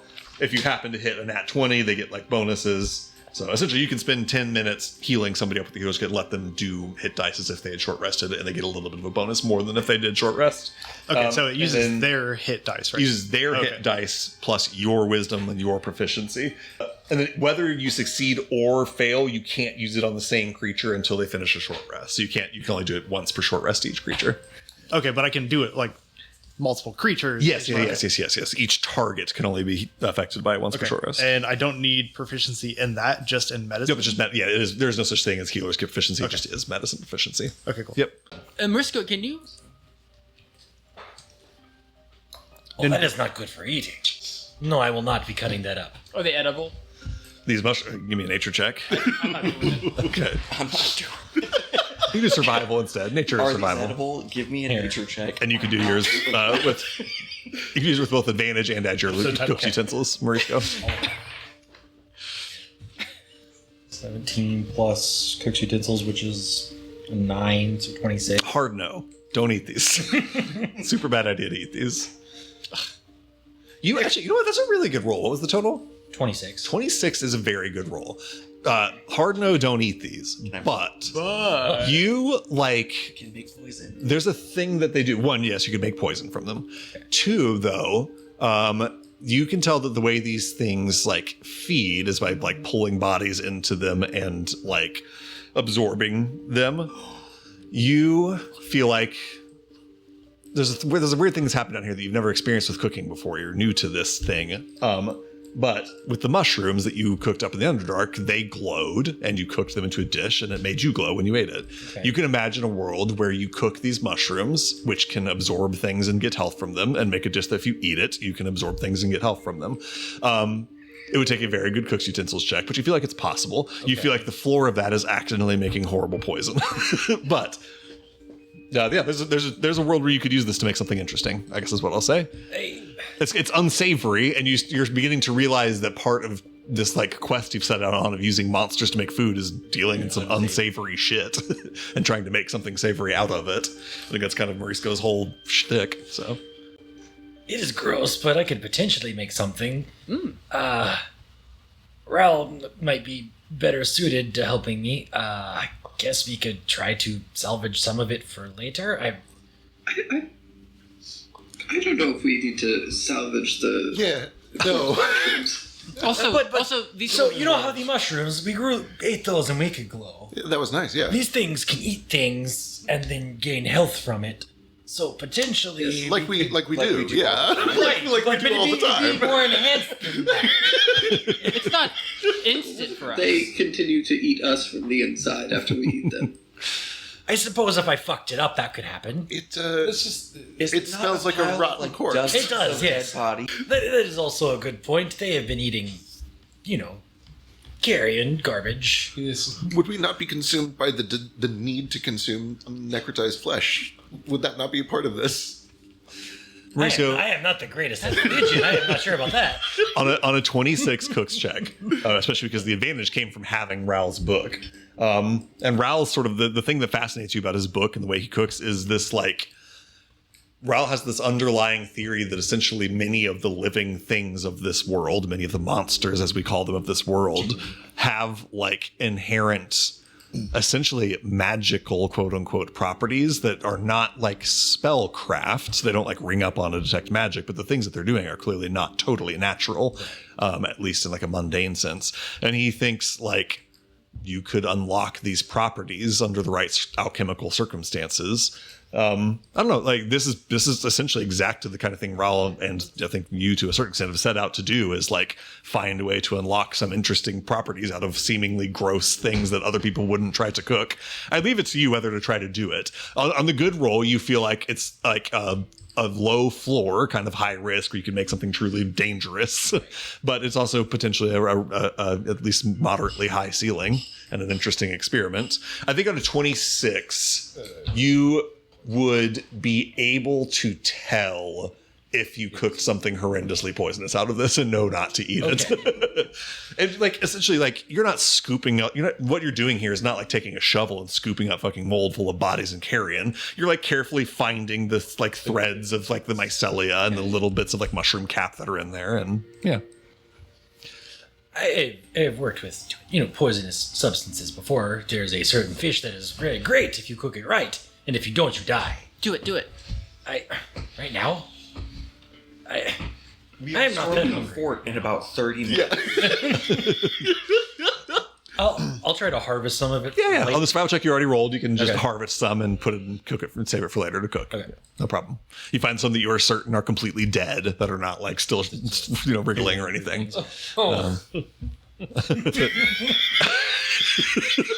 Right. Patches, go ahead. Can I start going around healing people? Yes, totally. Yes, yeah. So it looks like Morisco and Ghost are the two that are still kind of low on hit. I take 10 off of me. I should be at 5 hit points. Okay. Huh? You should be at 5 total. I should be at 5 total hit Jesus, points. when did that happen? What's your total? 26. Okay, so Bones is the one who's healing the most. 10 off of you. Yeah. I had you were like 25 on my Yeah, screen. you're I like how that happened. Oh, I shouldn't have been that high. No, I should have been at 15. I can also do some healing. His is like Well, Patches like is doing some like free, no spell cost Yeah, healing. music healer's kit. Yeah. That's why is that? Yeah. Okay, so if I pick like the 20, Right. and I don't get it, does Then that they mean I don't get can't do it anything. again? They get nothing. Yeah, whether you succeed or fail, you can't do it to that person again until the next short rest. That's kind of the so gamble. it is a gamble. It's just like Pathfinder healing. love essentially. gambling. What is your medicine? What do you like add to a medicine check? So my medicine is 7. Cool. Yeah. So a 15 is like a safe bet. A 20 is like a bit of a gamble. 25 is a very unlikely gamble. For next session, can you make this into a D100 roll? 'Cause Under it's no way circumstances, no. better. You can, again, as always, you can use the D100 as your D20. Well, I know that's why I'm asking is you to like Right. just make it for me. Is your first aid kit like the expired first aid kit everyone has in their cars and you just have Yeah. it from your Honda Odyssey? Yeah, pretty much. Yeah, yeah. It's just from my Honda Odyssey. It was the only thing I grabbed. Waterlogged. The 2001. The band-aids are all like brown and they don't work anymore. Yeah. Okay. Well, Bones is closest, so All right. There you go. I mean, I feel like I got to at least just always do 20. Because Do you want? Okay, so everyone's gonna. I'll just do a DC 20. Okay, start with the DC 20. All right, give me a medicine check for Bones. You're looking to hit. Do I roll it or do they? You roll the medicine check. Natural 19. Hell yeah. Well, you would have hit the 25 if you needed it. So, Bones, you may now, if you wish to, spend up to 3 hit dice. And instead of adding your own con, you add Patch's proficiency bonus and Patch's wisdom. That's great news. So, So plus 7. Boo. Yay! Amazing. Thank you. What's your total now, Bones? 26. Oh, nice. Top. We could have rolled one more. Could have but done one more, but you didn't need to. Okay. You can continue to heal Ghost and Marisco. I don't know if you want to save it for later, or if you're doing it now. It's totally up to you. Why? Would there be a reason to save it? Just if they wanted to not spend. I guess did you ask them if they want to spend hit dice Actually, right I now? If guess- they want to save them, that's up to you. Up to you guys. Fuck them. They said that we're gonna get hit anyway. So, I mean, yeah, I'll ask them if they want to use hit dice. Say to Ghost and Marisco, you guys want an opportunity to spend hit dice. Or Yeah, hit even dice. if I rolled max on these, I wouldn't get topped off. So Okay, If so it's go not ahead. going to burn resources for you, then I'll take You it. say it's free for patches. It's just if Yeah, you it's want free. to spend hit dice or not. Sure, I Okay. accept it, guys. All right, so roll for one for Ghost. We'll do Ghost first. No. Okay. Ghost, you don't get any healing. Patches tries to patch you up, but he can't figure out bug anatomy. And then give me one for Marisco. Fine. Very nice. All right, cool. Marisco, you can spend up to 3 hit dice. That's right, okay. When you do, instead of adding your con, you add his wisdom and his proficiency bonus. Okay. So you I think add that- plus 7 to whatever you roll for each Oh, die. and I Each don't- die is the roll plus 7. all right, I'll try the. We'll do this one first and see. I feel like it does kind of work These nicely ones- that Ghost is the one that doesn't get it. Because I'm just does. like, This one. I thought you weren't getting it. I already got you up one. Yes, I apologize. I'm sorry for I think 34 is good. I'll making stop there. assumptions. Okay. Lovely. Patches does a little bit of patching up. How many hit dice do you get back on long rest? Half of your total. Half of them all. So at this level, you get back 2 hit dice every time you take a long rest. All right. With that all patched up from your combat, you guys begin to move further north, moving along Penumbra Passage. And by the end of it, you guys fortunately do not have any more incidents on the way to Deep Hollow. Go ahead, Marisco. My fish. Oh, yes. Give me a fishing check. Give me a survival check. 14. Okay, cool. As you guys are moving through Penumbra Passage, Marisco, once again, not moving stealthy, having learned absolutely nothing. Yep. Travels ahead of the rest of you and stops every We're not once in a while. stealthing anymore. We have sunlight. That's a good point. Stops every once in a while to cast his fishing line out there. Kind of just walks with his fishing line in the water, so he's not slowing you guys down. And yeah, there's a couple times where you get kind of nibbles and bites. One of the times you pull up this weird like lizard that kind of wriggles off and jumps back into the water. But you do catch. Roll me roll me 2d6. Give me a fish check. 1. 3. 3. So you catch 4 like big, sizable Underdark fish. They're these just bizarre, alien-looking Underdark subterranean fish, like blind, pale, almost translucent fish that you pull up. So the sunlight is cooking them, roasting their internal organs. Absolutely. Yep. Traga. As you guys, maybe about an hour and a half, maybe 2 hours after that encounter with those fungus, begin to see up in the distance as you're winding through kind of a narrow passageway, the fortress of Deep Hollow looming in the distance. And I believe that is where we'll end tonight's session. So thank you everybody so much for watching, and we will see you next time. Goodbye, everyone.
you.